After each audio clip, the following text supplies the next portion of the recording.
soft light moves across the wide, low roofs of an imperial compound, and the slow rhythm of steps can be imagined on polished wooden floors.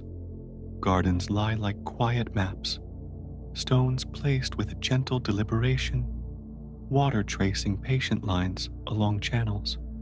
Each gate opens to a measured space, a place arranged for attention and for the careful tending of a household that is also a court. Rooms are aligned with screens, and screens frame views of moss and distant trees. In that calm geometry, the life of officials and aristocrats flows like a low tide, steady and predictable, attended to with hands that follow long-held habits. In the inner courtyards, courtiers move with composed purpose, their robes whispering as they go. Simple gestures hold weight, and ceremony curves around daily actions as naturally as a branch bends in the wind. Officials bow with slow exactness and exchange written slips of record with steady fingers. The sound of ink against paper rises and falls in a measured way, as important as any spoken word. That quiet precision is a kind of devotion, a way of shaping the day so that tasks are known and memory is kept in ordered sequences. Palaces are arranged to receive the light of seasons, with rooms opening toward morning sun and others sheltered against cold. In the morning, curtains are lifted and a cool brightness comes into the halls. Windows framed with lattice give the rooms a rhythm of light and shadow. The architecture organizes movement, guiding attendants along a path of duties and small attentions. Walkways connect chambers where letters are read, where poets sit to compose, and where officials meet to note decisions. In that choreography, the household breathes as one body, each part attentive to its place. Courtiers keep registers in quiet alcoves, lists of offerings, lists of names, careful ledgers of harvest and tribute. These records are held with a still respect, each entry a small stone placed in a steady pile. The habit of keeping lists steadies memory across seasons and across reigns. Paper folds and tied bundles become anchors for continuity, so that the mesh of obligations stays visible and manageable. In the hush of such rooms, the act of writing is itself a ritual, a way of making the past present and the future legible. Officials rise with measured routine, and ceremony marks the passing of hours in soft, cyclical steps. There are ranked titles and appointed hours for audiences, and each time of day has its own cadence. Men and women in attendance know their place by the way they present documents, by the way they stand and step. The emphasis on order gives a sense of calm. When tasks are named and rituals observed, uncertainty recedes, and the household can proceed without strain. The court is a place where time is made gentle through predictable pattern. The central halls are spaces of deliberation and display, but they are also places of quiet work. Counselors sit with ink and brushes, composing reports that will travel outward along paths to provinces and estates. The language of those reports is careful, designed to be clear and lasting.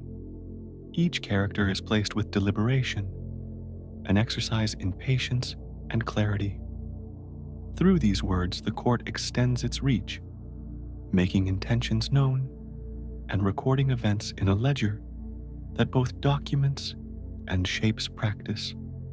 The written line is a slow but steadfast instrument of governance. Ceremony is not only public, it reaches into the private rhythms of aristocratic life. Family rituals mark births and seasons, and the household keeps a steady attention to ancestral rites. Altars are tended with gentle hands, incense lit in thin curls. offerings arranged with simple grace. In the quiet of such acts, there is a continuity between the present and those who came before. The record books kept alongside such rituals keep names and dates tying memory to the physical world.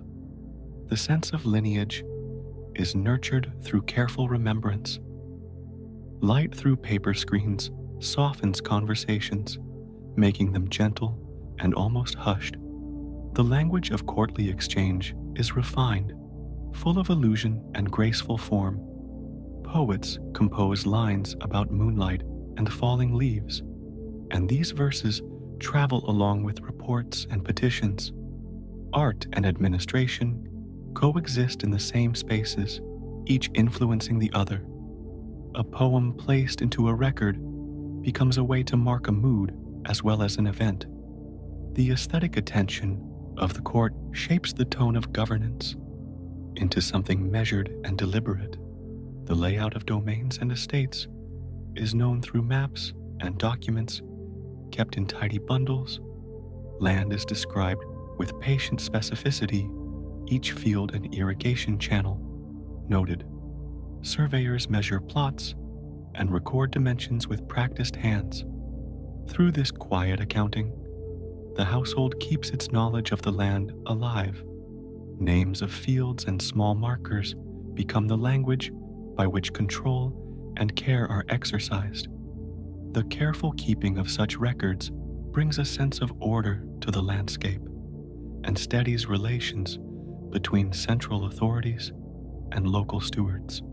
Bureaucratic offices are places of low conversation and steady copying. Clerks and scribes form lines of quiet labor as they reproduce lists and letters. Each stroke of the brush, a mark of continuity.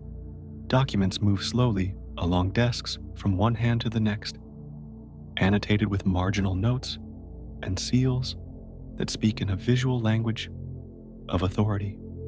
The seal is an unhurried punctuation that affirms a decision, and the margins hold the traces of discussion. This gentle procession of paper and ink ensures that decisions are traceable and that responsibility is visible.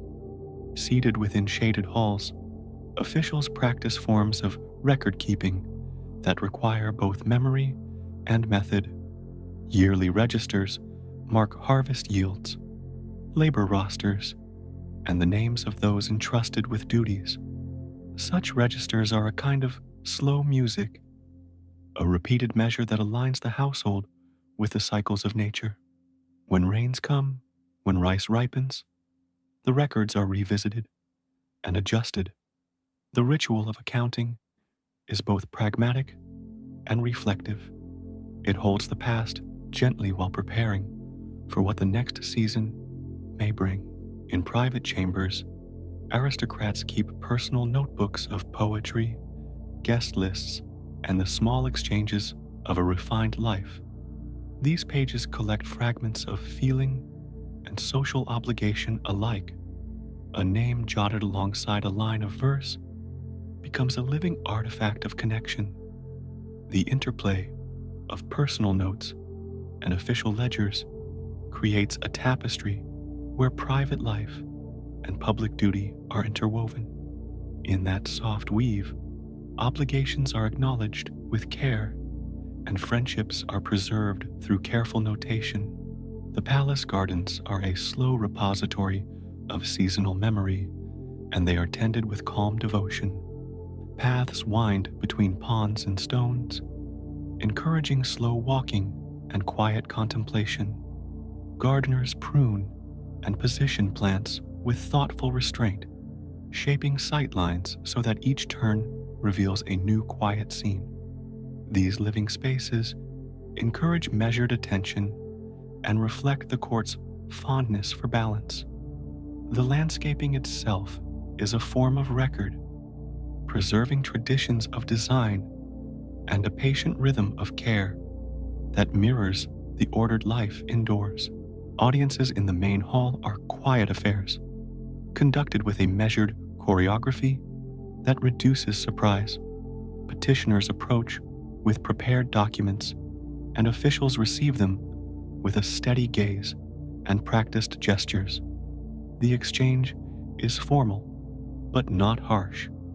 It is designed to transform urgency into a known process, to channel emotion into written form and measured reply. The ritual calm of such audiences helps to contain the turbulence of political life, making it possible for disputes to be handled with calm precision rather than sharp conflict. Within the imperial household, meals are simple, arranged with attention to balance and season. Trays carry bowls of rice, little plates of preserved vegetables, and tea poured with slow, attentive motions.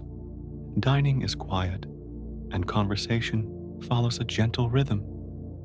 Food is shared with decorum, and the act of eating serves to anchor the day. The preparation and distribution of food require a network of attendants who move with deliberate care. Their steady work is part of the invisible structure that allows the household to live with poise.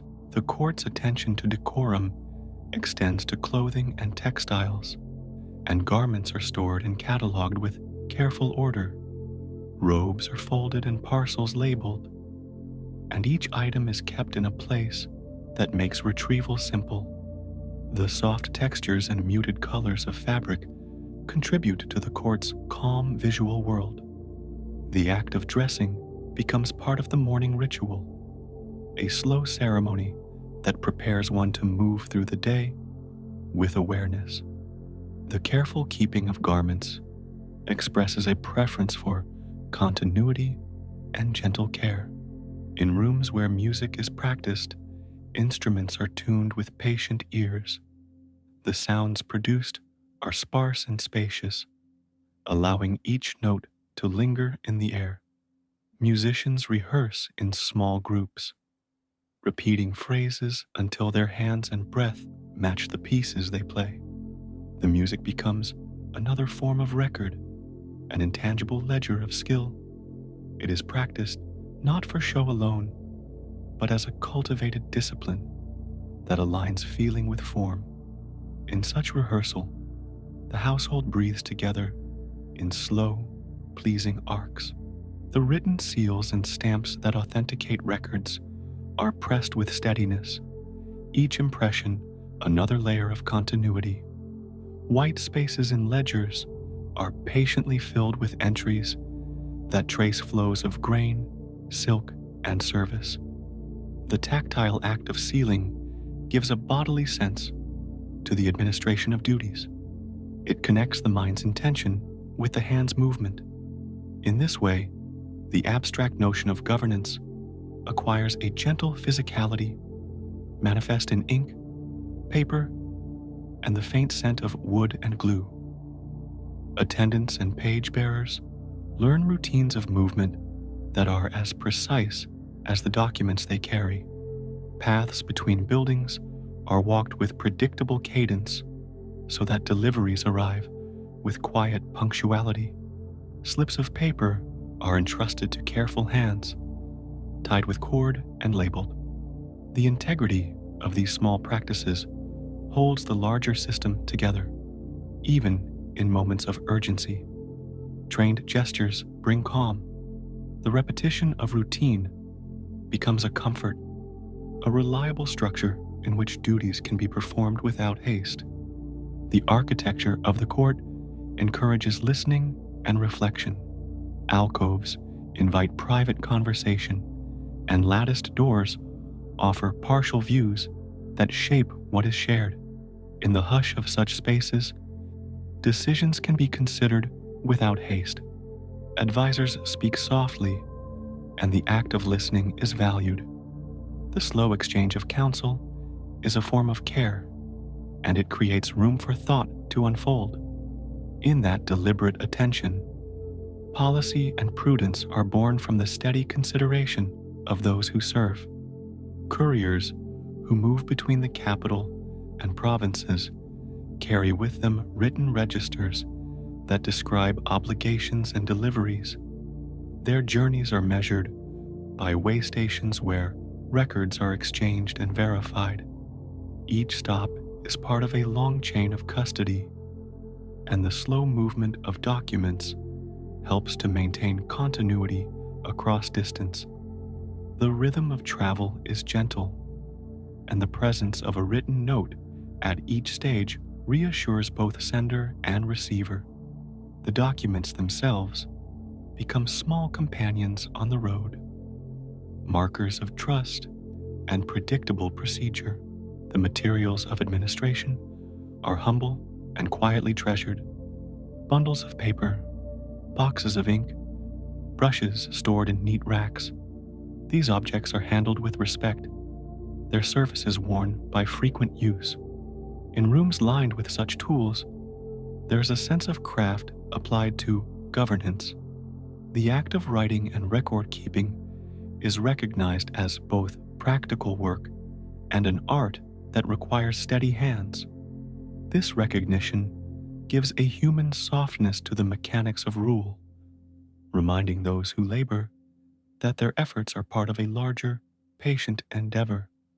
Within the palace, the slow passage of seasons is marked with small ceremonies and recorded in ledgers. Names are added, harvests noted, and anniversaries observed. The accumulation of such entries lends a continuous rhythm to the household's life. Over years, these records form a soft spine of memory that supports decision-making and preserves the nuances of relationships. The practice of keeping records is itself a kind of gentle fidelity, a promise to remember what has been entrusted and to attend to what will be required. The training of minor officials is a patient work of apprenticeship, where younger attendants learn by observing and by performing simple, repeated tasks. They copy lists, carry messages, and assist in the care of archives. Over time, their hands acquire the steadiness required for more weighty duties. The slow development of skill is encouraged by the structured environment of the court. Mentors offer quiet guidance and corrections, and the rhythm of learning is gradual, unhurried by expectation. This gentle education sustains the administration across generations. Even disagreement is handled in a composed manner, with petitions and countersigned notes rather than loud argument. When disputes arise, the court prefers a paper trail and the mediation of ritualized forms. Officials consult registers, review entries, and follow established procedures to reach resolutions that are legible and enduring. The emphasis on documentation helps to transform conflict into a matter that can be calmly traced and resolved. Such methods reduce heat and encourage outcomes based on recorded precedent and measured judgment. Lighting in the late evening is soft and warm, oil lamps casting a steady glow over desks where scribes continue their work. The act of finishing a day's entries is done with care, ink dried, and bundles tied for the next morning. Night brings a hush over the compound, and the presence of records stacked neatly on shelves lends a sense of order that extends into sleep. Those who stand watch move slowly, their steps designed not to disturb the careful balance of household rest. The night is a companion to the day's disciplined labor. The court's language and protocol form a gentle lattice through which power is exercised with restraint. Titles and ranks signal who speaks and who receives, but they are enacted with a vocabulary of respect rather than force. This restrained practice allows many voices to be recorded without chaos, and it shapes a culture that privileges measured expression. Officials learn to frame their words as written records that will be preserved. The resulting environment encourages thoughtful speech and careful action. Maps and charts kept in the archives are slow portraits of a living landscape filled with place names and descriptions of waterways and roads. They are consulted when making decisions about resource flows and personnel assignments. The act of mapping is an attentive kindness to the land, a way of naming and remembering features that matter to cultivation and stewardship. Those who keep the maps learn to read them as if they were texts, finding in lines and shades the guidance needed for administration and care. The practice of assigning duties is done with deliberation, aiming to align talents and temperament with tasks. Officials are given responsibilities that match their learning and experience, and reassignment is conducted with paperwork that records reasons and conditions. This careful matching is a quiet exercise of wisdom. It reduces friction and allows the household to function smoothly as people work in places where their abilities are put to gentle use. The rhythm of assignment and reassignment maintains continuity even as personnel shift. Visitors to the court are received in a way that transforms novelty into known pattern. Rituals of reception provide a clear script for interaction, and guests find comfort in predictable manners. Whether arriving from nearby provinces or distant estates, visitors follow a sequence of audience, document exchange, and recorded response. The hospitality of the household is formal, and its steadiness reassures travelers that their business will be heard. This mix of ceremony and order creates a space where affairs can be addressed without haste.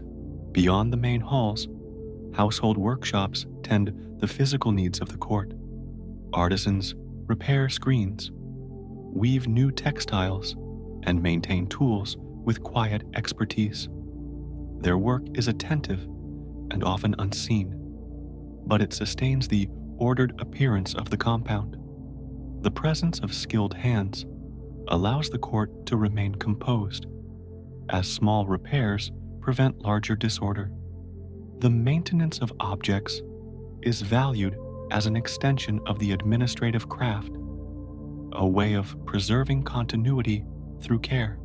Letters exchanged between households and the court are carried in sealed parcels and kept in registers that note receipt and response. These correspondences are gentle bridges between distant points, forming networks of expectation that can be relied upon. The habit of keeping copies and noting dates gives each letter a place in the household memory. Over time, the archive of correspondence becomes a soft map of relations, showing ties of obligation and friendship in lines of ink and folded paper. In quiet moments, those who serve reflect on the nature of duty and the small satisfactions of meticulous work. They find meaning in the act of preserving records, in the slow building of reliable systems, and in the gentle alignment of people and places. The discipline of ordered life brings comfort, not as constraint, but as a steady ground upon which daily care can be offered.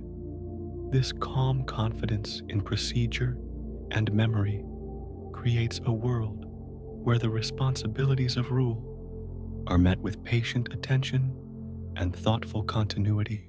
In a quiet sweep of countryside, small warrior households settled among rice terraces and gentle hills, taking on the slow duties that make land steady. They moved with careful footsteps through mud and sun, learning the contours of fields and the sound of irrigation channels. Their lives folded around seasonal work and the weight of responsibility. A patient motion, like water wearing stone, each day had its tasks, each task its slow rhythm, and the household learned to listen to weather and soil.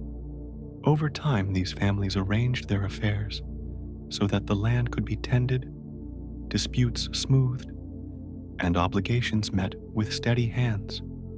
The atmosphere was one of quiet order, where small decisions gathered like pebbles into larger patterns of care. Within the estate, paths were measured by daily chores and the careful keeping of accounts. Granaries held the slow harvest, storehouses opened in measured portions, and threshing floors hummed with the regular sweep of activity. Stewards kept lists of fields and tenants, noting names with ink and seal, recording yields and labor owed. The details mattered: a boundary stone placed, a ditch repaired, a balance counted at dusk. Such attention to place created a feeling of security that moved outward from the household to the villages nearby. Each task, repeated through seasons, became a ritual of maintenance, a calm assurance that the estate would endure another year. Vassal relationships settled into a soft geometry of mutual care. A household might offer protection and guidance, while local farmers provided rice and labor. These ties were not only of force, but of recognition and habit. Small gifts, the sharing of a meal, a promised escort to market, or the lending of tools marked the threads that bound people together. Loyalty took the shape of steady presence rather than dramatic oath. It lived in the promptness of a messenger, the careful tending of a wounded ox, the willingness to repair a neighbor's fence. In this way, the bonds of service and support became as ordinary as the morning light over the paddies. Estate management moved with a calm attention to detail. Ledgers were kept in slow, careful hand, seals pressed into paper to mark agreement, lists of households, their obligations, the rice they owed, the men available for watch duty, all found their place on folded sheets. A gentle bureaucracy unfolded, one that preferred repetition and clarity to haste. Records were consulted at village gates and in household rooms where mats were spread and inkstones rested. This quiet record-keeping shaped memory and made disputes smaller. When two voices raised a question, the ledger and the mark of the steward could bring a measured answer, a way to return to the steady business of living. Tax gathering followed a rhythm that matched the land. Rice and produce moved from field to granary in set measures, sometimes weighed by hand, sometimes measured by volume. Payments could be in kind or in service, a season's labor on a road, or the care of irrigation works. The household measured its needs against the contribution of its tenants, and in that balance, it found a form of modernity tempered by tradition. Counting sacks at dusk, listening to the creak of roof beams in the cool, the steward would mark down what was due and what had been given. The slow certainty of these calculations kept the estate whole, and the people fed. Local disputes were met with calm procedures that relied on ceremony and precedent. When fences moved and boundaries were questioned, elders gathered beneath a tree or within a shrine space to speak. The process was deliberate. Accounts were opened, testimonies given in voice that weighed facts rather than spark emotion. Witnesses might point to a stone, a ditch, the echo of an old path. Sometimes a fine was ordered, sometimes a shared labor to mend a channel. These resolutions were not theatrical. They were steady acts intended to restore balance, like smoothing the ripples on a pond until the surface lay clear again. Land stewardship was a continuous practice of repair and cultivation. Irrigation channels demanded attention as seasons shifted. Embankments needed mending after rains, and terraces had to be checked for slippage.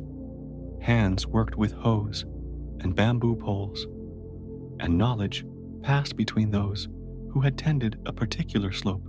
for generations.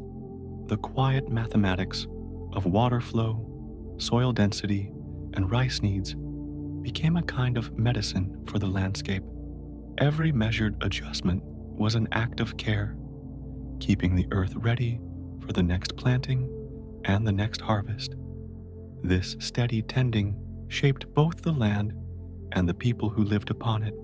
Within the household, roles organized themselves into a gentle hierarchy.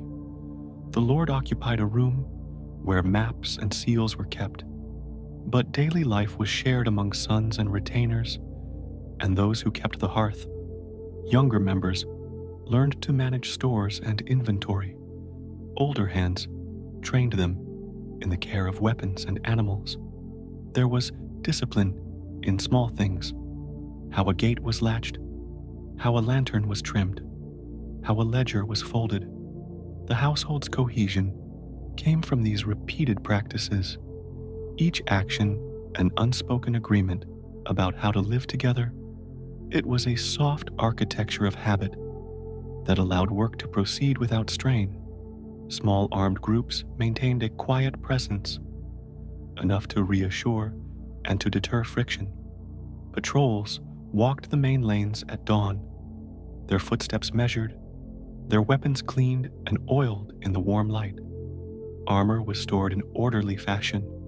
Helmets hung, bows leaned against beams, arrows aligned in quivers. The practice of readiness was calm and routine. Training happened in small stages: a gentle practice of footing, a slow drawing of bow, the measured swing of a wooden blade. These were not displays of violence, but rather the cultivation of skill and the assurance that obligations could be met if needed.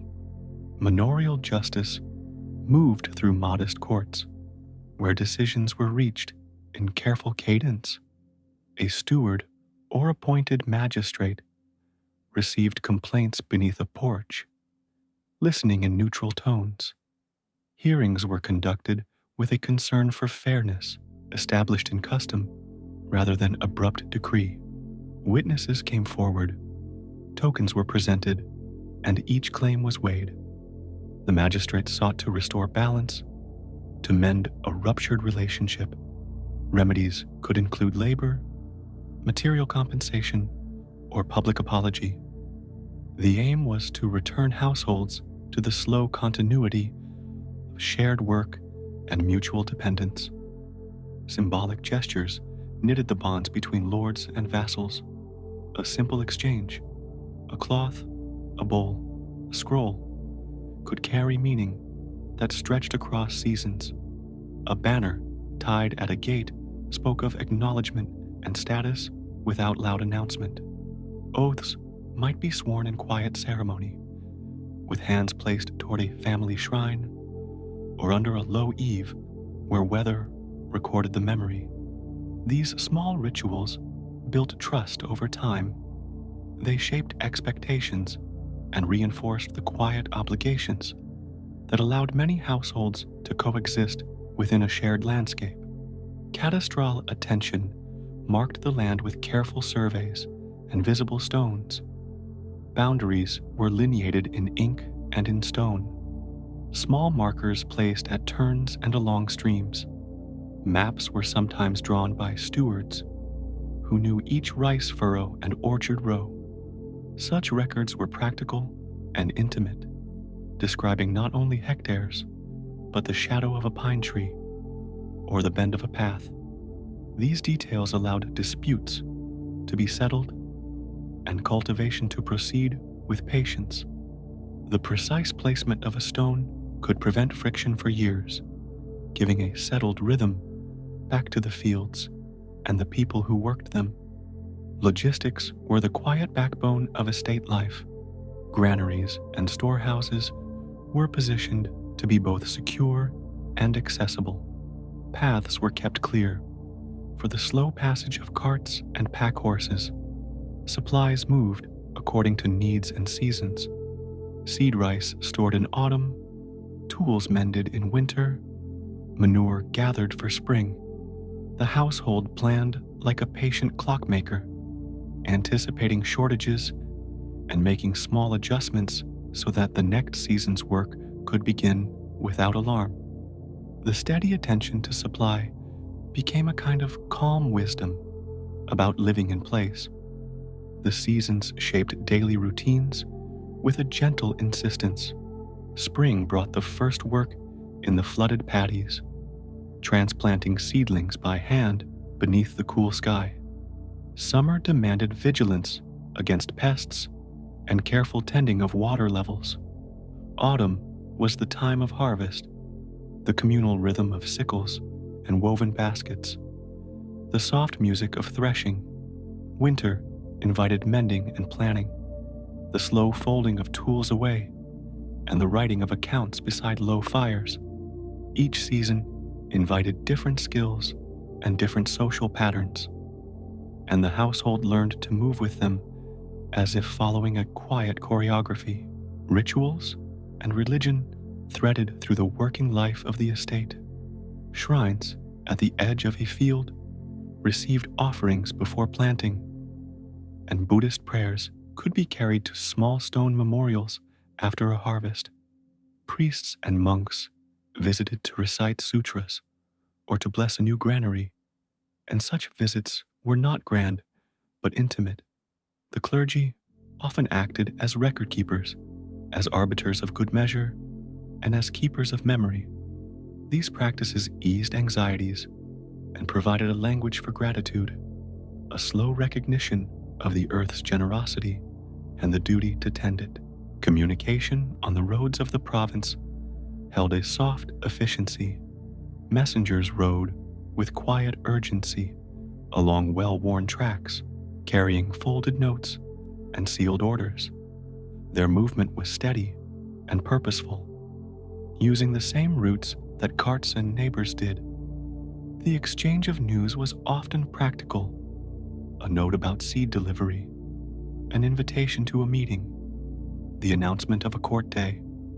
Signals were sometimes sent by smoke or by flags on high hills, and these were measured gestures that conveyed agreed meanings.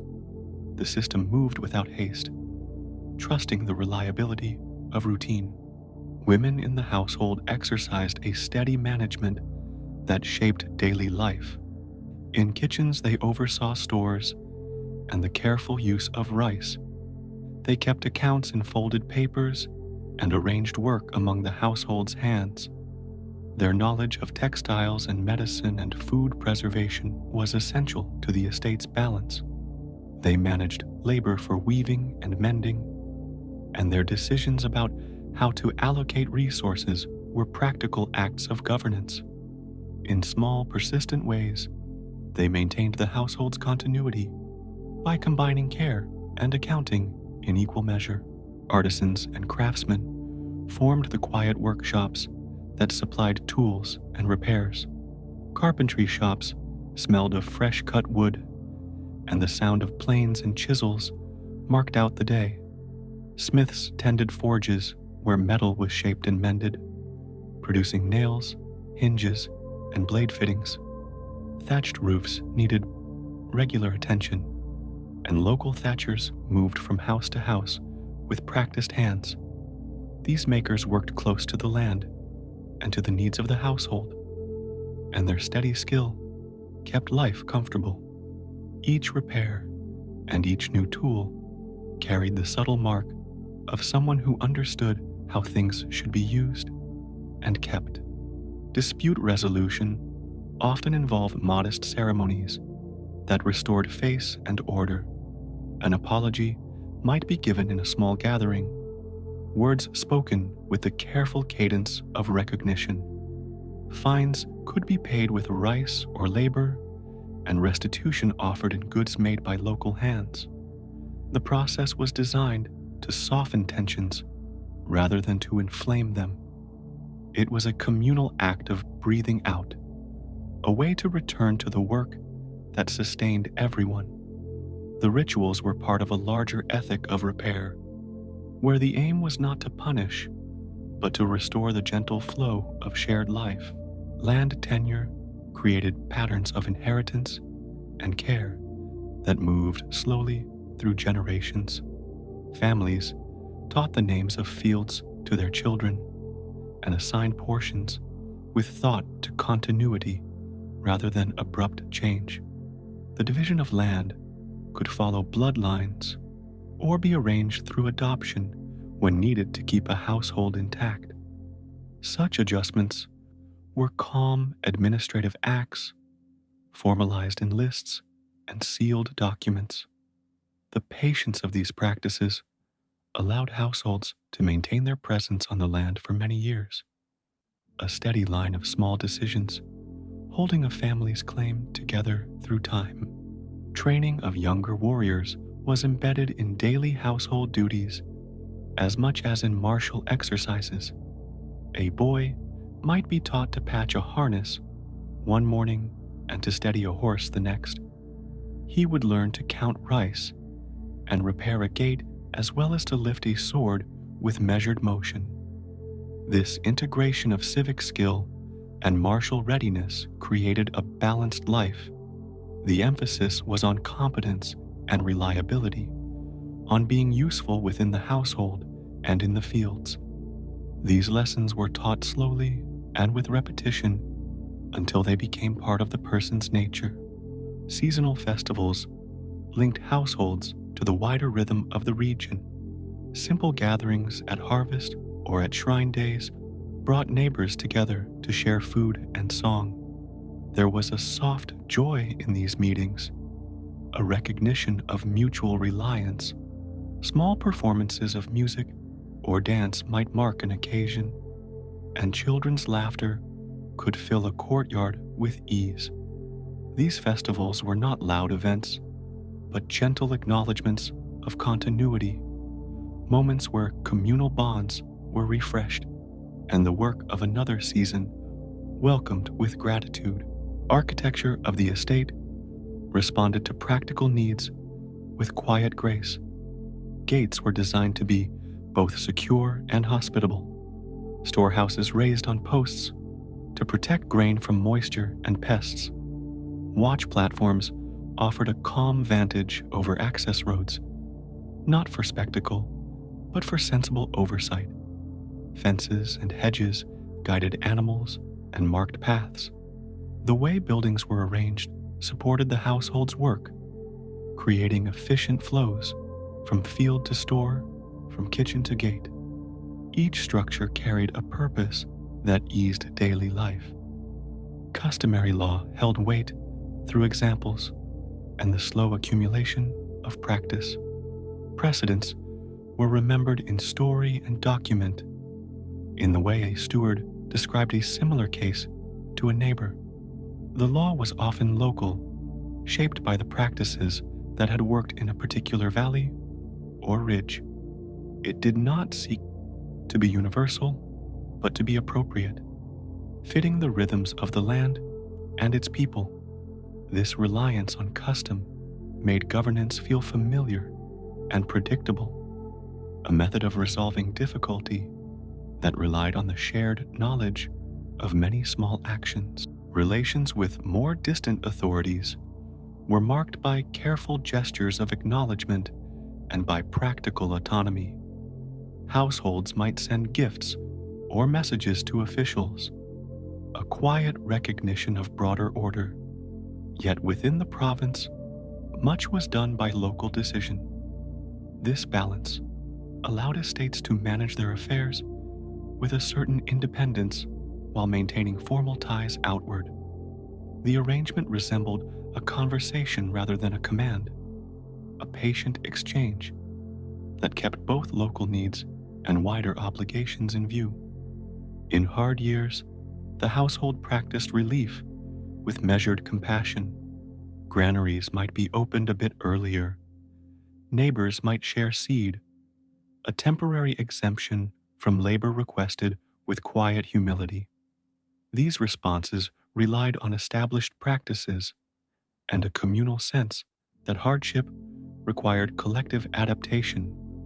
Aid was given not as charity alone, but as a practical means of ensuring the land's future productivity.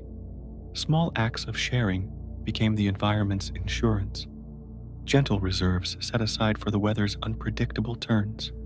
Markets and itinerant traders threaded the province with a slow commerce. Merchants brought salt, cloth, and small luxuries, exchanging them for rice and local crafts. Market days formed a rhythm where household needs could be met and extra goods moved outward. Peddlers carried news and objects between hamlets, their voices blending with the clink of wares. The simple economy was pragmatic and honest, a network of exchanges that sustained both farmers and small households. Trade was not frantic, but steady, a way of keeping things moving without haste. Night routines carried a soft caution. Guards kept watch in turns, using torches to walk the main ways and to glance at each gate. Inventory might be checked by lamplight, doors secured, and animals counted before rest. The household's care extended into darkness in quiet ways, attentive to safety without alarm. Sleep then spread gently, the long day folding into a steadier quiet where plans waited for the light.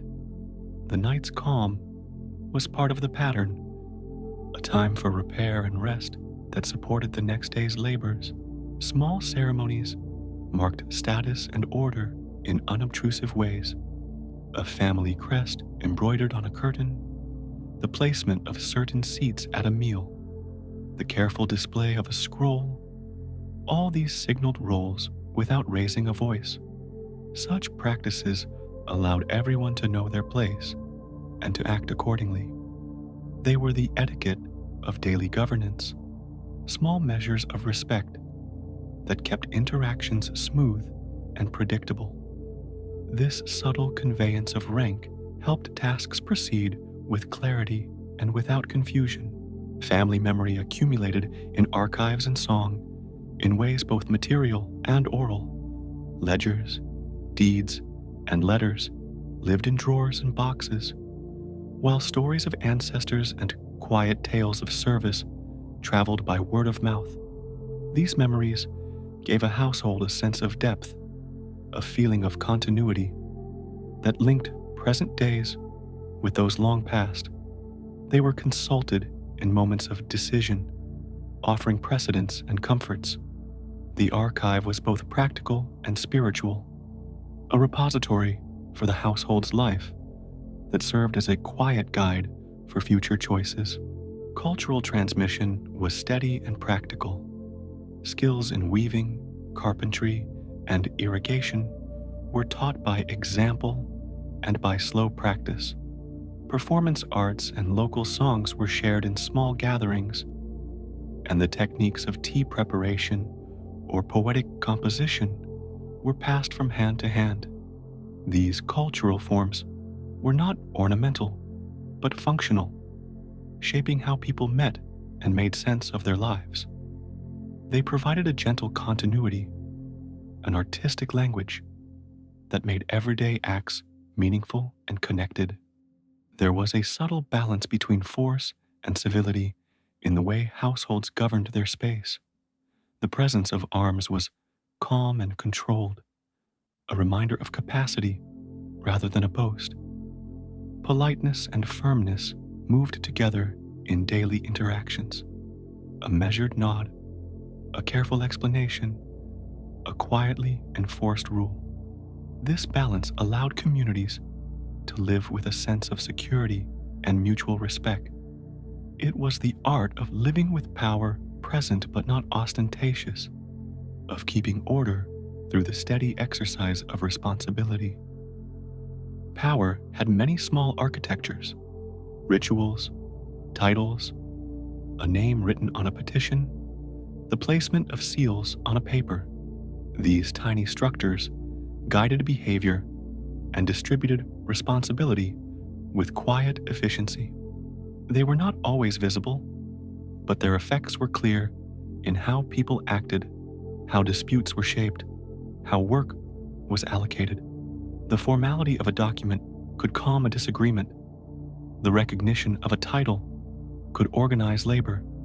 This network of small structures created governance that felt natural and inevitable because it was embedded in daily life. The patient governance of land was an ongoing practice of modest gestures and repeated attention. Each small repair, each careful ledger entry, each courteous exchange contributed to a larger stability. Houses remained on their foundations because of these endless small acts of care. The household's endurance grew from habits practiced without fanfare. The measurement of rice at dusk, the check of a boundary stone after rain, the quiet sharing of seed. In that accumulation of simple tasks, there was a calm wisdom that shaped the landscape and the people who tended it. In the slow mornings, when mist lifted from the fields, one could sense the continuity of these households in everything they did. The routines were gentle, the obligations precise, the care ordinary and unassuming. Hands knew how to mend what was worn, how to balance accounts, how to invite a neighbor into shared work. This steady attentiveness created a rhythm that matched the land, and in that matching, there was a form of peace that was not silent, but at ease. Life moved in repeated circles, each rotation reinforcing the next. Daily life thus became an instructor in measured governance and quiet duty. Through small acts and mutual recognition, communities learned to keep their world functioning with minimal friction. People relied on precedent and practical kindness, and by doing so, they maintained a social fabric that was adaptable and resilient. The weight of obligation was distributed across many hands, making each contribution light enough to be sustained over years and seasons. The sound of maintenance, wood struck lightly, a blade oiled in the sun, the murmur of counting, was the sound of continuance. It whispered the promise that fields would be worked again, and that records would be consulted when need arose. That whisper braided together people and place into a living arrangement that endured through small, steady acts. It was an administration shaped not by grand proclamations, but by the careful, consistent tending of daily life. Within this wide, slow web, households learned to be both stewards and neighbors, guardians of land and participants in shared labor. They balanced obligation with kindness, and they adjusted to weather and to each other with a soft wisdom that preferred repair to rupture. The province thus resembled a garden tended not by a single hand, but by many, each doing its small part so that the whole might thrive. The arrangement of duties and the patterns of loyalty moved forward quietly, like water finding its bed. Each household carried a history in its ledgers, a skill in its hands, a memory in its songs. Together, these created a gentle continuity, a fabric of governance woven of small decisions, repeated labor, and humble ceremony. Unhurried and sure in its return to work, the sound of the land and the movement of its people were joined in a slow, deliberate rhythm that shaped everyday life and kept the estate whole. In quiet chambers, decisions were made with careful breath and steady hand. A leader's seat was often simple, a raised plank or mat before screens that filtered light into calm rectangles. Papers and ink lay ready on low tables, slow instruments of order. In these rooms, names were read aloud, lines were copied, seals were pressed. The rhythm was deliberate, like a tide that returns predictably each day. Men and women who carried authority moved through these spaces with measured steps. Their conversations were not loud. They were precise. They recorded obligations, remembered precedents, and let each decision settle into the slow ledger of later use. Military councils gathered in low, shaded halls where tatamis softened footsteps and voices. Around a low table, a small number of hands traced maps drawn on thin paper. Boundaries were studied, as if one were tracing the shape of a river. Each marker on the map indicated a place of work, a field, a bridge, a bend in a road. Names of villages and families were whispered with the care of those naming a lantern in a dark room. The council spoke of responsibility. They assigned watch, they assigned supply, they placed caretakers where the land met the sky. Offices were arranged in careful order. A shogun might sit in a formal seat, but many were content to let the daily work rise from a council of trusted aides. The shikin or regent sometimes stood behind that seat, guiding the thread of government with patient fingers. Officials had titles and duties that fit together like pieces of a slow clock. Each part kept time for the rest. When a messenger arrived with a petition, a clerk would unroll a scroll, wet a brush, and trace the record that would travel from hand to hand. A single stroke of ink could alter obligations for a village, and so strokes were made slowly. Chains of command were like well-tended gardens. Each link was clear, planted with care, and allowed to grow. Local stewards answered to provincial officers, who in turn answered to central councils. The chain carried orders, and it carried the memory of past rulings. When a dispute reached higher ground, it did so with a bundle of documents and witnesses. A magistrate would listen as if listening to rainfall, patient and even. The law preferred this tone. It required claims to be precise and testimonies to be calm, like wind over a sleeping field. Legal precedents were read often, like familiar poems. Past cases were not forgotten. They were catalogued on rolled papers, tied with thin cords, stored in chests that smelled faintly of cedar. When a new matter came forward, elders reached into these chests and drew out decisions made long ago. The inked lines from earlier times guided new judgments.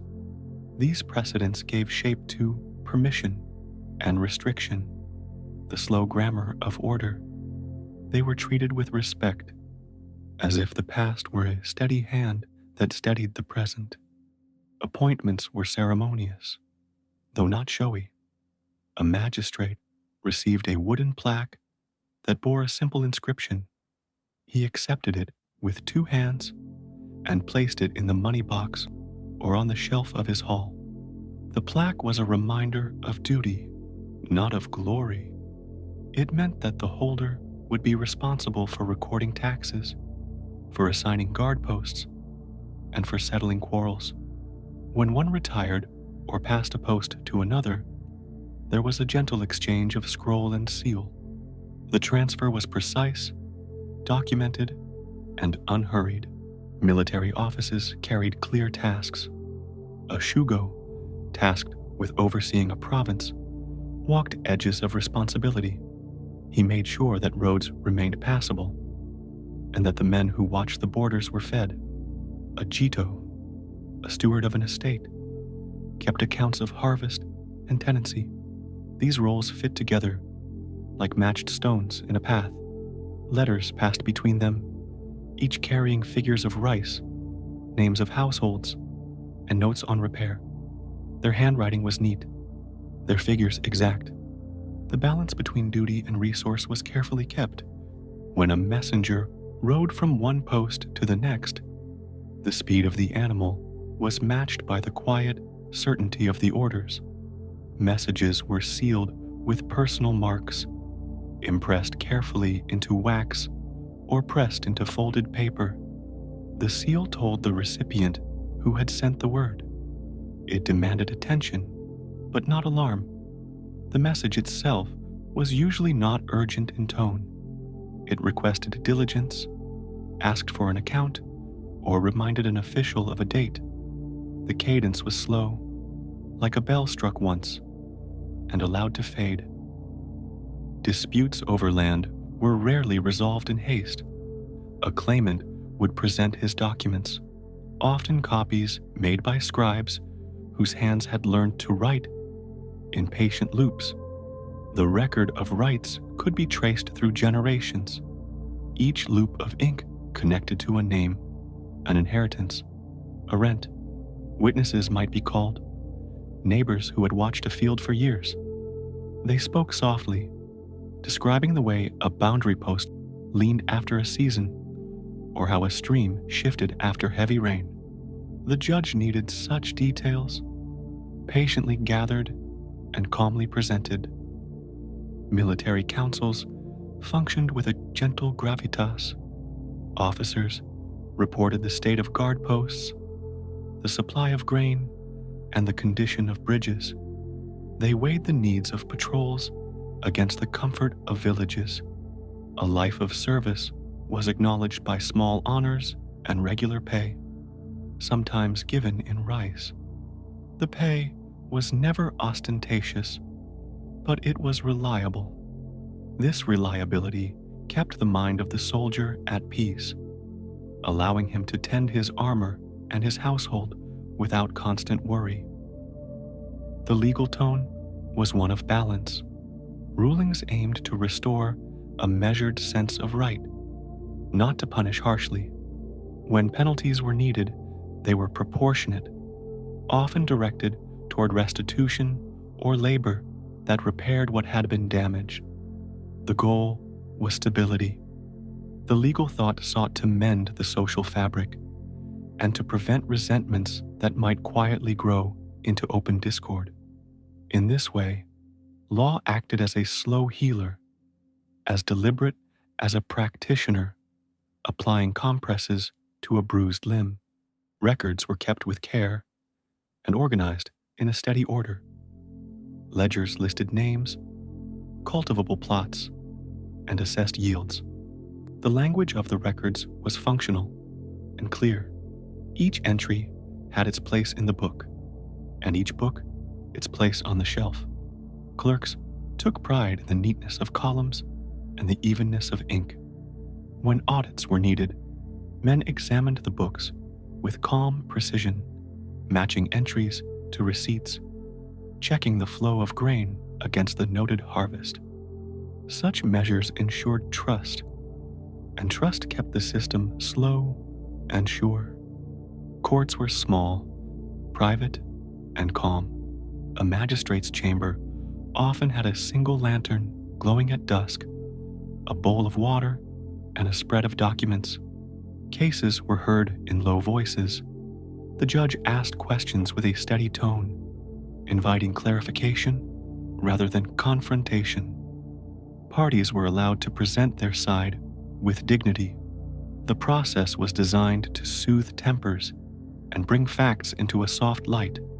Even when a verdict went against someone, the language of the ruling sought to preserve honor and allow the community to continue in gentle order. Military ranks had practical implications beyond ceremony. An officer responsible for a district might organize patrols along a river, schedule repairs for a ford, and ensure that border markers were replaced as needed. He would also collect reports from the village heads, each report like the tapping of a rod to measure depth. The aggregation of such simple measures produced a picture of the province's health. It allowed leaders to see patterns without haste. The pace of governance was not rapid. It moved in the unhurried rhythm of seasons and harvests. Contracts were written in formal language that encouraged clarity and calm. Land agreements, service obligations, and tax obligations were set down on paper, and both parties received copies. When someone violated a contract, the remedy emphasized restitution or adjustment rather than retribution. The aim was to preserve relationships because relationships kept communities functioning. A neighbor whose labor or grain was needed in a future season would not be cast aside lightly. Law recognized interdependence and acted to sustain it. Councils maintained a slow schedule, meeting at regular intervals. They allowed time for information to travel and for those involved to prepare. Meetings were not hurried by immediate crises. Instead, they attended to the continuous work of governance, tallying resources, assigning responsibilities, and reviewing precedents. Officials expected the rhythm of administration to be stable.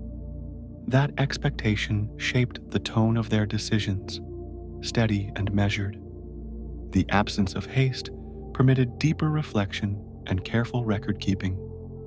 Training for those in military roles included both physical practice and administrative learning.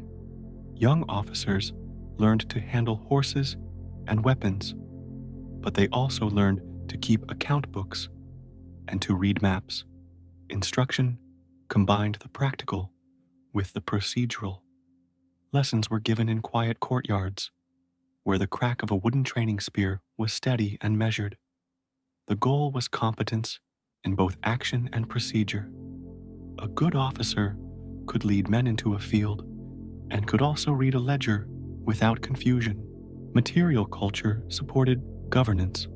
Simple items like wooden tablets, inkstones, and brushes were essential tools. Ink was mixed carefully, with water added drop by drop until the shade was right. Brushes were kept soft, their hairs aligned. Tablets were smoothed with care, so that seals would lie flat. The attention to such small things reflected the broader ethos of administration: precision, patience, and a quiet respect for order. These objects helped minds stay calm and focused. Communication relied on measured schedules. Couriers traveled set routes and stopped at way stations where food and rest awaited them. Their arrival was part of a larger pattern, a rhythm that officials could plan around. The slow certainty of mail led to sensible planning. Orders were drafted with thought for the time it took for them to arrive and for the time for responses to return. This encouraged decisions that were durable and well considered rather than fleeting. Local magistrates served as anchors in their communities. They held hearings under the eaves of meeting halls, where light moved across straw mats in slow arcs. They settled arguments over water rights or over fences, often preferring compromise. Their authority rested on the trust that they would apply rules fairly and recall the wise words of precedent. The office was less about dominance than about stewardship. The magistrate tended the social soil so that families could plant and harvest without fear. Supply networks were methodical. Grain moved from fields to storehouses through routes that had been used for years. The movement of rice and barley was recorded in ledgers, and storehouses bore simple logs noting dates and amounts. When shipments were planned for distant posts, officials accounted for time and weather. They considered the seasons carefully, preferring to send provisions early rather than risk delay. The steady movement of supplies sustained both soldiers and civilians, and it created a fabric of dependence that was calmly accepted. Military law addressed conduct with precise expectations. Codes described obligations during service and duties toward superiors and dependents. These rules were taught and repeated. A soldier learned that bearing arms carried responsibilities to protect those who could not protect themselves and to maintain the household left behind. The code discouraged unnecessary wandering and encouraged a steady presence in assigned roles. By emphasizing responsibility and restraint, the law cultivated a quiet ethic of duty. The presence of central authority in distant provinces was often mediated through trusted representatives. These envoys carried letters and seals that linked local action to broader policy. Their role was to translate central directives into local practice, to adjust as needed while keeping fidelity to main principles. They spoke in the tone of mediation, not command. Their success depended on listening and on the ability to recall precedents that made their instructions fit naturally with local customs. Disciplinary measures were designed to be instructional. When someone failed in duty, the response often included a requirement to perform labor that repaired the communal harm. This could mean mending a road, rebuilding a bridge, or contributing to communal stores. The focus was on restoration. The process included clear records and explanations so that the person disciplined could learn and return to service in good standing. This approach reinforced the idea that mistakes were opportunities for correction rather than sources of shame. Judicial procedures emphasized the sanctity of testimony. Witnesses swore by simple tokens, sometimes by the household hearth or by a family letter. The ritual was understated. It tied the legal process to ordinary life, making the act of telling the truth an extension of daily honesty. When testimony aligned with documents and local knowledge, the case moved forward calmly. Inconsistencies were explored gently, with questions posed to illuminate context rather than to humiliate. The coordination of defense relied equally on watchfulness and on logistical prudence. Fortifications might be modest in quiet valleys, but they were maintained with the same attention to detail as the grander posts. Gates and bridges were inspected regularly, timbers replaced before rot could take hold, and watchmen rotated shifts to keep minds fresh. These measures were not grand gestures. They were steady maintenance. They kept people safe in a way that was unassuming and reliable. Legal counsel was available to those who sought it. Advisors with knowledge of precedent and custom helped applicants shape petitions so that they fit established norms. Their guidance was calm and procedural. It helped the petitioners prepare documents that would be clear and complete. This reduced misunderstandings and allowed officials to decide matters without delay. Good counsel was a quiet art, practiced with humility and a sense of service. Records of lineage and inheritance were kept with special care. Families preserved documents that traced ownership and responsibilities across generations. These records formed a kind of memory for communities, connecting present duties to past promises. The preservation of such papers was a modest devotion. They were passed carefully from hand to hand, always written with the thought that the future might need to read them as comfort and guidance. The system balanced local custom with recognized legal frameworks. When a local practice conflicted with wider rules, deliberations sought a path that honored both. Officials worked slowly to reconcile differences, often choosing outcomes that preserved social ties while bringing matters into the fold of law. This patient balancing prevented abrupt ruptures and allowed communities to adapt to broader governance. Military councils sometimes held exercises that resembled careful dances. Troops moved in coordinated patterns, practiced signals, and drilled responses to simple commands. The practice emphasized unity and timing rather than spectacle. It created a shared language of motion that enabled effective coordination in times of need. The cadence of these drills was calm, repetitive, and reassuring. The care of horses and weapons was part of daily order. Swords were cleaned and oil was applied with reverent attention. Saddles were checked for wear and bridles were tested. This maintenance was not obsessive. It was habitual, like tending a garden. The habit gave confidence. When the time for action arrived, there was no haste. The tools were ready because they had been cared for consistently. Law and military practice both respected the cycles of seasons. Tax collection, campaigns, and construction were often scheduled to avoid planting and harvest times. This consideration reflected a gentle understanding that governance must move with the life it serves. By aligning administrative tasks with natural cycles, officials preserved the continuity of village life and avoided unnecessary strain. At the center of governance, the practice of record exchange knitted provinces together.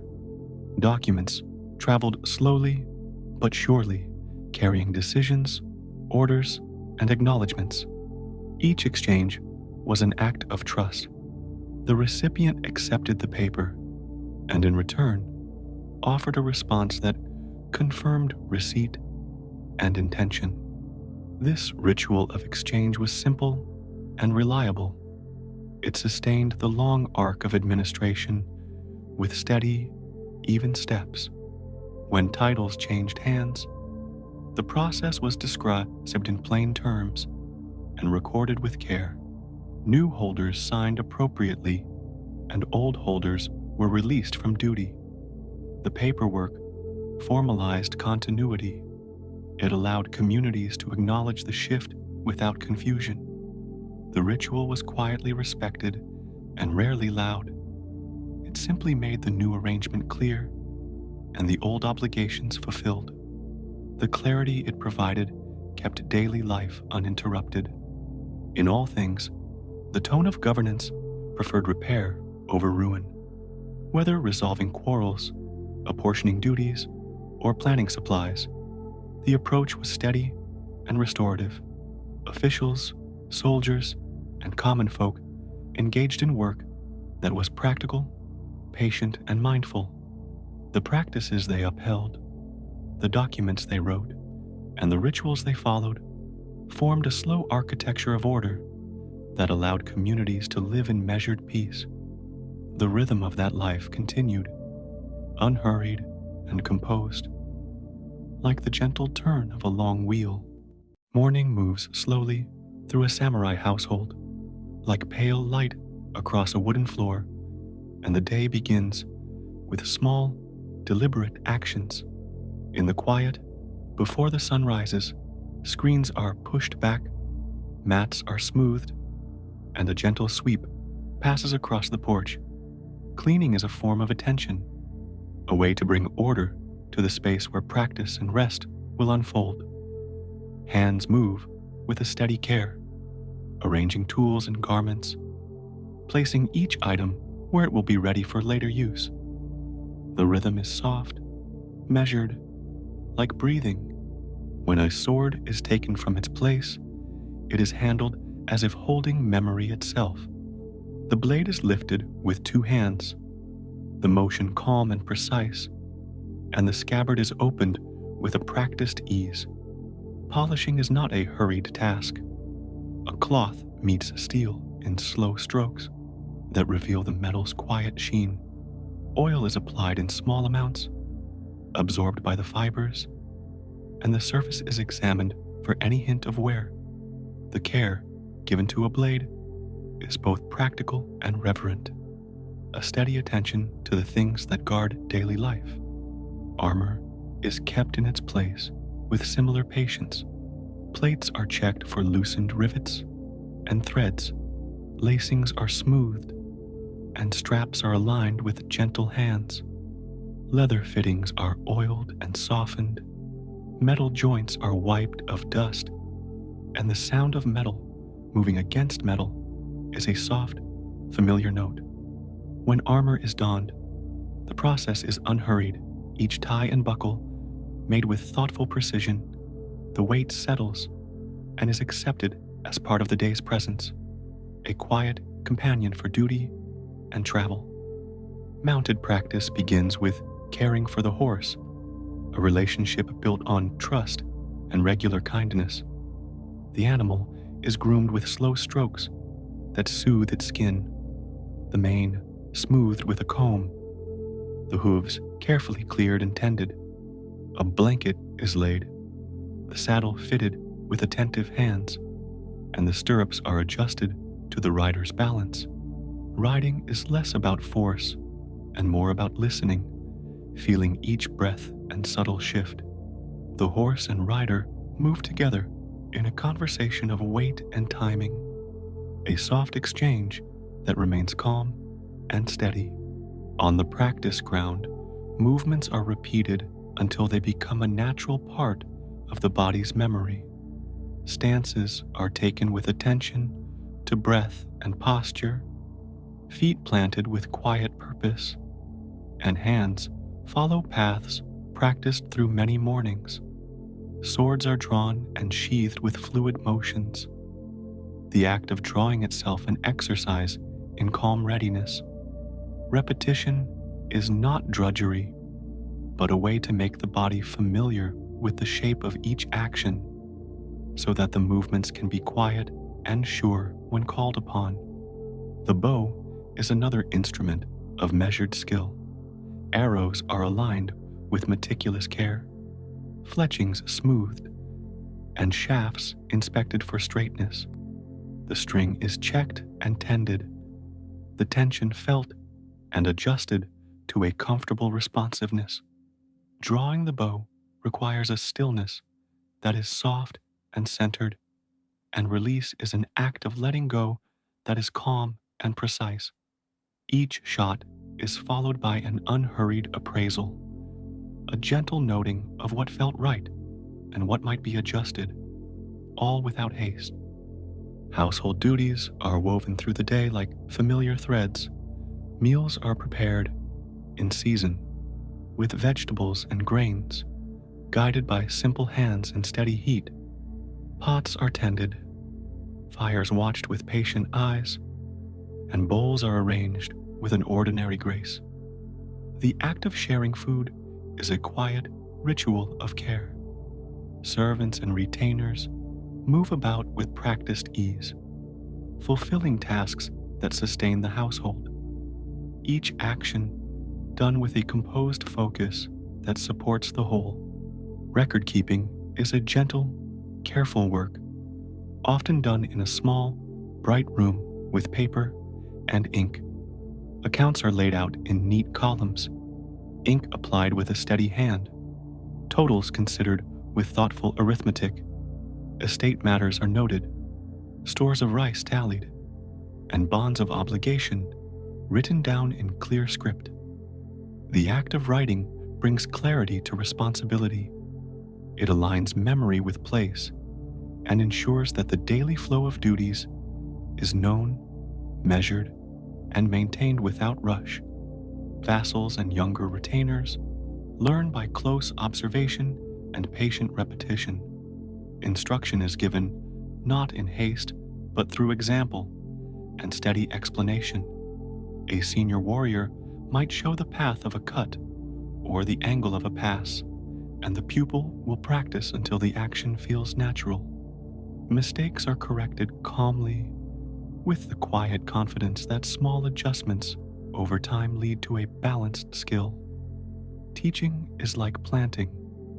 It asks for consistent care and time to root. Etiquette flows through every interaction, a soft choreography that shapes the household's atmosphere.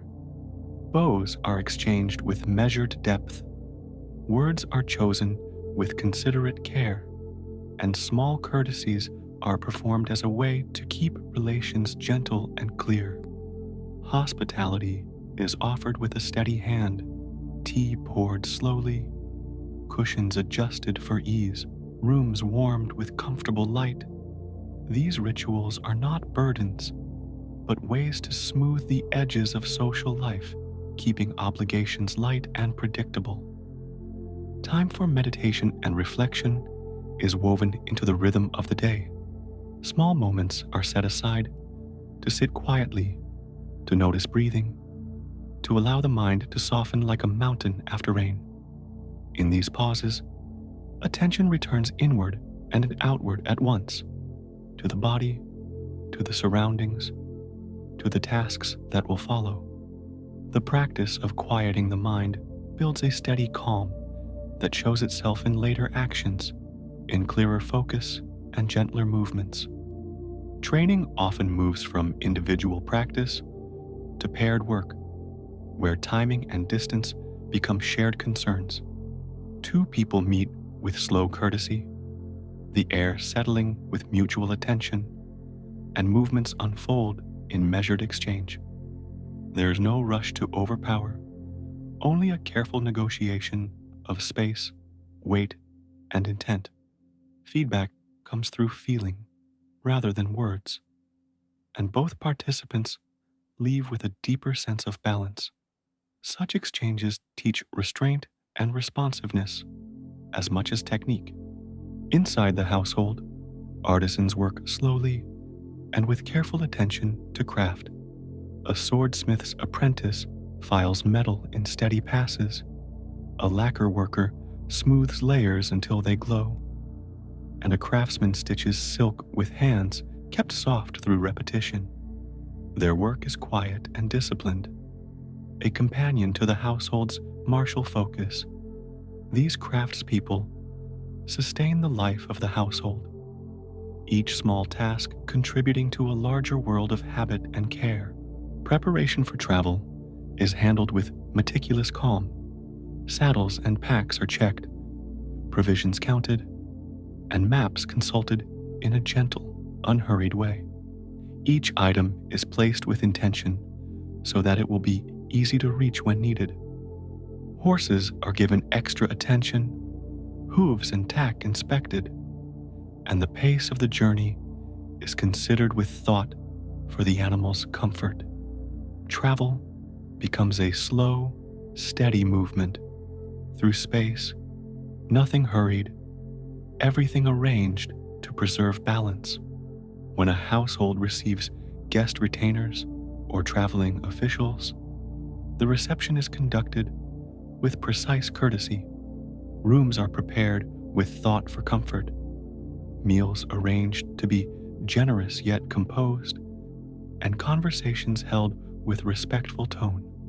Hospitality is an expression of social obligations met calmly, a way to maintain harmony and mutual trust. These interactions are measured and steady, supporting the larger networks of duty and reciprocity. Daily inspections of stores and provisions are done with quiet calculation. Rice bins are weighed, sake jars noted, and the state of clothing stores recorded with careful multiplication and slow arithmetic. This record is not an obsession, but a steady tending, a way to ensure that the household's needs are anticipated and met. Trust grows from such attention because scarcity is mitigated by foresight and regular care. The household steward plays a central role, coordinating tasks with soft authority. Instructions are given with clarity, expectations set with steady language, and small corrections made without sharpness. The steward's work is to maintain flow, to translate larger obligations into everyday tasks, and to keep the household moving with calm efficiency. This role blends management with a patient sensitivity to the lives of those who serve. Letters and formal messages are composed with thoughtful language and slow deliberation. Scripts are chosen for clarity and tone, seals prepared with careful pressure, and phrases arranged to convey respect. Communication moves at a slow, considered pace, and nothing is rushed. The act of sending a written message is a deliberate extension of the household's steady presence into the wider world. Seasonal maintenance appears in gentle cycles. Roofs are checked before rains come, gutters cleared with quiet hands, and garden paths swept of fallen leaves. Garments are inspected and mended in time for cooler weather, and extra stores are prepared before longer nights arrive. These tasks are carried out with a patient eye toward continuity, a way of softening the passage of time through practical attention. Within the social fabric, obligations such as attending ceremonies are observed with composed dignity. When a summons arrives, preparations are made with calm exactness. Attire is chosen not for show, but for appropriateness, and departures occur with careful timing.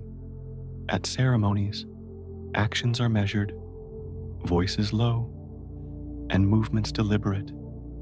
Participation is experienced as a steady thread woven through public life, not as dramatic display. The practice of calligraphy and poetry provides moments of quiet artistry. Stroke by stroke, the brush moves across paper, ink dark against pale sheet, and the hand slows to make each character deliberate and expressive. Words are chosen for their rhythm and mood, lines arranged to reflect natural seasons or gentle feelings. This kind of quiet creation is a soft refuge within a busy day, giving the mind room to breathe and reflect. Children in samurai households learn through imitation and small tasks suited to their age. They are given simple forms of practice, such as holding a small wooden sword to learn weight and balance, or reciting phrases of politeness to learn tone and timing. Lessons are gentle and cumulative, designed to build steadiness rather than urgency. Childhood is woven into the household's rhythm, gradually introducing responsibility in a slow, encouraging way. Public duties are approached with calm planning. When officials or envoys must be met, preparations are made methodically with clear roles for each retainer. Protocols are observed with careful attention to detail. And once affairs are set in motion, the household moves through its obligations with a steady, composed rhythm. The focus is on reliable performance rather than spectacle, a quiet competence that reassures both hosts and visitors. Physical conditioning is maintained through measured routines. Stretching and movement help keep joints supple. Breath is practiced to support long endurance, and balance exercises are integrated into daily practice. Strength is built steadily and patiently, with rest included as part of the plan. These habits are not extreme, but consistent, like a slowly flowing stream that shapes the land over time through gentle persistence. Weapons are stored and displayed with thoughtful order, each piece placed to be accessible yet safe. Spears stand in neat rows, bows rest on racks, and swords hang in respectful alignment. The place for each tool is marked by habit, so that when it is needed, hands find it without searching. This orderliness is a quiet comfort, a sign that things are in place and ready to support the day's work. Meals shared between family members and retainers are times of calm conversation and simple warmth. Food is eaten with appreciation, voices soft, and the table is arranged with a modest grace. These shared moments reinforce bonds, creating a gentle sense of belonging that underlies the household's obligations. Conversation flows slowly, like a stream finding its way around stones, and time at the table is valued for its steady connection. Training in rescue and care is also part of the household's duties.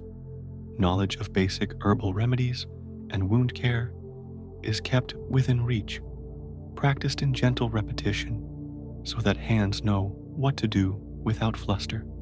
The mind remains calm, intending to minor injuries, with methods applied carefully and soothed with soft words. This quiet competence eases anxieties and supports the household's sense of well-being. Seasonal festivals and observances are met with composed participation. Decorations are placed with careful hands, small offerings prepared, and rituals observed with respectful calm.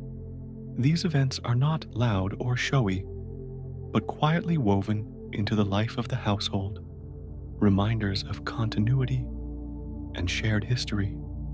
Participation is gentle and mindful, fostering a communal sense of steadiness rather than excitement. Training includes understanding the subtlety of space and presence. Lessons emphasize how to move through a room so as not to disturb and how to carry weight lightly, both physically and socially. The idea is to leave places and people unruffled, to maintain peace through quiet competence. Such attention to presence becomes a habitual form of kindness, expressed through restraint and thoughtful motion.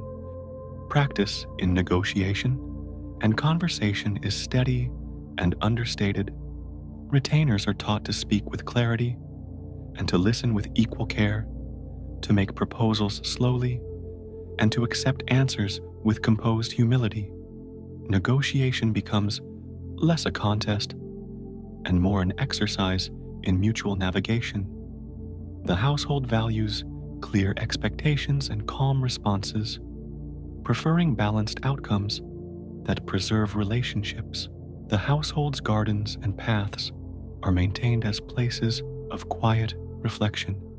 Paths are raked, stones aligned, and plants pruned with respect for seasonal rhythms.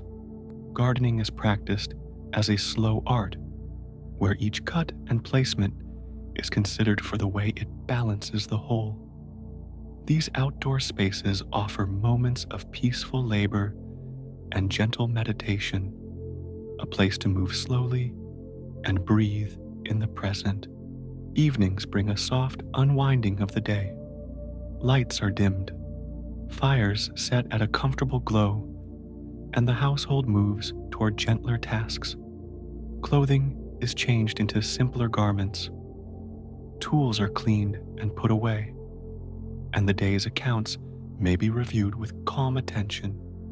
The mood becomes more inward, the outer noise receding as space is prepared for rest. Maintaining relationships with neighboring households is a daily practice of steady respect. Courteous visits, small gifts of seasonal goods, and careful attention to borders and shared resources keep tensions low. These habits of mutual regard are small and consistent, preventing larger conflicts through a web of gentle obligations. The work of neighborliness is unending, but quietly rewarding. The rhythm of sleep is also a trained habit. Beds or mats are prepared with care, blankets arranged for warmth, and rooms aired gently to welcome the night. A final round of checks is made so that tools are stored and animals are secure. The body is eased into rest with a calm routine, a gentle descent from motion into stillness, like a pond settling after a light breeze. Training emphasizes a responsiveness to changing circumstances, taught through small exercises that sharpen adaptability. A person practices shifting stance or adjusting balance, learning to find calm when conditions vary.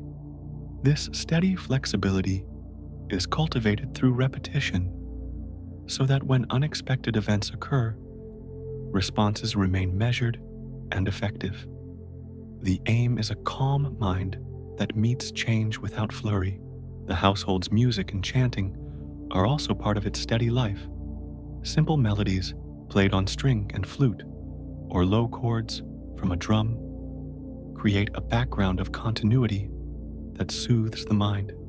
Such sounds are not loud or showy, but woven into daily practice to support focus and to mark transitions of time.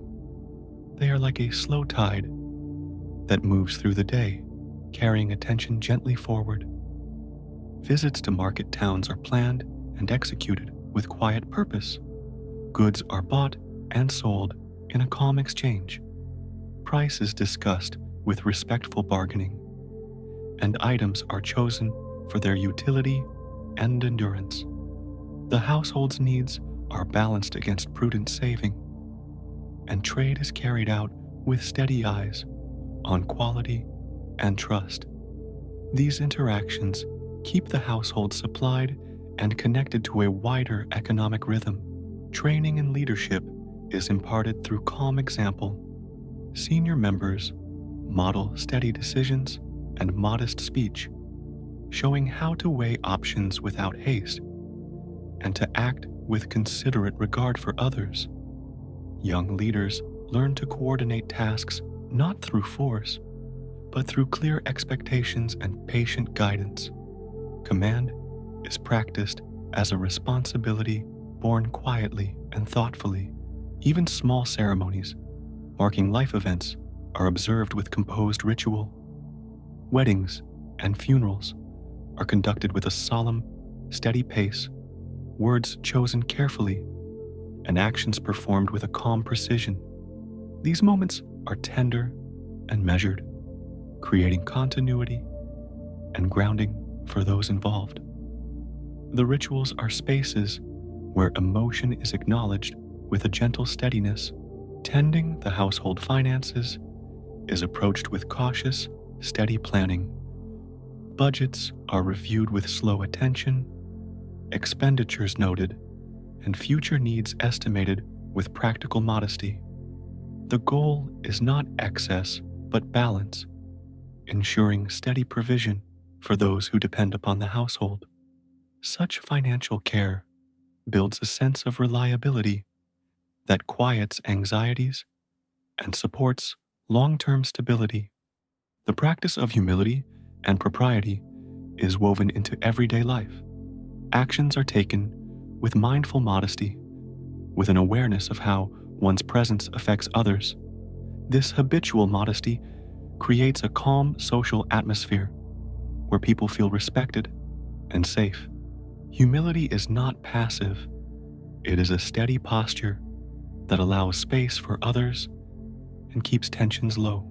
Training in quiet leadership of ceremonies and gatherings is a subtle art. Seats are arranged with thoughtful balance. Introductions are made with calm clarity, and transitions between speakers or performers are handled with unhurried grace. The host's role is to keep things moving with soft steadiness, supporting guests in ways that allow them to rest into the occasion.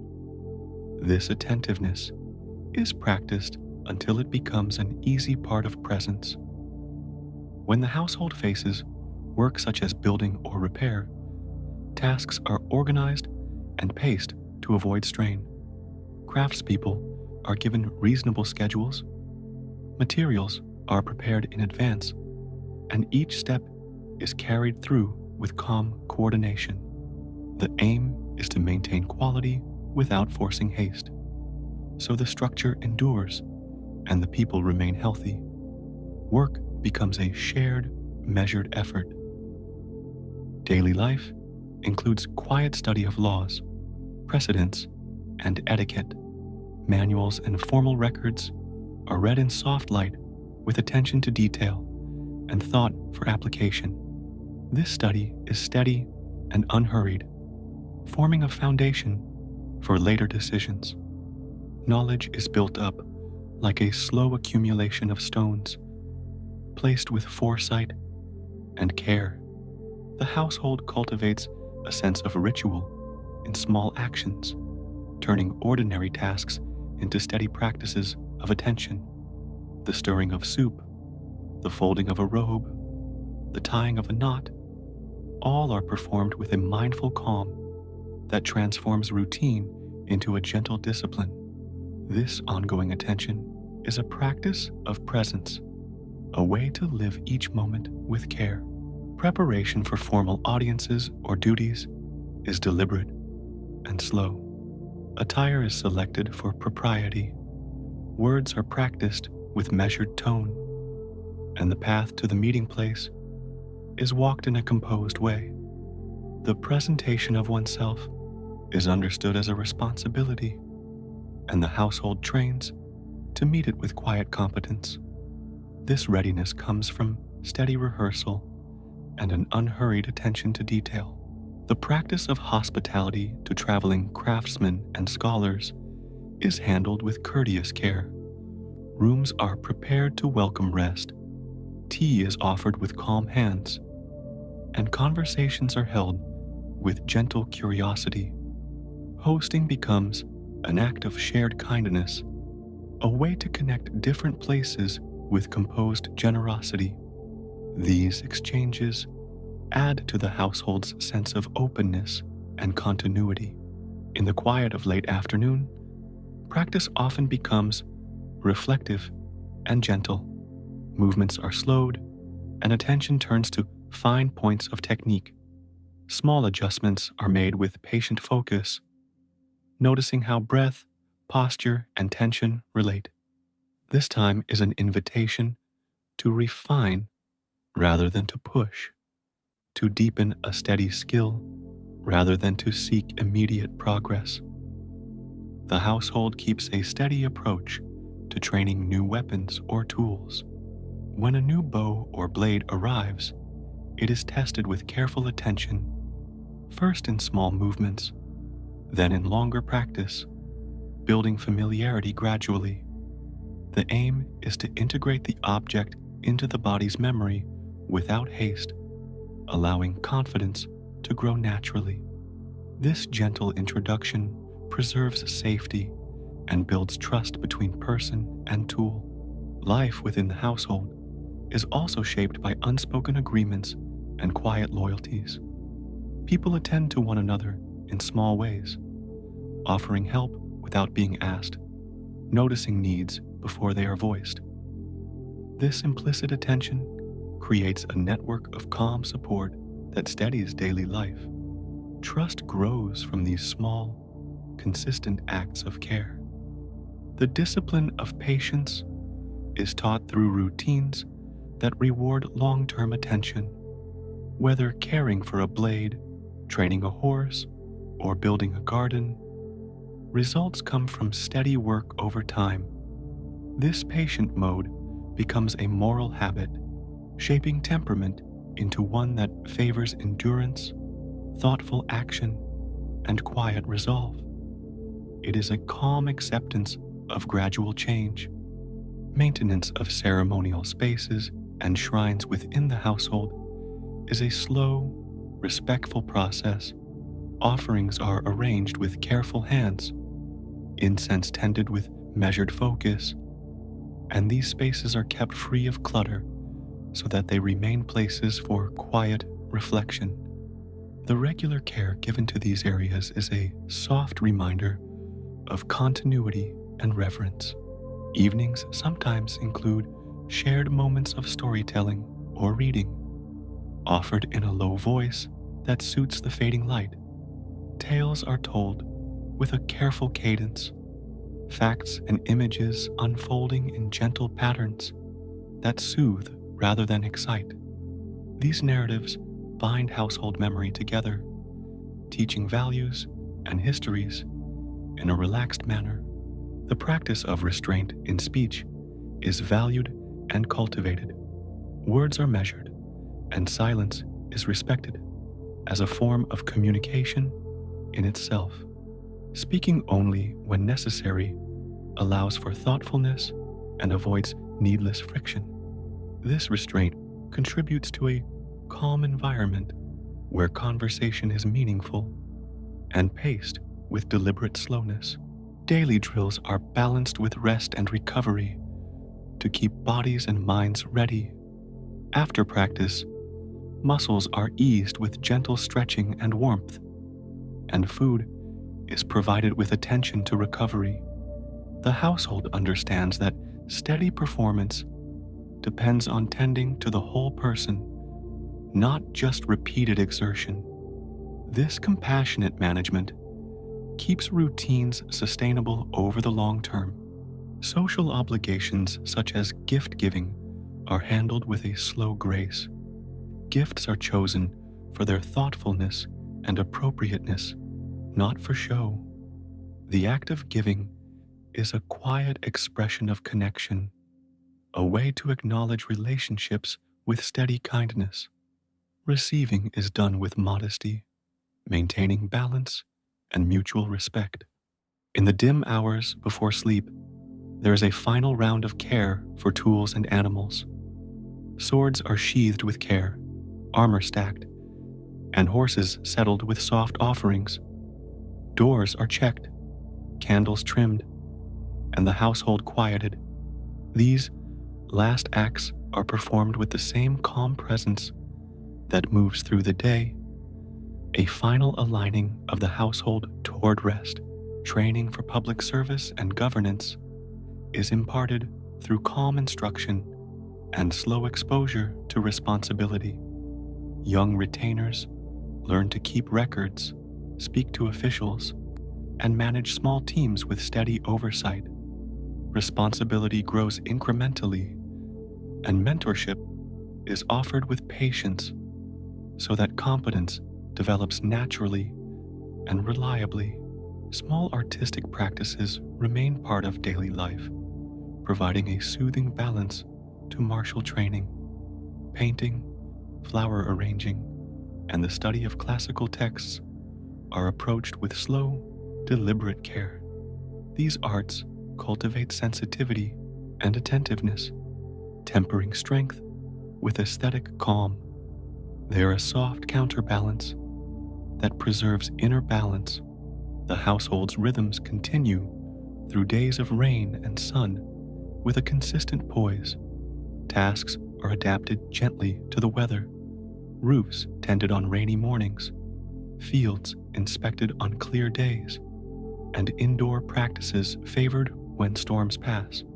This adaptability is practiced without haste, preserving the household's steady flow regardless of external change. Even as duties vary, a sense of measured continuity remains.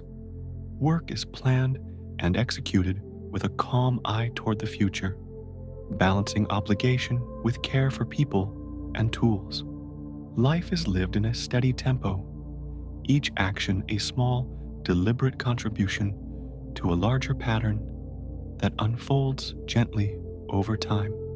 The household moves forward with quiet assurance, step by patient step, maintaining a long, soft rhythm that carries into the next day. A castle rises like a steady hill of intention, each stone placed with a mindful patience that echoes the slow work of seasons. Foundations are measured in breaths, dug deep to meet the earth and the quiet weight of years. Earthen berms slope gently away, softened by the rhythm of rain, and low banks hold memory of hands and tools that moved soil in careful arcs. The moat is a ring of cool reflection, capturing sky and leaning trees, as if to remind those who pass that stillness can be an ally. Paths curve with consideration, never abrupt, guiding movement in a calm, purposeful flow. Stone walls are laid with the long attention of craft, each block shaped and set to touch its neighbor without hurry. The joints speak a language of fit and balance, small gaps filled with sand and fine grit like small pauses between notes in a quiet melody. Masonry here is a patient conversation between hardness and the slow weathering of time. The angles of the wall catch light in different ways as the sun travels, showing subtle shifts of color and texture that soothe the eye rather than demand it. Timber frames rise with a steady rhythm, beams lifted and eased into place by teams who move as one. Joinery is an art of patience, where pegs and mortises meet with an almost conversational precision. The wood is seasoned slowly, its grain revealed by years of waiting, and carpenters learn to listen to the temper of each board. Roof lines curve with a gentle grace, tiles laid like overlapping phrases in a soft, repeating poem. All the woodwork breathes, expanding and contracting with the seasons in a quiet, reliable way. Gates are places of careful measurement, where thresholds are both practical and symbolic. Heavy doors swing on hinges that are oiled and tested, turning as if by ritual, making a small, assured sound. Gatehouses are constructed to hold attention lightly, with small rooms for watch and rest, and covered spaces where sign and message might be exchanged without hurry. A gate is a place to notice the weather and to note the passing of simple things, a place that marks transition without drama. The castle's inner courtyards form a sequence of measured spaces, each one nested within the next, with a calm, geometric logic. Low fences and gentle steps guide feet and thoughts, creating a rhythm of movement that is easy to follow. Gardens are tucked into these courtyards, with stones positioned to encourage stillness and small ponds that hold leaves and clouds. A single path may wind around a stone lantern, and the sound of water is always near enough to remind those within of the slow flow of days. Corner towers rise like patient sentinels, not in alarm, but as steady points of orientation. Their wooden floors creak in a familiar cadence, and small windows frame long views across roofs and fields. These towers are rooms of careful perspective, places from which one can watch the slow change of light and the movement of work below.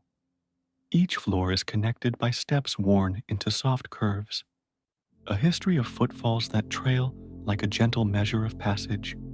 Around the castle, the town arranges itself with a quiet geometry. Streets extend outward in gentle lines, some wider for the slow commerce of carts and supply, others narrower, meant for foot traffic and the incidental exchanges that stitch a community together. The town's plan is a study in proportion and ease, designed to allow movement without haste.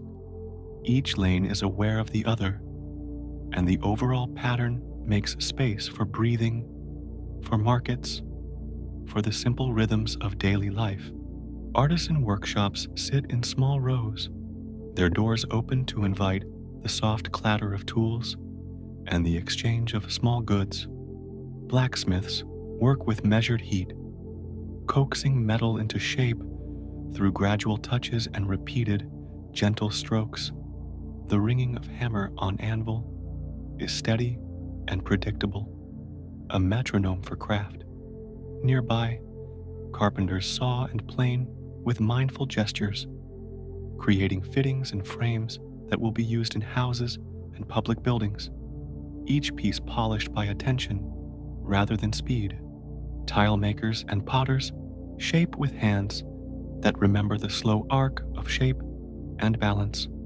The wheel turns in an unhurried manner, and clay responds to the pressure of a thumb, yielding to form as if in conversation.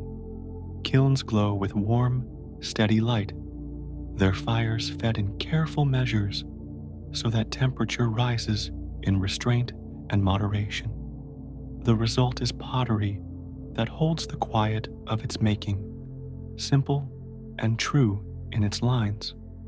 Masons and stonecutters work in a rhythm that respects the stone's character, coaxing edges to meet and faces to lie flat. They use tools that have been tempered by long use, chisels and mallets that fit the hand and the pace of the worker.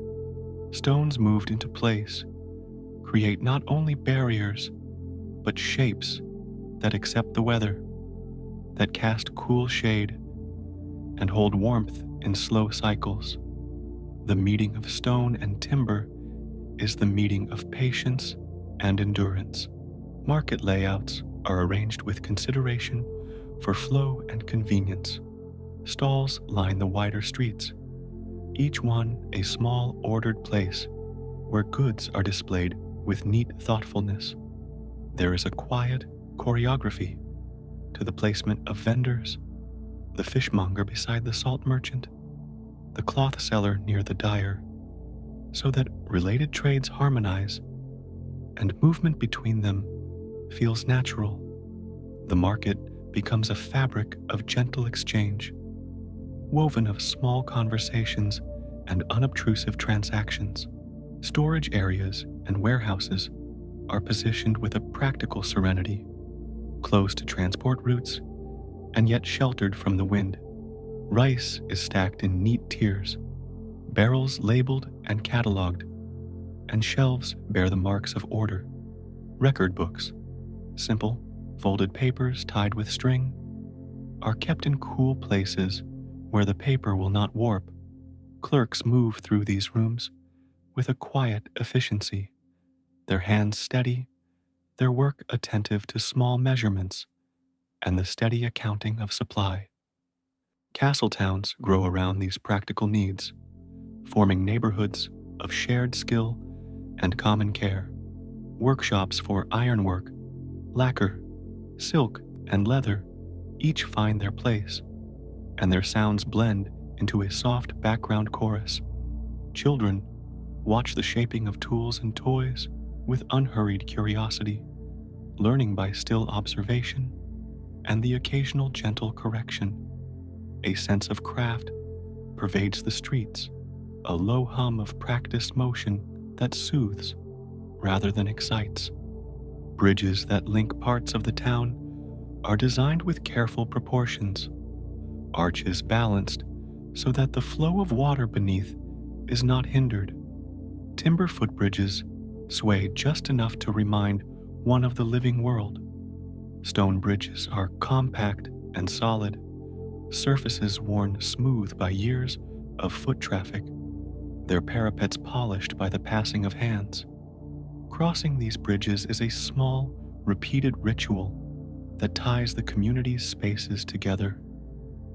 Supply networks move with the same slow reliability as other parts of town life.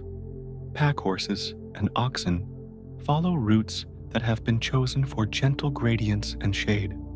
River transport carries goods with a measured speed, barges gliding under the watchful guidance of experienced hands. Roads are mended before the rainy season, ditches cleared, and signposts renewed, all as part of a calm preparation for steady movement rather than sudden urgency. Granaries are placed with an eye to balance, close enough to the castle to be secure, but also accessible for those who manage stores. Their floors are raised to keep grains dry, and vents allow air to move slowly through the stacks. Guardians of these stores keep careful ledgers, marking inflows and outflows in small, legible script.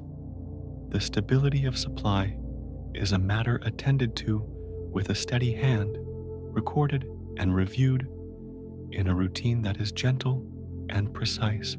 Roadside inns and post stations are spaced in thoughtful intervals along major routes, each a place to rest and regain the clarity of mind. Rooms are simple, with mats and sliding screens, and the aroma of simmered grains carries a soothing reassurance. Meals are modest and regular, and the rhythm of arrival and departure follows a predictable pattern. Staff at these places move with practiced economy, offering quiet efficiency rather than a hurried service. Water systems are tended with calm skill. Wells are dug where the earth yields to steady hands, and wooden buckets are lifted in a slow, repeated motion. Cisterns gather rainwater from tiled roofs, filtered through clean sand and stone. Small channels carry excess away, their path chosen to caress the land rather than carve it. Clean water is both a practical need and a point of collective care, tended without hubbub or flash. Gardens and small orchards near the castle provide both beauty and sustenance.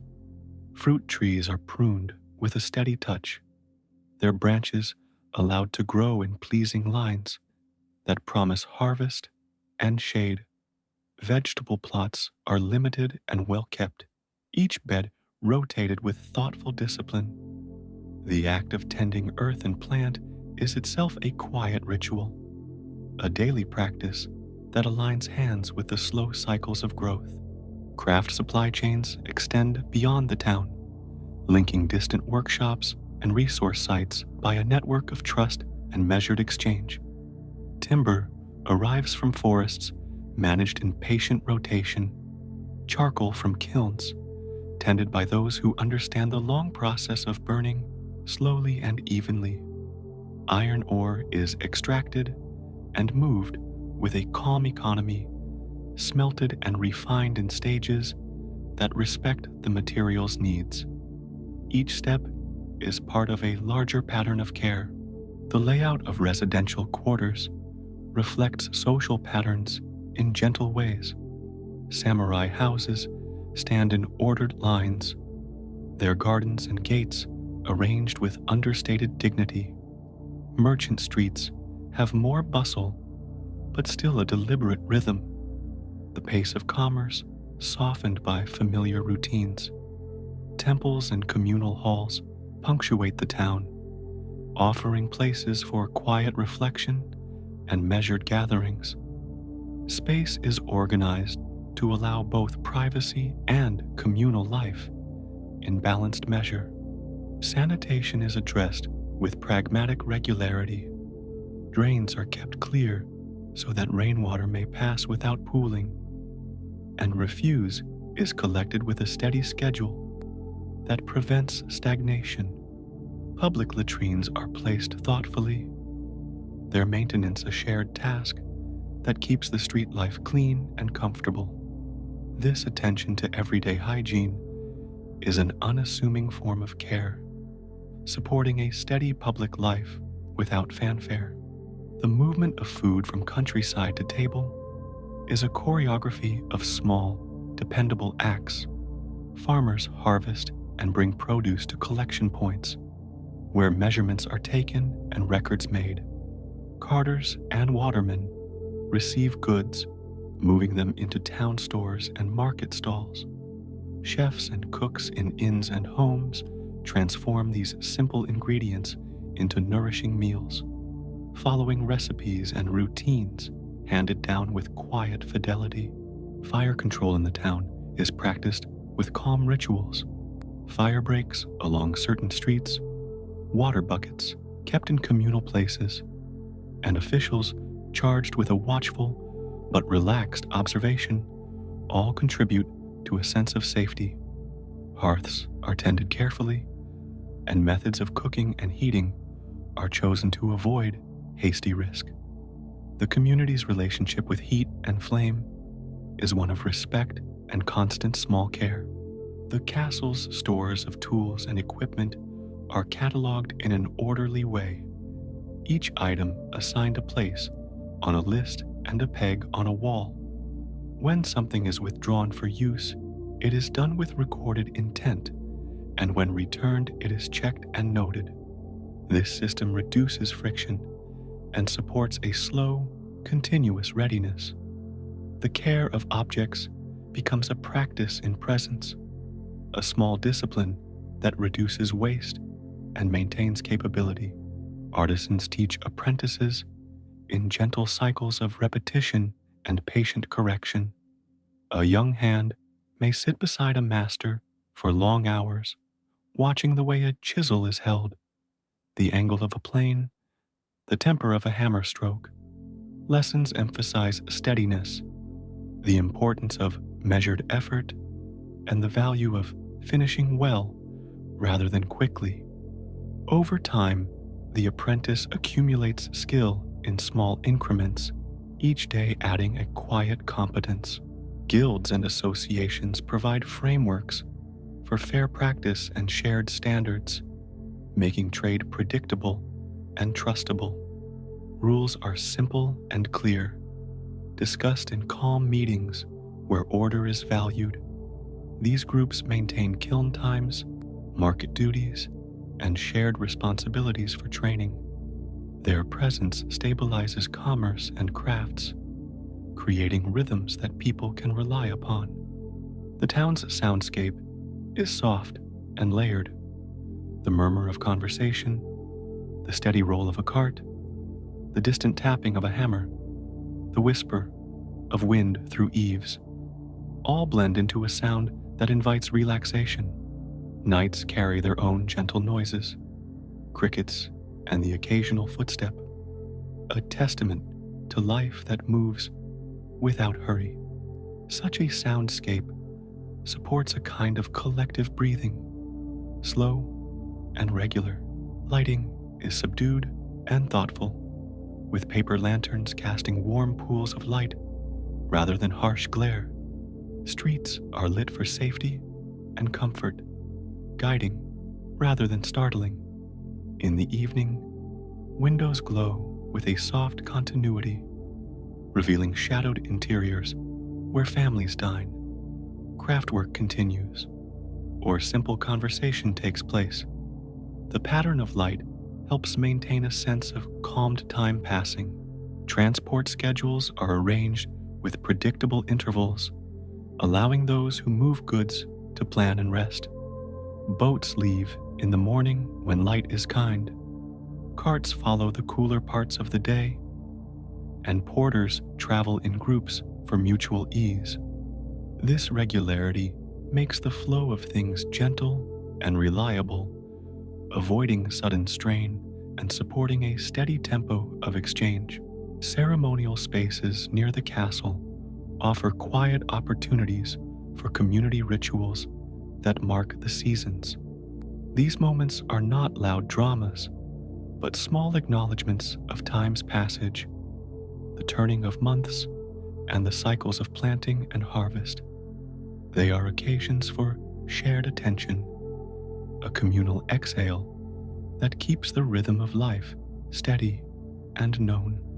Laneways and secondary streets provide intimate spaces for daily errands, where neighbors exchange soft greetings and small favors. These spaces are intentionally scaled for walking and for noticing. A pot of stew cooling on a windowsill, a child tracing a pattern in the dust, a neighbor sweeping an entrance. All these small acts create a texture of life that is slow and nourishing. The relationship between castle and town is one of mutual care and measured dependence. The castle needs supplies and skilled hands, and the town benefits from the stability that careful administration provides. This interdependence is expressed through contracts, shared responsibilities, and a quiet negotiation of needs.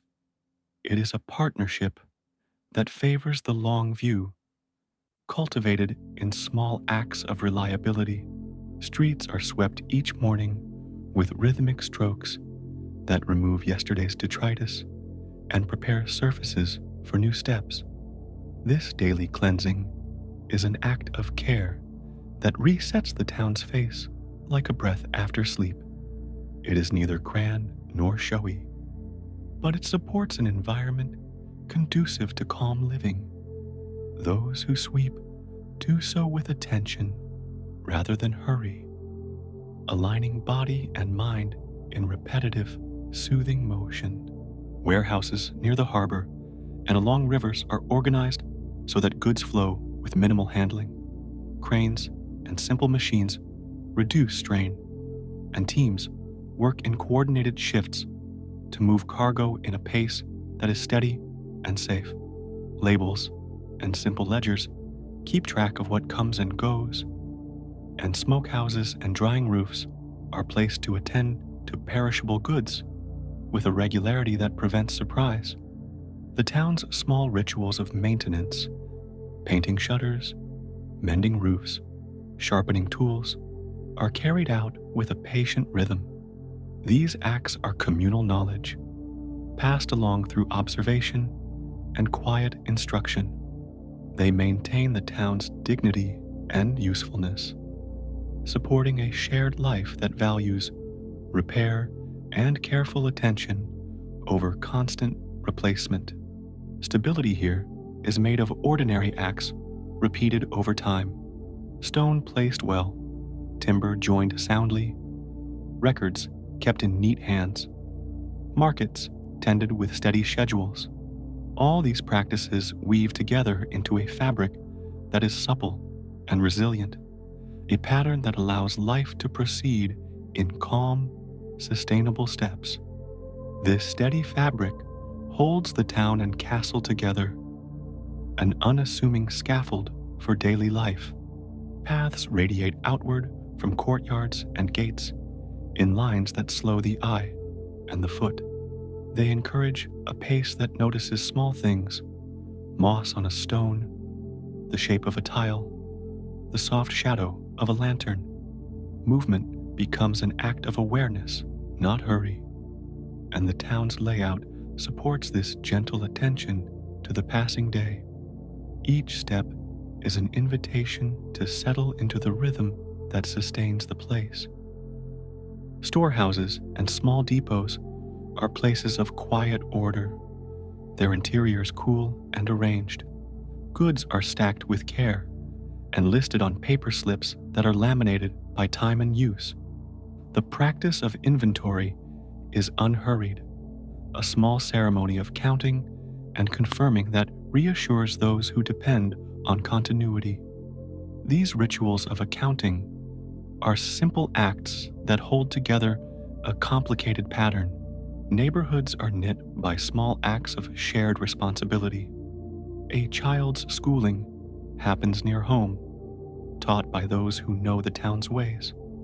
Tea houses provide short pauses for conversation and reflection, their tatami rooms soft and low-lit. Temples offer a place to gather and breathe. Together, these spaces create a human pace that privileges steadiness and calm appreciation over haste and noise. Markets close at a predictable time, and the day winds down with a particular softness. Stalls are folded and covered, goods return to neat places, and the street slowly quiets. The evening offers a gentle gradient into night, lamps lit, paths emptied.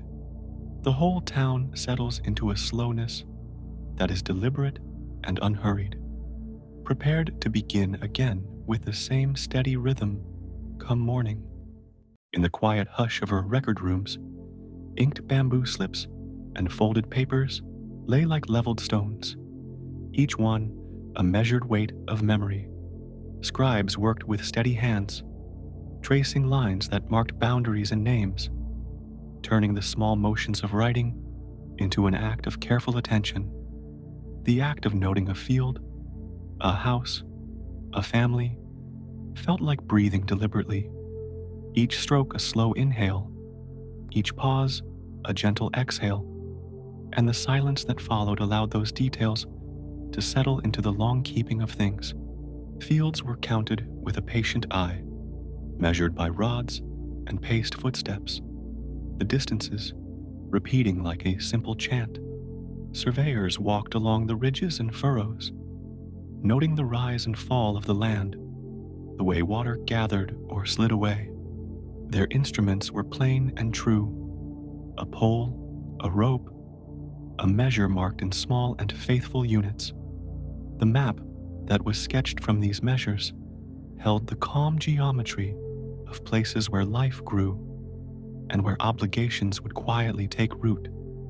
A register for each parcel became a slow ledger of relationships, linking earth and household, obligation and care. Names of proprietors were placed beside the kind of soil, beside the rice yield expected, and the customary dues. This map of obligation was not abrupt. It unfolded in neat columns and soft ink, a careful translation of seasons and yields into the language of administration. The ledger was as much about continuity as it was about numbers, a way to hold a community's work in patient, readable lines. Taxation moved like a measured breath through the year, arriving with the predictable seasons and flowing from harvest to haul. The assessments translated the land's yield into a shared responsibility, recorded on paper with gentle precision so that each household could know what was due. Collections were scheduled and slow, often taken in portions aligned with the rhythm of cropping and storing. This steady pattern kept markets stable and expectations clear, a quiet music of give and take that households could anticipate. Local magistrates received petitioners with the calm of an early morning. Their offices were sparse and ordered, a table of papers, a brush, a small stack of seals. People came with requests and with complaints, each voice folded into a day of listening. The magistrate's role was procedural and exacting, turning testimony into record, weighing statements against surveys and past registers. Decisions were written carefully, citations of precedent drawn like soft threads, binding the present to a remembered practice. Cadastral surveys were renewed in cycles, not as sudden upheavals, but as gentle renewals. Inspectors returned to fields to note changes, a new irrigation ditch, a shifted boundary, a field converted from millet to rice. These revisits allowed the records to breathe and expand, to accept adjustments as living things. The cadence of these surveys followed nature's own seasons, a calendar of attention that kept administration in step with the land's quiet transformations. Magistrates kept minutes in the form of precise entries, a slow narrative of small events. Each hearing produced a line in the ledger, a few paragraphs describing the issues, the witnesses, and the ruling. These were not sweeping edicts, but careful notes, the administrative equivalent of a hand gently setting a stone back into place.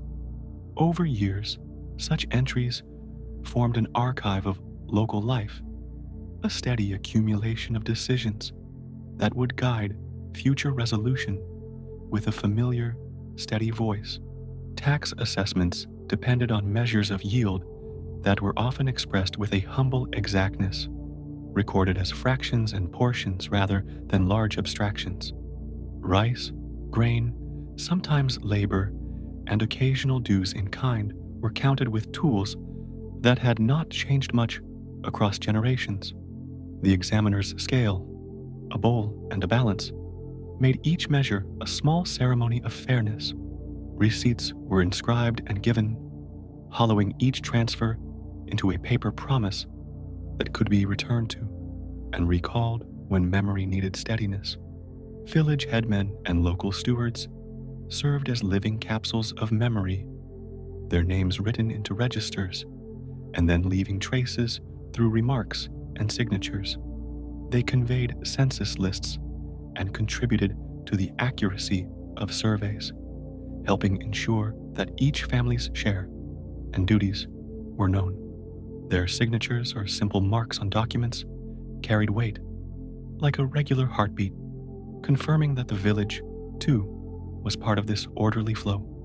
They moved gracefully between households, bearing both the pen and the quiet authority of continuity. Maps were hand-drawn with a reverent economy, each inked line a deliberate gesture. Roads were thin, like veins. Rivers were soft washes, temple grounds were squares of calm. These maps were practical and modest, not ornate, meant to be read while sitting under an eave.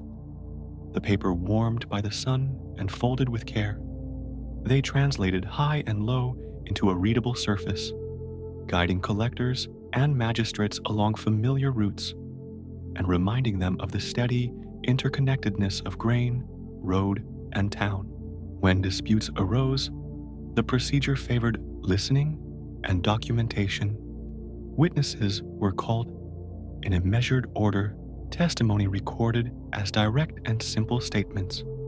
The magistrate's duty was to convert these moments into lasting entries, to create a transcript that could be relied upon later. Cross-examination was patient, not adversarial.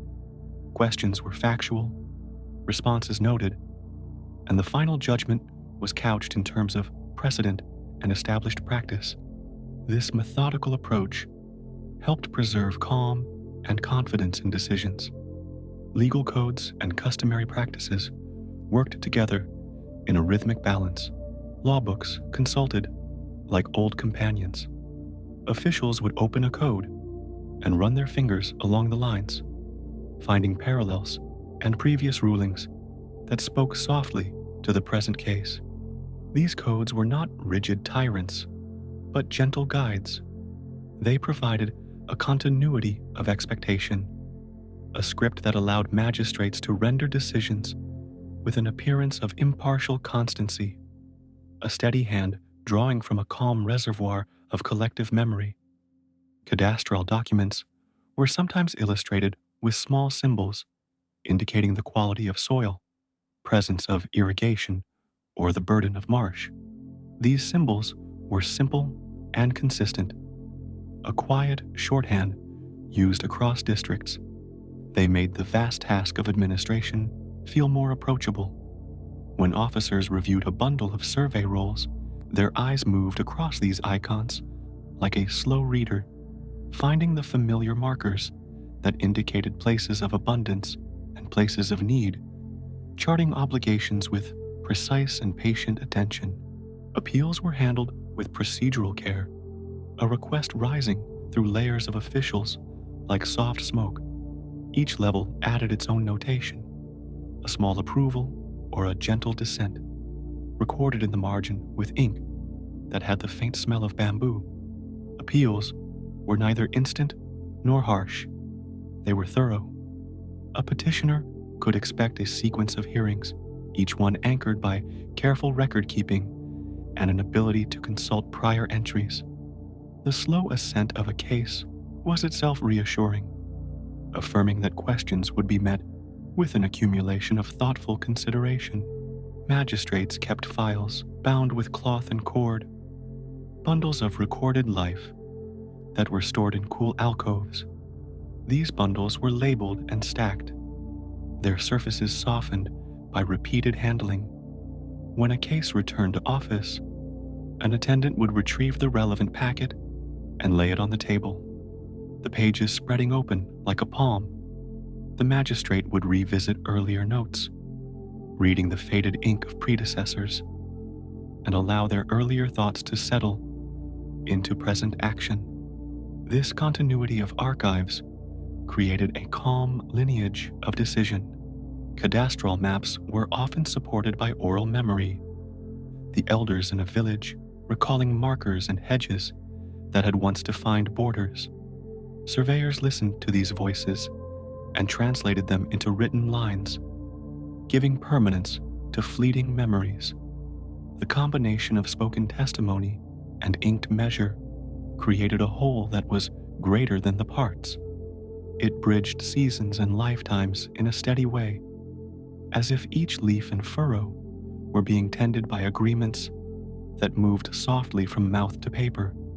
In tax collections, the collectors themselves carried official seals, small, warm pieces of wood or stone that imprinted an unhurried signature. The seal pressed into wet ink made an impression that could be trusted, a mark that was both personal and institutional. When a receipt was stamped, the simple action converted obligation into recognized exchange, calming the anxieties of both payer and receiver. The seal's quiet presence on a paper sheet carried the authority of the office with an unobtrusive dignity. Land categories were often nuanced, named with gentle specificity that reflected local understanding. Irrigated terraces, upland plots, reclaimed marsh, and woodlots each received individual entries. This attention to difference acknowledged the subtleties of rural life and allowed taxation to align with capacity. The careful cataloging of such categories made assessments fairer and more predictable, offering households an ability to plan and prepare. The paperwork thus became a cooperative tool, a ledger that translated cultivation into shared responsibility. Audits occurred like patient check-ins, officials visiting fields and stores to compare recorded yields with actual stocks. These visits were not frantic inspections, but methodical reconciliations of paper and reality. Receipts were scrutinized, and storehouse lists were cross-checked against harvest reports. The tone of an audit was one of calm verification, a practice intended to preserve trust and to ensure that the system of record remained aligned with the life of the countryside. Courtrooms were simple, often an open space in a magistrate's house where questions could be asked in a low voice. Proceedings moved with measured tempo. An opening, the presentation of claims, the recounting of evidence, and the issuing of orders. There was no rush, only a steady dedication to ordering words into certainties. The magistrate's manner was deliberately restrained, and the voice used to record rulings was even, as if to lull any heat in the dispute back to a cool, rational summation. Records included not only land and taxes, but also household lists, births, deaths, and marriages, all noted with a delicate thoroughness. Family registers served as the backbone for many administrative tasks, clarifying inheritance and obligations. These registers were written with a light, careful hand, respecting the personal dignity of those recorded. They knitted private lives into the public ledger, creating a gentle network of accountability and recognition that supported orderly transitions across generations. Penalties for lapses or misdeeds were typically proportionate and meant to restore balance rather than to punish harshly. Fines were calculated with reference to local capacity, a consideration that acknowledged the fragile rhythms of agrarian life. When restitution was required, it was set in terms that could be met without breaking household routine. This tempered approach kept the legal system steady and humane, a slow corrective rather than a sharp rod. Notices were posted in public spaces with calm regularity, informing communities of tax dates, surveys, and rule changes. These posts were written plainly and placed where people gathered, at market gates, by temples, near the town well. The act of posting turned an administrative decision into a shared knowledge, and the rhythm of such announcements helped to synchronize daily life with the larger demands of governance. The public message carried a soft certainty that reduced confusion and soothed worry. Administrative districts were organized so that responsibilities were clear and overlapping where necessary, creating redundancy that increased reliability. A cluster of officials might oversee surveys, while another group maintained the roles, each step documented to ensure that changes were captured in multiple places.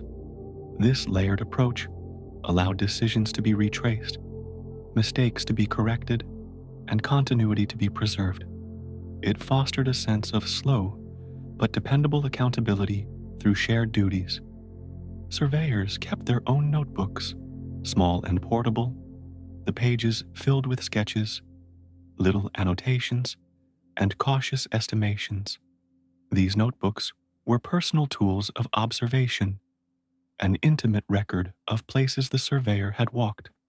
Later, these rough notes would be translated into formal entries, refined by colleagues, and then made part of the public archive.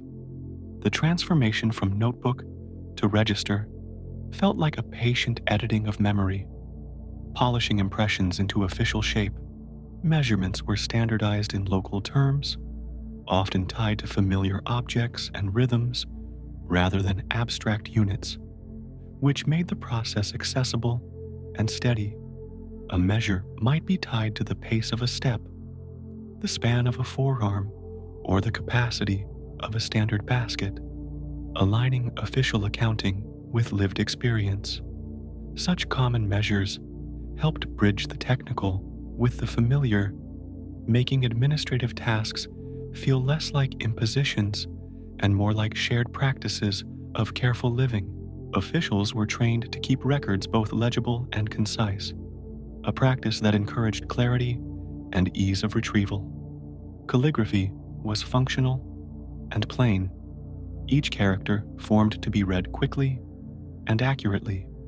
Tight routines governed the upkeep of archives, and young clerks learned the hush of the office as they copied entries under the watchful eye of senior scribes.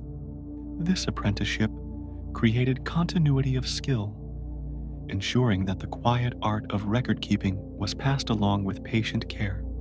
The cadence of fiscal years shaped communal life, establishing a slow calendar of dues, inspections, and relief. People learned to anticipate the rhythms of assessment and to plan around them, storing grain and arranging labor with a sense of long-term sequence. The fiscal calendar was not merely administrative. It became woven into domestic rhythms, steady companion that guided planting, harvesting, and the distribution of communal tasks. Land disputes were often resolved through mediation, with neighbors and respected elders forming panels to advise the magistrate. These local voices brought practical knowledge and a calming influence to contentious matters. Mediation emphasized restoration and practical compromise, favoring solutions that preserved long-term relationships. The presence of familiar, respected intermediaries in the process ensured that decisions were grounded in lived contexts and in the soft rules of communal fairness. Legal forms and templates were used with confident regularity, a repertoire of standard phrases and clauses that helped to frame decisions in a stable language. Officials relied on this shared stock of forms to ensure that rulings were consistent and comprehensible. The repetition of familiar structures in documentation reassured both clerks and subjects, providing comfort in predictability and making administrative outcomes easier to remember and abide by. The magistrate's seal book contained impressions of past rulings, an archive of authority expressed through repeated marking. When issuing orders, officials sometimes compared a fresh decision to these impressions, ensuring that wording matched accepted norms. The subtle repetition of phrasing across cases gave a sense of continuity, a feeling that the administration was a steady river, its words echoing softly as they flowed downstream. Records of natural features, springs, wells, groves, were recorded with a sense of reverence, acknowledging that the landscape itself was a partner in governance. Water rights and access to shared resources required careful notation, for they shaped both livelihood and social harmony. These entries were written with attentive care, describing sources, their uses, and any communal regulations that tempered individual claim. Such notations ensured that the common goods remained manageable and accessible. Transit and tolls along roads were documented with the same patient attention given to fields, The movement of goods required schedules and receipts, and weigh stations logged the tonnage of transport. These logistical entries supported commerce and taxation alike, providing a predictable flow that helped markets function without sudden shocks. The steady recording of transit made travel and trade an orderly, almost meditative exchange. When new cultivation techniques arrived, officials recorded them as gentle notations in surveys and ledgers, noting changes in yield and practice. These small entries reflected an adaptive administration, one that could accommodate innovation without haste. By acknowledging improved methods, the records became living documents, responsive to human ingenuity while maintaining the calm steadiness of oversight. Minutes of meetings were kept with an even hand, each name and statement noted without embellishment. These quiet chronicles formed a slow discourse across generations, a chain of thoughtful exchange captured in ink. Officials consulting these minutes encountered a past voice speaking in clear, restrained lines, offering precedent and reminding present decision makers of earlier considerations. The archival memory thus guided contemporary choices with a calm, ongoing wisdom. Revenue offices practiced a modest redundancy, keeping duplicates of essential roles in separate locations to guard against loss by fire or flood. Copies were stored in cool, dry rooms or shared with central repositories, a precaution that showed a patient regard for continuity. This duplication ensured that an administration could continue its steady course even after misfortune, preserving the fragile trust between rulers and the ruled. Legal training emphasized measured judgment and an appreciation for nuance, teaching young magistrates to listen and to read records with an empathetic steadiness. Students read old rulings slowly, learning to place themselves within a lineage of decision-making that prized equitable outcomes. This educational approach fostered officials who were sober and reflective, mindful that their judgments would enter the archive and shape future lives. The language of water rights and irrigation was woven through many cadastral entries, for water distribution governed much of agricultural success. Channels, weirs, and sluices were noted, with responsibilities assigned to particular fields and households. These technical notations sustained communal cooperation, reminding each steward of their role in tending shared systems. The specificity of such records encouraged mutual care and a patient coordination that kept fields alive. Court etiquette was restrained and calm, a set of small gestures that shaped the tone of proceedings. Parties spoke without flourish, and magistrates received statements with an even gaze. Such customs limited the heat of conflict and promoted orderly resolution. The ceremony of the courtroom, simple and unobtrusive, fostered a space where arguments softened into clear, documentable facts, and where disputes could be translated into neat and lasting decisions. Leaders of domains set procedures for collecting and transmitting reports with a careful hierarchy of responsibility, ensuring that information flowed from village to office and back again. This orderly channeling of data allowed administrators to respond to realities on the ground with measured speed, while also preserving the calm deliberation important for sound governance. The resulting networks felt like slow-moving currents, precise yet unhurried. When unforeseen hardship struck, local officials could record temporary relief measures, noting adjustments to dues or schedules. These entries reflected a humane flexibility, a recognition that the system existed to serve and not to break. Such temporary notes were made with delicacy, formal in form but gentle in intent, and later reviewed to restore equilibrium. The paperwork thus doubled as a means of compassion, offering practical breathing room where needed. Records often bore marginalia, small notes added by later hands that clarified or updated earlier entries. These marginal comments acted like a patient conversation across time, a low exchange that smoothed potential confusion. They were quiet amendments, the administrative equivalent of someone leaning over to whisper a helpful reminder. Over time, these marginal marks created a layered archive that conveyed both original intent and subsequent understanding. Magistrates sometimes relied on expert technical advice. Surveyors, agriculturists, or irrigation masters, whose reports were appended to official files. These specialist notes provided a calm, factual basis for decisions, enabling legal judgments to reflect technical realities. The collaborative process of consultation made rulings more grounded, ensuring that administrative choices were both legally consistent and practically sound.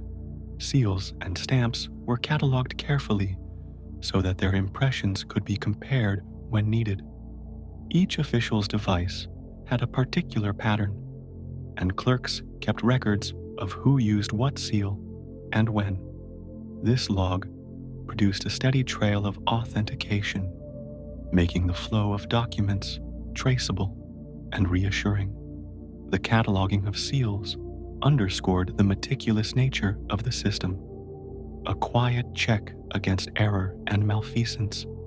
Border markers and boundary stones were recorded with both text and sketch, noting inscriptions and local landmarks. The physical presence of stones imbued records with tangibility, anchoring paper lines to real places. Maintenance of these markers was periodically recorded, ensuring that the countryside's skeletal frame was kept intact. This practice tied the abstract lines on a map to the slow permanence of carved rock. Notices of inheritance and succession were entered with calm formalism, preserving the orderliness of familial transfers. The records specified heirs, portions, and any encumbrances, allowing a smooth passage of title. This administrative care prevented disputes from emerging and ensured that transitions across generations were governed by clear, written agreements. The result was a social fabric held together by tidy, patient documentation. The administration treated common lands and forests with particular attention, noting the rights of grazing, collecting wood, and communal use. These entries cataloged both individual privileges and collective rules, balancing private use with communal preservation. Such records maintained a deliberate stewardship, safeguarding resources through careful allocation and recurring notation. Judgments were recorded with reasons, not merely outcomes, so that future officials could follow the logic behind decisions. These explanatory notes were written in straightforward terms, a calm account of facts and applied norms. The practice discouraged arbitrariness and encouraged consistency, allowing the archive to speak clearly across time and provide a foundation for predictable governance. Commissions were given for special surveys, their missions outlined in formal instructions, and their results returned as neat reports. These commissions expanded the administrative reach without haste, each one a measured inquiry into a specific facet of governance. The reports, accompanied by careful maps and tables, slotted into the larger body of records like a small, well-placed stone in a path. Records were periodically reviewed in sessions of quiet audit, where senior officials gathered to read through voluminous rolls and to correct anomalies. These sessions were methodical and obliging, a communal reading that refreshed collective memory. The corrections and confirmations emerging from these audits reinforced coherence, aligning dispersed records into a consistent whole across seasons and offices. Archives were treated as living stores, accessed and tended with regularity. Staff polished shelves, turned pages, and issued bundles for use, returning them with folded margins and new notes. The care given to archives showed a reverence for continuity, an understanding that the past's recorded calm was essential for present stability. The archives themselves became part of the communal bedrock, a slow reservoir of institutional knowledge. Officials often mediated with ritual care, using ceremonies of acknowledgement that transformed disputes into reconciliations. Small, symbolic acts, an exchange of tokens, a formal apology, or a public statement, were recorded and served to seal agreements. These rituals added a human warmth to administrative outcomes, binding legal formality to social bonds in a gentle, restorative fashion. Daily logs of market transactions were kept in modest ledgers, the ebb and flow of commerce, reflected in neat columns of price and quantity. These economic records supported taxation and planning, but also provided a mirror of local life, showing the patterns of trade, scarcity, and abundance. The market logs were a living pulse of the community, steady and readable. Travel permits and licenses for trade were issued with calm efficiency, each stamped and noted so that movement could be accounted for without undue restriction. Such regulation balanced freedom and order, allowing commerce to proceed with the assurance of administrative oversight. The permits were written plainly and kept with care, facilitating a soft confidence among merchants and carriers.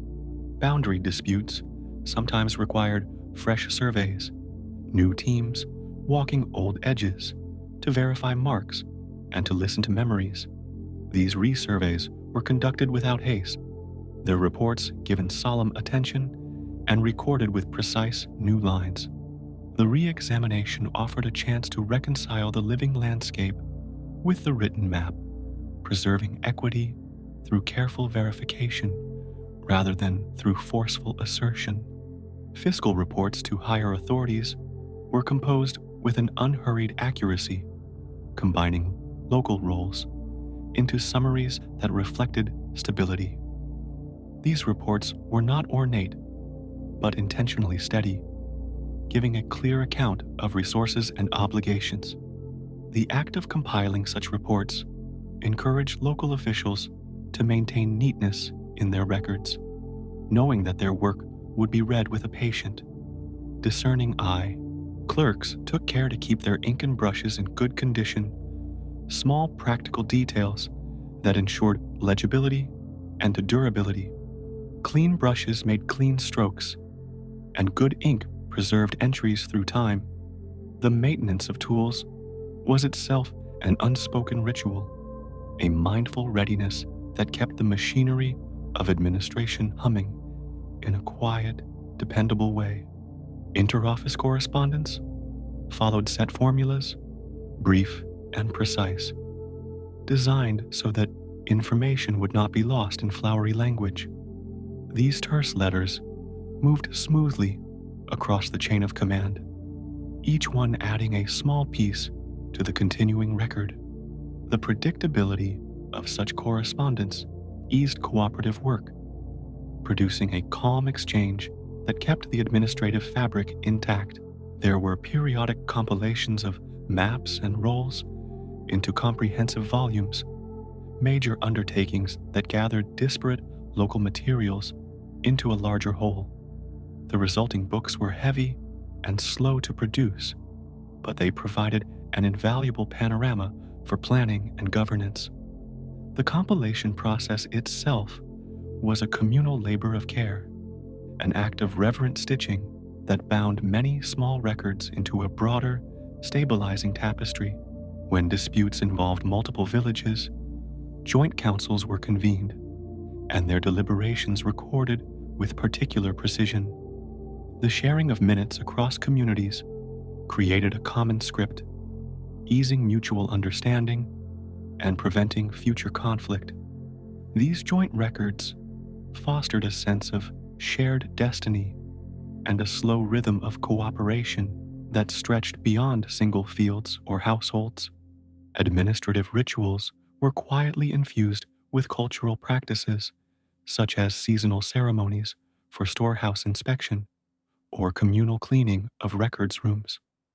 These events synchronized civic duties with cultural rhythms, reinforcing the idea that governance was part of daily life. The rituals turned practical tasks into communal acts, their repetition lending a calm familiarity to official routines. Audit trails were kept to trace decisions back to sources, each action in a file linked to the preceding entries and the following directives. This traceability made the administration accountable and transparent in a gentle way, a slow assurance that records would not vanish into obscurity. The linking of entries formed a chain, each link a small promise of continuity and clarity. Officials valued simplicity in language and clarity in layout, keeping columns and margins neat so that a page could be read at a glance. The disciplined page design eased retrieval and minimized confusion, allowing clerks to find needed information without strain. This clear presentation was a quiet kindness to future readers, a consideration that multiplied across the working life of an office. Community obligations were sometimes rotated among households, not all duties falling on the same family year after year. These rotations were recorded and managed with patient attention, spreading labor and ensuring equity. The rotation schedules were written plainly and followed with faithfulness, a peaceful system that maintained social balance through orderly sharing.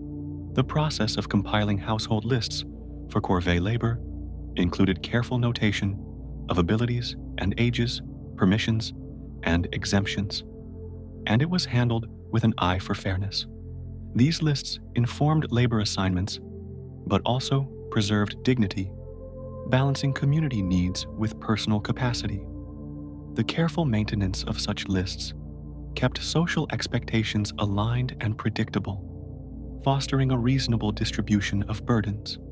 Regulations for market weights and measures were enforced through official calibration records, ensuring that merchants and buyers trusted the scales. Officials kept standards on file and periodically checked devices, recording calibrations and any corrections. This attention to measurement integrity supported fair commerce and kept the market's steady pulse unbroken.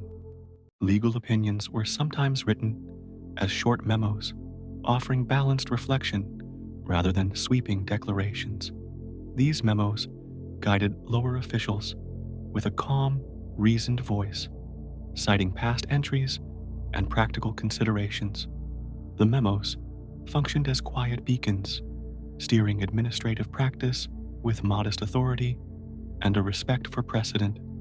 Procedural manuals circulated among offices, simple booklets that spelled out steps for common tasks: how to inspect a field, how to record a birth, how to issue a receipt. These manuals created uniformity and eased training, offering a steady touchstone for new clerks. The repetition of common forms ensured that the work of administration remained predictable and comprehensible. When errors were discovered, corrective entries were made with clarity, an amendment rather than an erasure. Marginal notes explained the change, and cross-references linked the correction to its origin. This transparent practice preserved trust and reduced uncertainty, demonstrating that the system could admit fault and adjust with composed care. The slow rhythm of archival work, unpacking bundles, copying faded ink, preserving fragile paper, felt like tending a garden of memory. Each action was small, but collectively immense, a steady labor that kept the past accessible. The patience of archive work matched the overall temperament of administration, calm, careful, and mindful of continuity. Officials sometimes composed concise guides for common disputes that served as reference for magistrates in the field. These guides distilled practice into readable instructions, a practical wisdom that smoothed decision-making. The presence of such guides assured uniformity and eased the mindful application of procedure in daily cases. In the exchange between the living landscape and the written record, a gentle equilibrium was maintained. Fields and families continued their slow work, while officials tended to the ledger, the archive, and the maps. This balance allowed life to proceed with a soft confidence, a trust in the orderly system that made small things reliable and predictable. Administrative language was often metaphorical in private notes, comparing a well-kept ledger to a tidy garden or a clear stream. Such metaphors reflected the human care behind dry entries, reminding clerks and magistrates that their work was an act of nurture. The language made the task feel personal and meaningful, a quiet stewardship of communal memory. Local ordinances were drafted with measured phrasing and recorded in plain script, ensuring that rules were accessible and durable.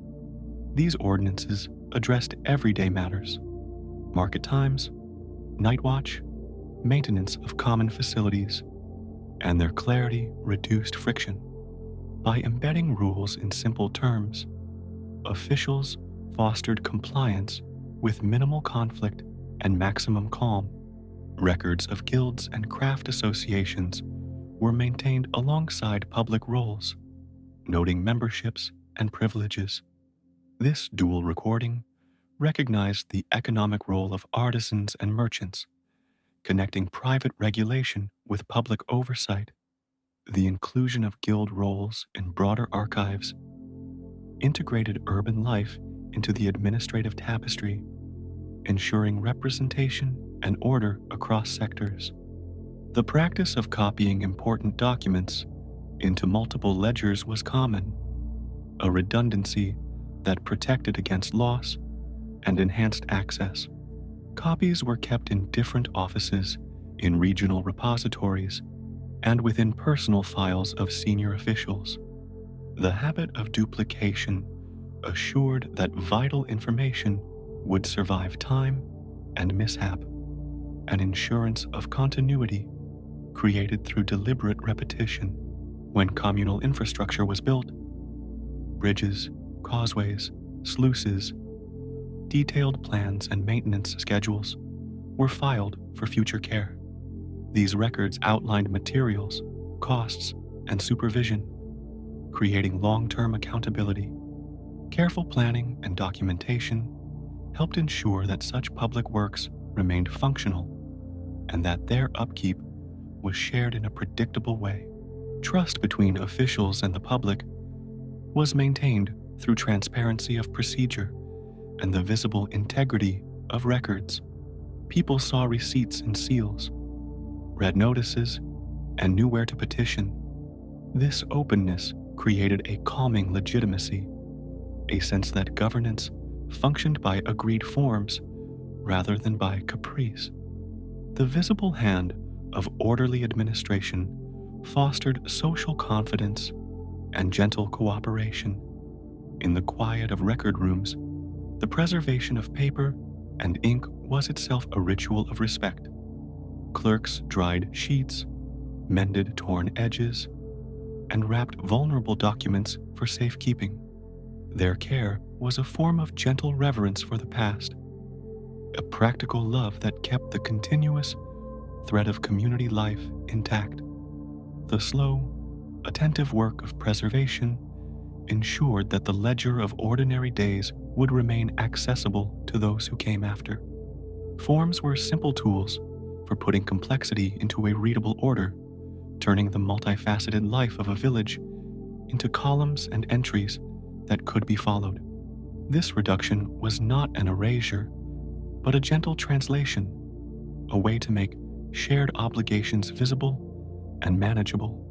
The simplicity of form made civic life navigable, offering an ease that soothed the small anxieties of daily uncertainty. The steady practice of record keeping and legal procedure created a landscape of trust, where decisions were anchored by documentation and where people could orient themselves by the faint, reassuring outlines of official memory. The archive was like soil, gently packed around roots, supporting growth while holding shape, a quiet embrace of continuity and order that sustained the slow, patient life of communities. The streets moved like a slow river, and the river of people passed gently through lanes of wooden eaves and paper lantern light. Each footstep was a soft note in a melody that had been learned and played for many seasons. Stalls aligned like stones on the riverbed, familiar in shape and placement. Voices rose and fell in measured tones, like a breeze through bamboo. Merchants adjusted their wares with hands that knew where every piece belonged. Customers arrived with quiet faces and steady breathing, knowing that the rhythm of trade was also the rhythm of the town itself, steady and reliable, neither hurried nor halted. Lanterns were lit with a tender, practiced motion. The flame breathed, small and warm, and cast an even glow over polished counters and hung cloth. Light and shadow moved along the grain of wood, revealing the fine details of craftsmanship. The lanterns guided late couriers to inns and led customers to familiar signs. Their light softened the edges of sharp deals and softened voices so that bartering itself felt like a private conversation. In that softened glow, each transaction was a quiet exchange of trust, recorded by memory and by small slips of paper that exchanged hands like leaves on water. Shops opened to the street with sliding doors and curtained entrances, each curtain bearing the simple emblem of a family or a guild. These emblems were steady, like small family trees, symbols of lineage and practice that marked a place of skill. Behind each curtain, hands worked at steady tasks. A potter turned clay with a measured patience. A cloth dyer folded colors with an eye for harmony. A cabinet maker smoothed joints until wood seemed to breathe. The repetition of these tasks formed the backbone of the district, and the familiarity of those rhythms was itself comforting, like the way the breath settles when one lies down to sleep. Guilds kept gentle order. They were not loud authorities, but careful organizers of craft and habit. Within their quiet bounds, apprentices learned to count time in the motions of work. Masters spoke in low voices about patience and accuracy, guiding hands and attention. Guilds arranged shared tools and scheduled times by a slow calendar known to every household. They kept simple rules about quality, their decisions recorded in small ledgers with steady script. These ledgers were more than account books. They were memory. They held names and norms, and reading them was like listening to the town remember itself. Markets were arranged like small ecosystems, each stall fitting into the whole with ease. Fresh vegetables rested beside pickled goods. Rice sellers balanced their sacks by weight, and fishmongers displayed glistening offerings on beds of ice. The scent of soy and smoke threaded through the air, gentle and familiar. Buyers moved with patience, selecting what they needed by touch and taste. Weighing scales swung in slow arcs, precise and deliberate. Coins changed hands with the same measured care. sometimes counted on a small wooden tray that held value as if it were a small, warm stone. Inns were quiet havens, with tatami rooms that welcomed tired limbs and minds. Travelers entered with the soft shuffle of sandals and were greeted with a boo that settled like a small promise. The inn's routine wrapped around them. A warm bath poured, a simple meal laid out, and a narrow futon arranged with care. The inn was a pause in the town's continuing breath, a place where day met night, and the footfalls of the road softened into sleep. Hosts kept ledgers of arrivals and departures, not as burdens, but as companions of memory.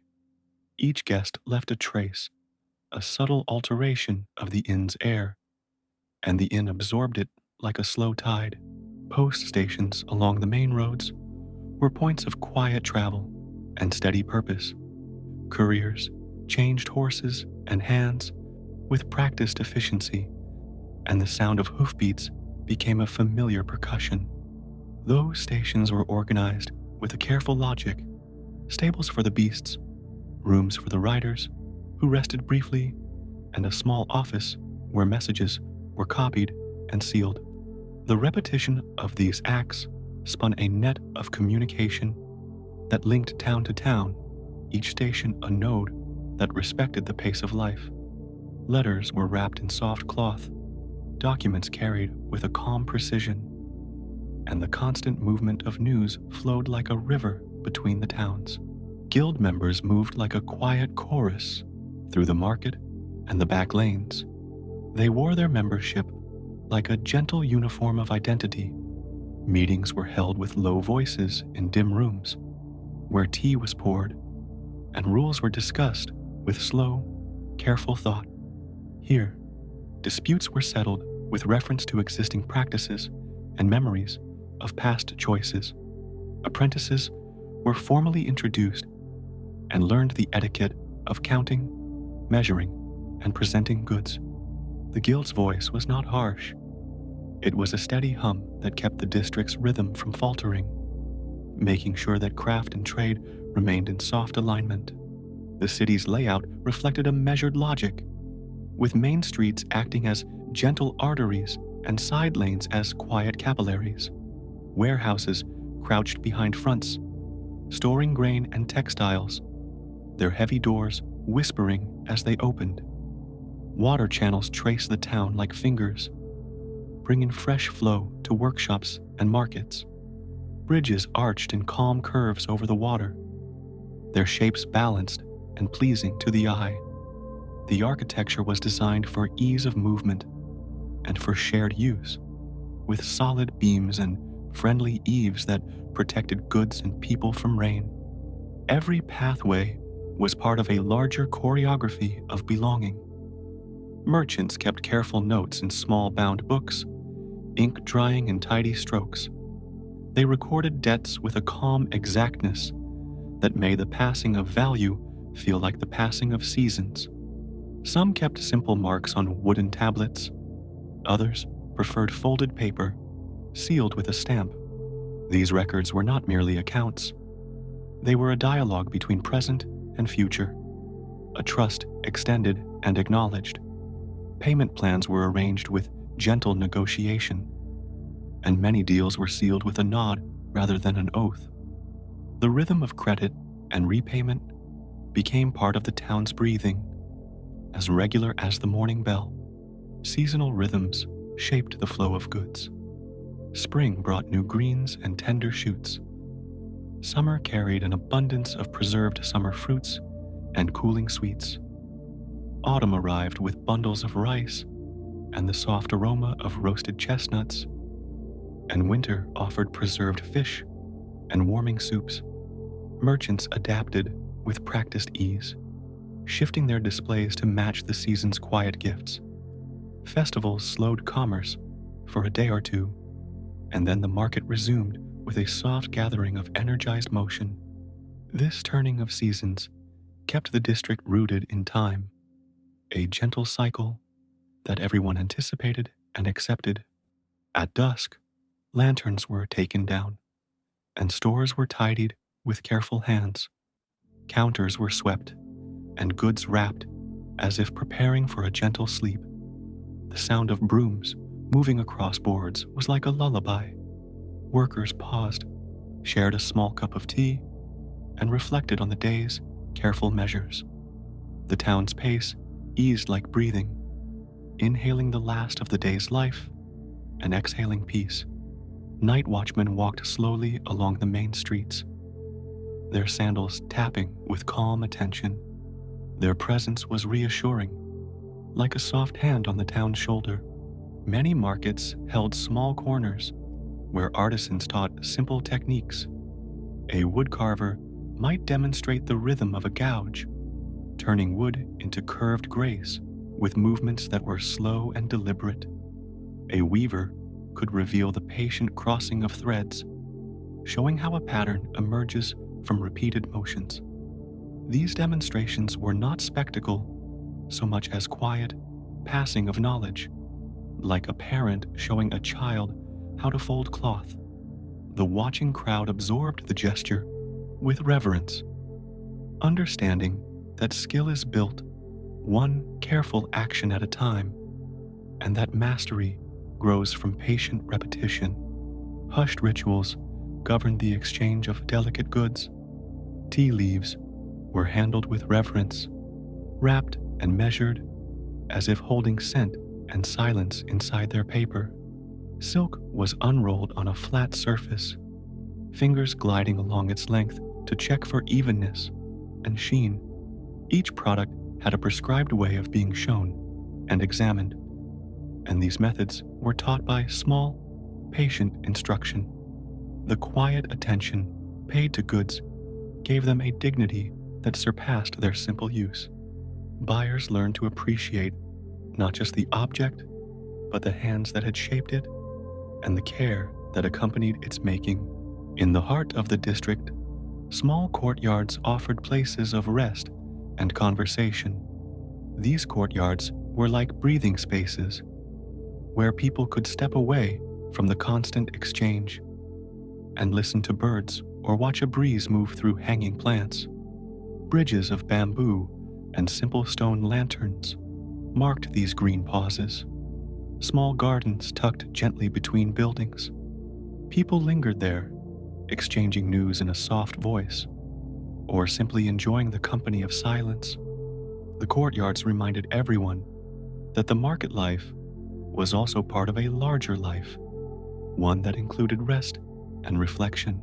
Food stalls offered simple dishes prepared with unhurried care. A pot would simmer in the corner, its steam carrying a quiet scent that seemed to settle the mind. Bowls were ladled with slow, exact measures, and each meal was presented with modest pride. The cook's hands moved with a slow confidence that reassured the eater.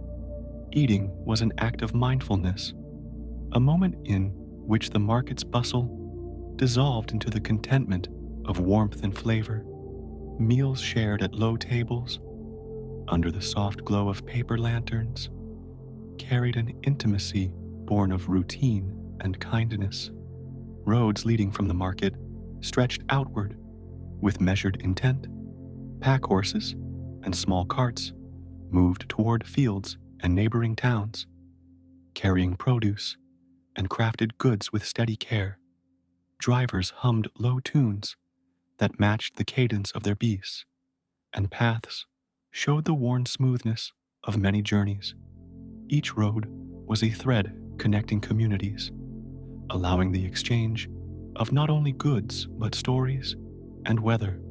Travelers encountered roadside shrines and resting places, and they paused to mark their passage, adding their own gentle rhythm to the unending flow.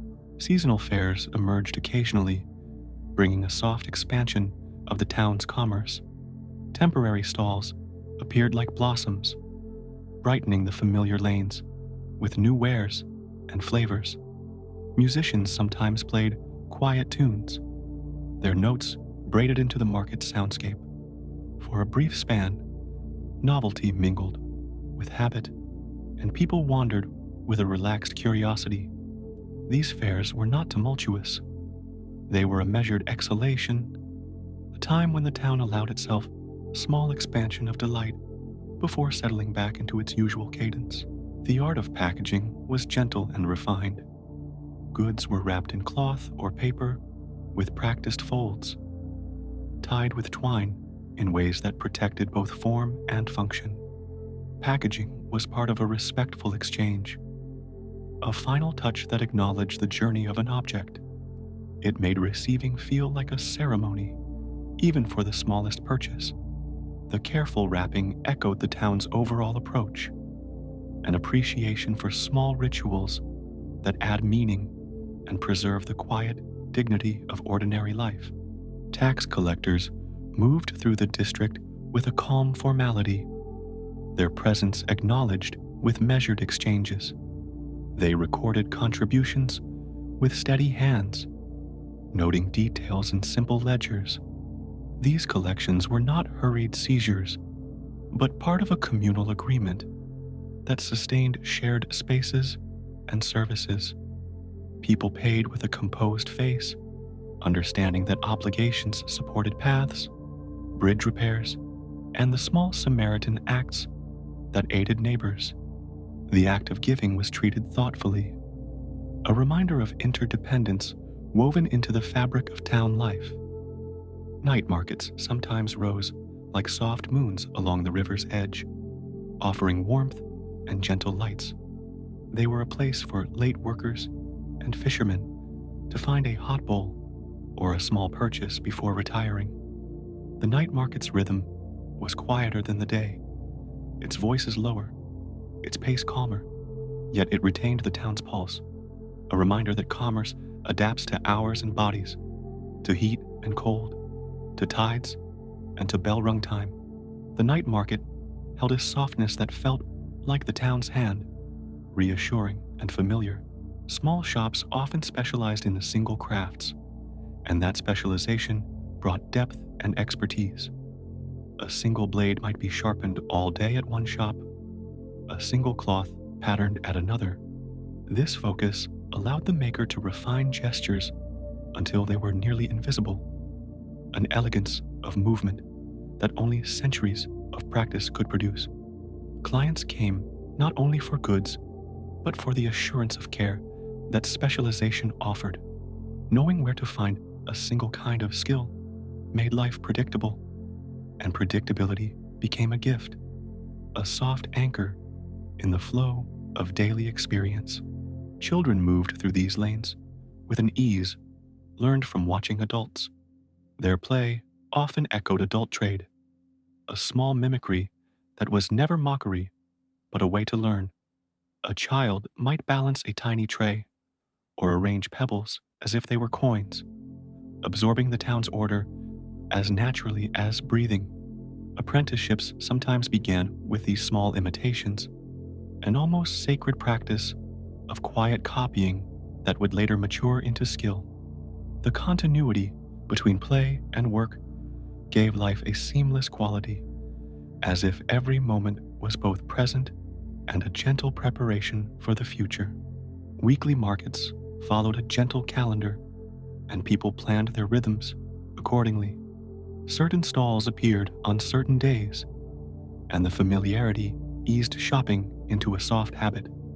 People timed visits around the market's ebb and flow, choosing quieter hours for careful selection or busier times for social exchange. This scheduling created interpersonal rhythms that matched the town's natural cycles.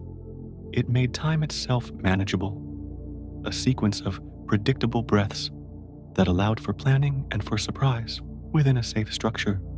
Letters and notices were posted in public places with slow care, and neighbors read them as one reads weather. Announcements were not sensational. They were composed in measured phrases and pinned with calm hands. People absorbed news and responded within the known etiquette, nodding to neighbors or delivering a personal reply.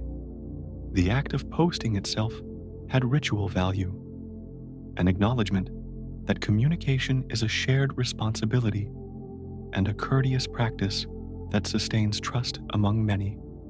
Repair workshops kept the town whole. Shoes were resoled, baskets rewoven, and roofs patched by small hands skilled in mending.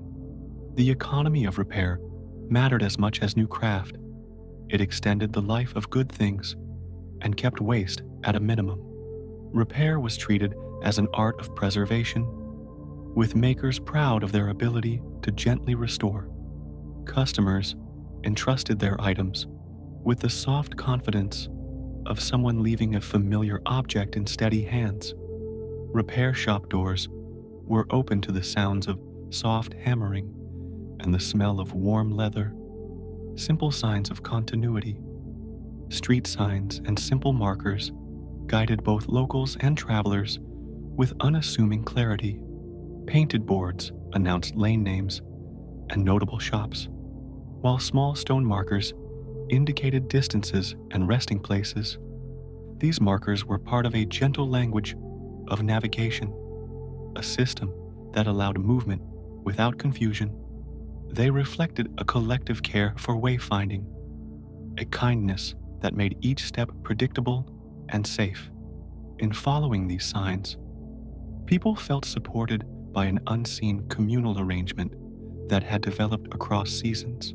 The rhythm of bargaining was soft and respectful. Haggling occurred within a known etiquette that valued face and fairness. Sellers and buyers exchanged words with care, testing and adjusting numbers like a mutual dance. A lower price was often balanced by a promise of future patronage, and a higher price might come with an additional, small gift. This mutuality kept relationships healthy. It made commerce less of a contest and more of a conversation, a gentle negotiation in which both parties protected dignity while arranging fair exchange. Community festivals provided moments of communal expression that balanced the daily order. Even though the market resumed after these events, the brief outburst of color and music left a residue of softness in the air. Stalls temporarily transformed into booths for special goods. Musicians played slow tunes, and dancers moved with measured grace. The festival's rhythm resembled a deep inhale, followed by a long exhale back into daily routines. It reinforced social ties and gave participants a shared memory that mellowed the repetitive cycle of chores. Neighborhood elders held a quiet authority, their advice sought like a soft lantern in uncertain weather. They were repositories of memory, capable of recalling seasonal variations and long-standing agreements. People consulted them on disputes and on subtle matters of etiquette.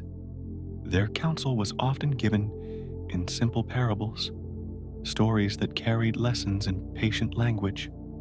The elders' presence lent stability, and their measured voice helped maintain calm in conversations that might otherwise become strained. Water merchants moved silently, with small barrels balanced on shoulders, bringing fresh supply to households that preferred drawn water to whatever flowed through channels. Their footsteps had a steadiness that matched the slow thrum of the town. They offered service rather than spectacle, and their arrival was often announced only by an occasional soft knock. Life depended on such small offices, the unsung hands that connected resources to homes with unobtrusive efficiency. Schoolrooms for basic literacy and arithmetic were modest and contained a gentle seriousness. Children learned simple accounts and the practice of careful handwriting with small brushes. The school's schedule was measured, with time set aside for copying texts and for quiet reflection. Learning was communal and slow, with older students assisting younger ones, echoing the town's broader pattern of mentorship. These institutions preserved practical knowledge and supported the district's functioning by training those who would run stalls, count coins, and keep small ledgers. Even the most modest shop had a story of lineage, often told in passing while sweeping the threshold. Families passed down recipes, patterns, and ways of greeting. The continuity of small practices created a sense of belonging that warmed the air like hearth smoke. The knowledge that a shop had been tended by generations offered security to customers, and it was common for people to prefer familiar hands even when novelty arrived. In that preference, the town conserved a distinct identity, one shaped by repetition and quiet care. The presence of quiet craftsmen offered a steady reassurance, a soft whir of a wheel, the thud of a mallet. These sounds stitched the day together. Craftsmen worked with unassuming pride, shaping raw material into objects that fit seamlessly into daily life. The pace of their work taught patience. Observers often found their breath slowing in concert, as if the craftsman's steady rhythm had the power to regulate the heart. At the riverfront, small boats unloaded bundles with a choreography that seemed almost choreographed by habit. Rowers worked with synchronized calm, lifting and setting cargo with gentle coordination. The river itself moved with patient ease, mirroring the town's measured motion. Goods that arrived by water were welcomed into the market with a ritual of careful transfer, and those who watched felt the assurance of continuity. The flow of river and people created a quiet loop that kept life moving without rush. Tradesmen often bartered services with neighbors, balancing needs in ways that clipped the sharp edges of pure commerce. A tailor might mend a neighbor's cloth in exchange for a small basket of vegetables, and a carpenter might repair a shop door for a sack of rice. These exchanges reinforced bonds and allowed a flexible economy that respected both need and generosity. They were unhurried agreements, not counted by rigid tallies, but by mutual understanding and neighborly trust. Small temples and shrines within the district provided moments of quiet. People stepped in to bow and release a small offering, taking a breath of reflection before returning to their tasks. The ritual was simple, a part of daily balance that reminded everyone of impermanence and care. These spaces were not removed from commerce but woven into it, gentle pauses that reminded traders and buyers of shared values beyond price and measure. Materials were transported in ways that honored their fragility. Paper goods were carried old-fashioned and careful. Ceramics wrapped in layers to protect their thinness, and silks folded with soft tissue between layers. The tenderness given to materials reflected a respect for the work that had produced them and the hands that would receive them. Consumers noticed such care, and it often became a reason to prefer a particular seller, a small but significant factor in the market's quiet choices. Even in disagreements, the town favored mediation over escalation. Neighbors spoke to each other with courtesy and sometimes asked an elder or a guild representative to assist. These mediators listened with even breaths and suggested solutions that preserved dignity. The process was slow and thoughtful, aiming to restore equilibrium rather than win a battle. This approach maintained a steady social fabric that made the district resilient to small frictions. Small public baths provided an everyday luxury of warmth and cleanliness. People slipped into steaming water, letting the heat loosen muscles and thoughts alike. Conversations there were low and reflective, often about plans for the next market day or a neighbor's health. Bathing was a collective quiet, a shared pause that smoothed the day's edges. When people left, they felt lighter, their steps slowing, as if wrapped in the bath's residual warmth. Evenings often ended with the gentle sound of locks sliding into place, doors closed with a respectful click that signaled the end of public exchange. Inside, families folded fabric, wound thread, or reviewed the day's ledger with a calm attention. The closing was not abrupt, but a natural settling, like dusk folding into night. The town's final movements were small acts of stewardship, making sure that tomorrow's rhythm could begin again with the same measured grace. The pattern of life in these districts was not urgent. It was patient, like a tide that knows its own timing. Everyday tasks were performed with repeated movements that created a larger harmony. People found comfort in predictability, but also in the small surprises that appeared occasionally, like a new flavor in a stall or a visiting performer whose quiet tune lingered in the air. Both steadiness and gentle novelty kept the district alive in a way that felt whole. At the edges of the market, small resting spots offered elderly neighbors a place to sit and exchange soft words. Their conversations were slow and dipped into memories, describing a season's harvest or the quality of a particular year's silk dye. They spoke with measured detail, not to instruct, but to share. Those stories were part of the town's communal memory, small threads that connected present hands to past hands and made the town a living tapestry.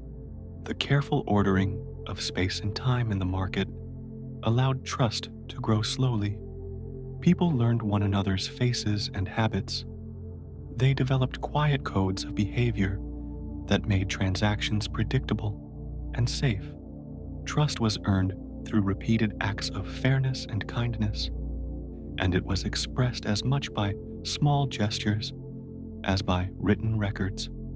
Over time, this trust became a resource, a soft capital that lubricated daily life and made cooperative living possible. Even the smallest vendor had a nameplate and a familiar call, a soft advertising that never broke the town's calm. Calls were low and practiced, an invitation rather than an imposition. Customers responded by visiting, touching, and selecting with a set of gestures that respected both the object and the seller. The market was a conversation of gestures and goods, a slow and continuous negotiation of needs and aesthetics. The rhythm of commerce, then, resembled the measured pulse of a steady heart. Each exchange was a quiet beat, regular and necessary. People living in such districts learned to align their breathing with that pulse, finding peace in predictable movement. The market, with its stalls, guilds, inns, and post stations, became a place where ordinary life was conducted with care. It taught that value is not only in the goods exchanged, but in the manner of exchange itself, and that gentle consistency can sustain a community across many seasons. There is a quiet rhythm to places where art is practiced with care, a slow breathing that matches the measured steps of someone moving through a room of tatami mats. In these rooms, the light is soft, filtered through paper screens, and the air holds the faint scent of ink and wood smoke. A student sits with hands folded, watching a master move, learning not only the motion, but the attitude that guides each slow gesture. The space itself supports attention, and attention becomes a gentle habit, like a river smoothing stones over time. In small classrooms, voices are low and even, measured to avoid startling thought. A teacher speaks in short, steady phrases, repeating a line of verse or a stroke of calligraphy until its shape is familiar.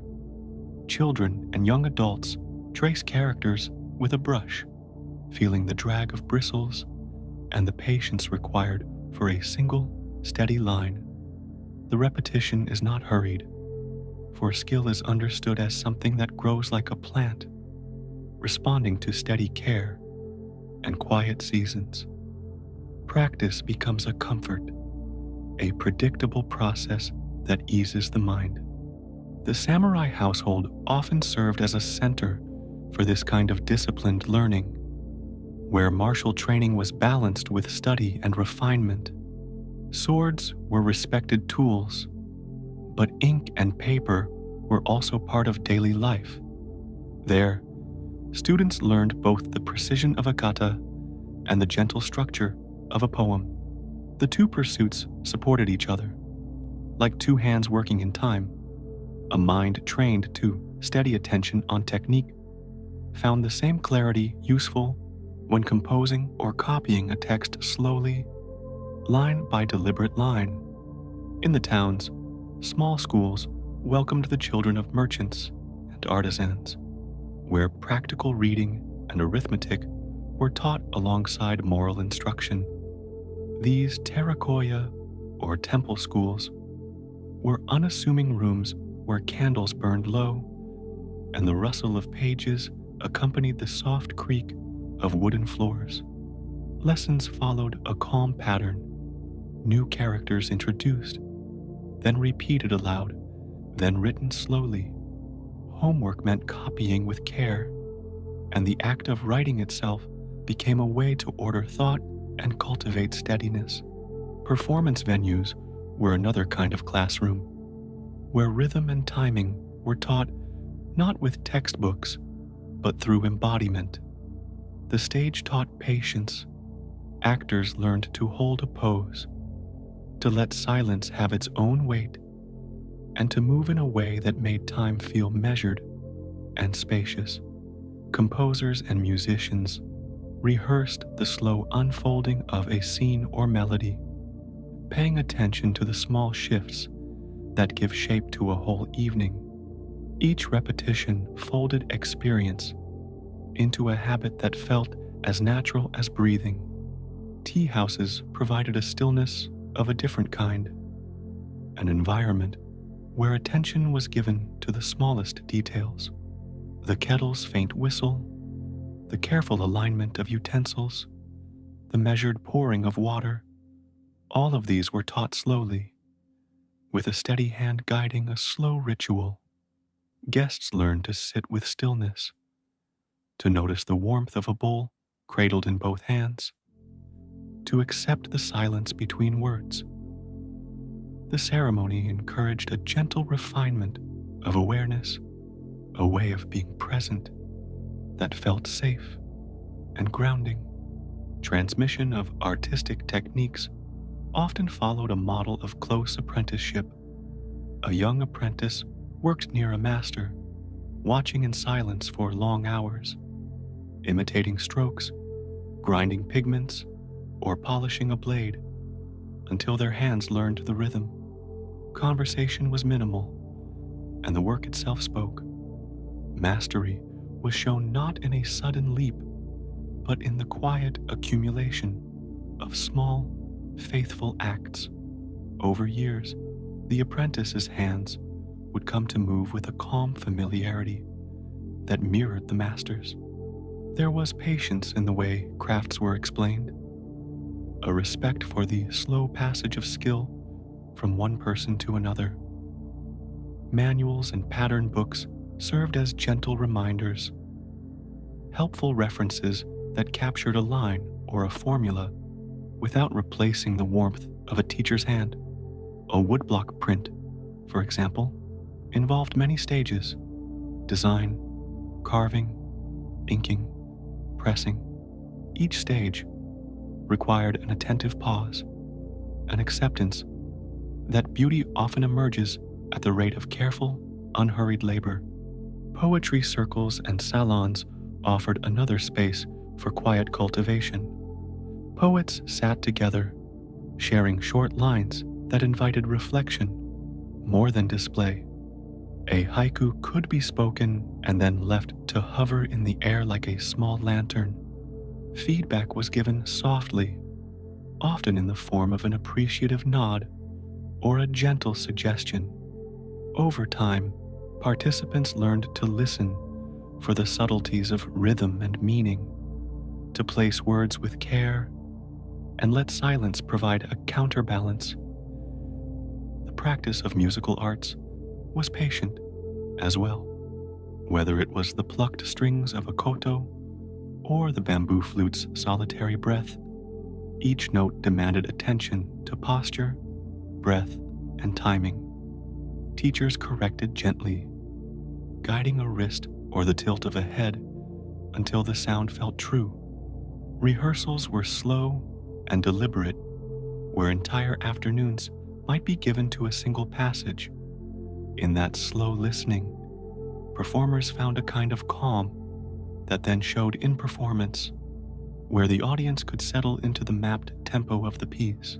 Actors and puppeteers operated in communities where apprenticeship and lineage mattered. A puppet performance required many hands, moving in quiet coordination. The movements were precise, rehearsed until they became a shared language. The voices that accompanied the puppets were trained to speak in a measured flow, to hold a syllable long enough for feeling to rise without forcing it. The theater offered a shared space where quiet craft was made visible, where the slow, steady labor of many came together as a single, composed moment. Patronage played a subtle role in sustaining these arts. Lords and townspeople who valued quiet refinement provided support that allowed masters to teach without haste.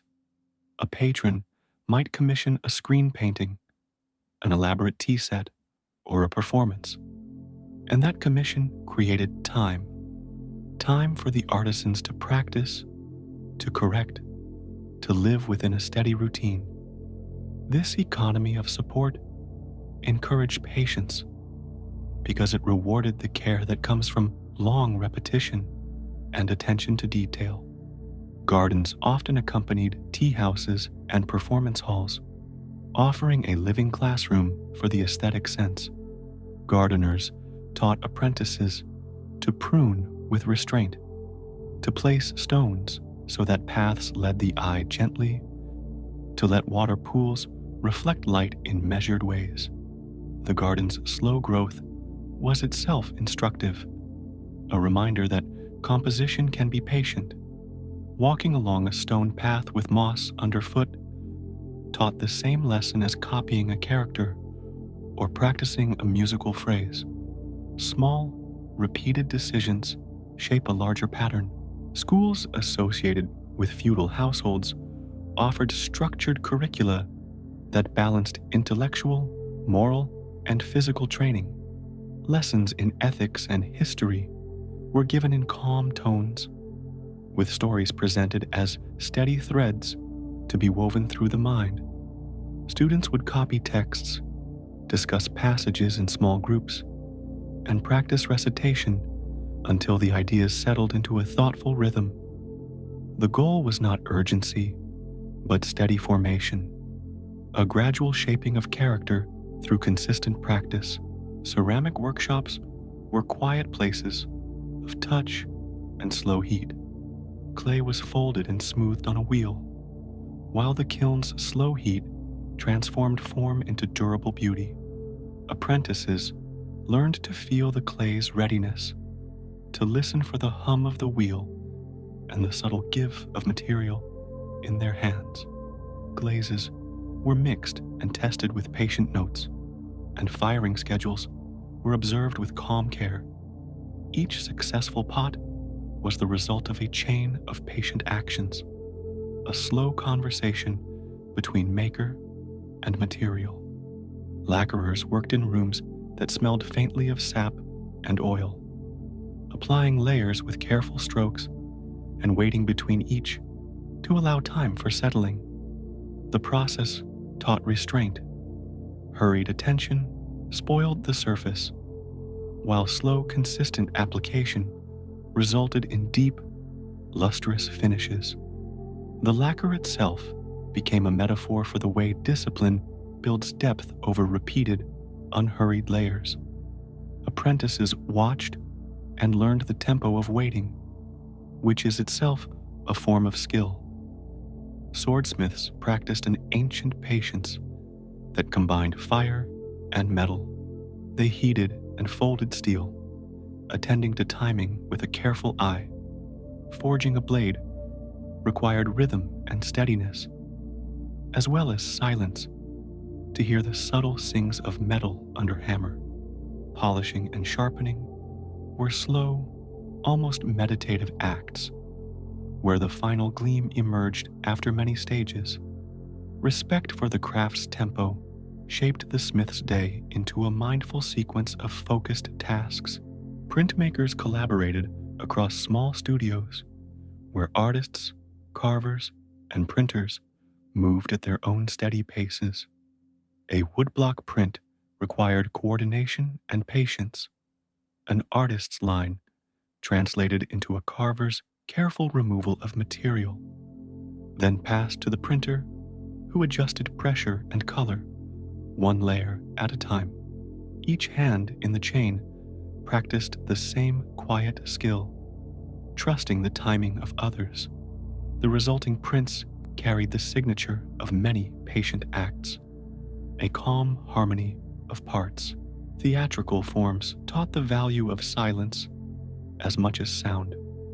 A pause on stage was as important as a spoken line, and instructors trained performers to breathe with an awareness that allowed moments to linger.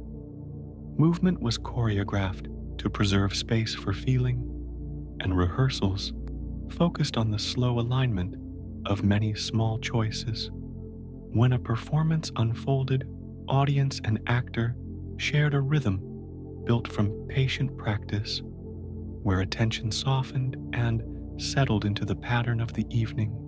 Tea masters taught more than technique. They taught an aesthetic of restraint and respect, the arrangement of flowers, the choice of bowl, the timing of the kettle. Each decision was a lesson in modesty and attention. Apprentices learned to handle utensils with reverence and to move as though their hands were tracing a map of yesterday's calm. The ceremony encouraged a slowing of thought, a softening of pace, and a turning inward to notice small pleasures. Calligraphers practiced repetition until strokes felt like breath. Each character was a moment in time, a balanced combination of pressure and release. Teachers would guide the angle of the brush, the weight of the wrist, and the rhythm of the arm. Students practiced on sheets that accumulated layers of trial, each line a quiet note in a long song. Over time, hands learned to make marks with a calm fidelity, and the page became a record of steady presence. Music teachers emphasized listening as much as playing. Beginners learned to tune their ears to the gentle decay of a note, to the way a silence shapes an interval. Practice rooms were simple, and lessons were often one-on-one, with a master modeling a phrase, and the student repeating it softly.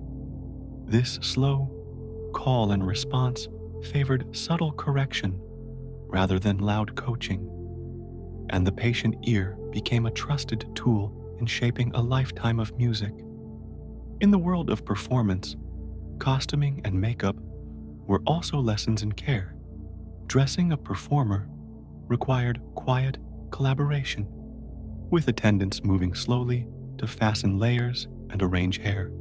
The process itself was a ritual that settled nerves and focused attention. As garments were adjusted and paint touched to skin, the space around the performer narrowed into a calm field of concentration, preparing each person to move with a composed presence on stage. Prints and paintings often circulated within small circles before wider distribution.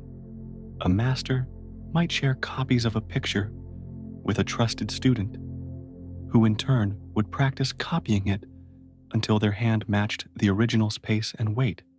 Copying was a humble and patient act, less about replication than about internalizing a rhythm of line and balance. Through this slow absorption, styles and techniques passed from hand to hand in an unhurried lineage. Dance instruction emphasized the slow linking of motions into longer sequences. Steps were practiced in place before being combined into a flow across the floor. Teachers counted quietly, keeping tempo steady, and students matched their breath to the rhythm. The act of repeating a sequence until it was familiar produced a calm confidence, and the dancer's movement became a poem of controlled energy, each phrase unfolding with deliberation. In schools of painting, apprentices ground pigments and stretched paper, learning the foundation of the medium before attempting a brushstroke. The slow preparation taught patience, instilling a respect for the material conditions that make art possible. When they finally lifted brush to paper, the apprentice did so with a mindfulness born of repeated preparation, the result often more rooted and composed than anything rushed into being. The relationship between patron and artist often felt like a quiet promise. Patrons provided time and resources, and artists offered steady attention and craft.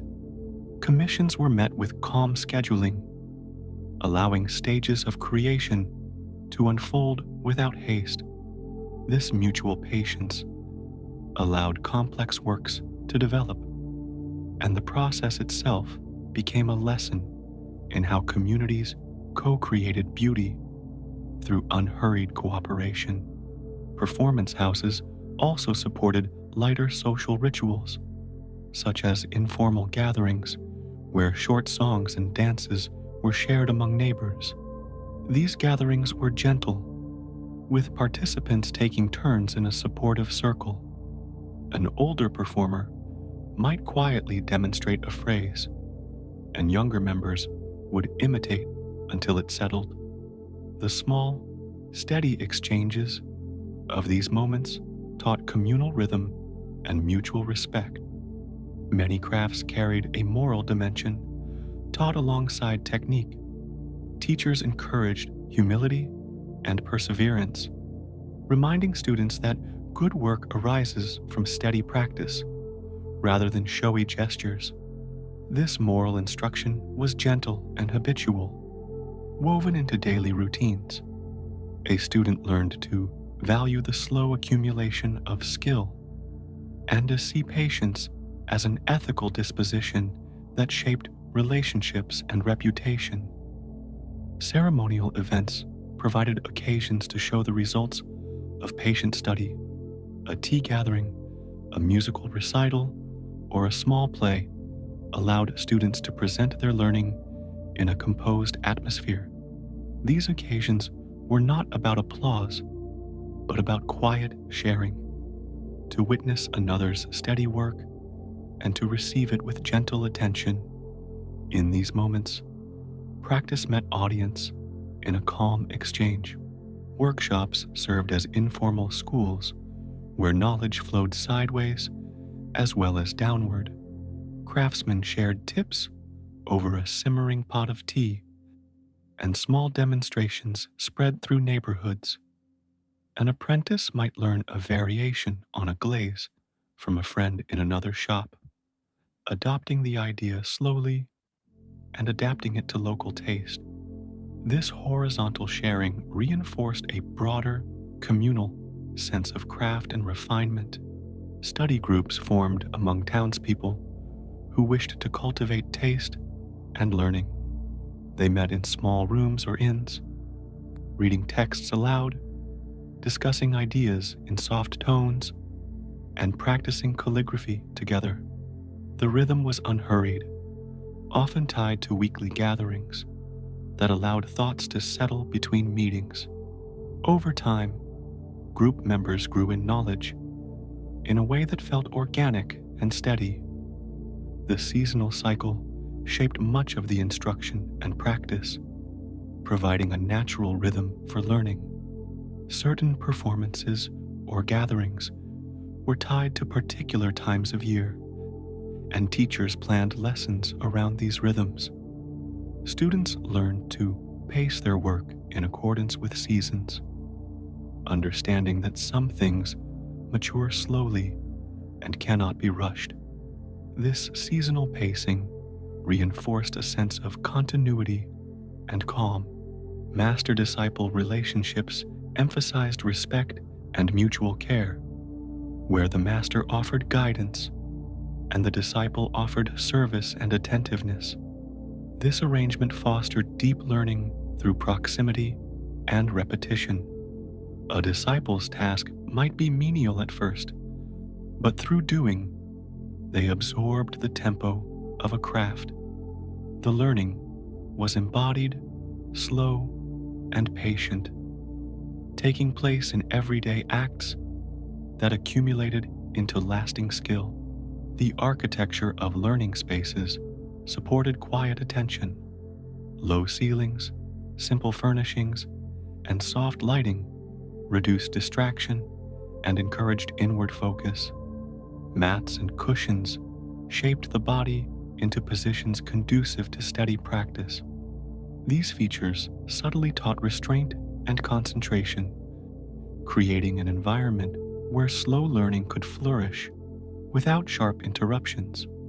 Instruments and tools were treated as partners in the training process. A samisen or koto was tuned and cared for with patience, its sound gradually aligning with the musician's touch. Tools were maintained, oiled, and stored in places of honor. This careful stewardship taught reverence for the means of practice and encouraged a long-term relationship with one's craft. The quiet economy of performance and craft produced rhythms in markets and neighborhoods. Craftworks were sold slowly, often by recommendation rather than loud advertisement. Patrons returned to trusted shops, and workshops grew in reputation through steady excellence. This slow building of trust supported a calm communal life where quality accumulated over time. Study and practice often included solitary moments of reflection. A student might sit by a window at dusk, reviewing a passage or practicing a phrase without observation. These private hours were essential, allowing learning to settle beneath conscious effort. Solitude in study was framed as restful attention rather than isolation, a time when skill integrated into being through quiet, regular attention. Cross-disciplinary learning was common, with poets learning to paint and warriors learning to write. This blending encouraged a gentle flexibility as skills from one domain informed another. A calligrapher's awareness of line could improve a swordsmith's sense of curve, and a musician's timing could influence a dancer's steps. These cross-influences were adopted slowly, woven into practice with a calm curiosity. Many teachers emphasized the smallness of progress, noting that mastery grows through tiny, steady improvements. This parable of small gains encouraged students to find satisfaction in modest achievements. Celebrating small steps created a culture of patience, where long-term development was valued over instant results. The slow pace of learning became a source of calm and contentment.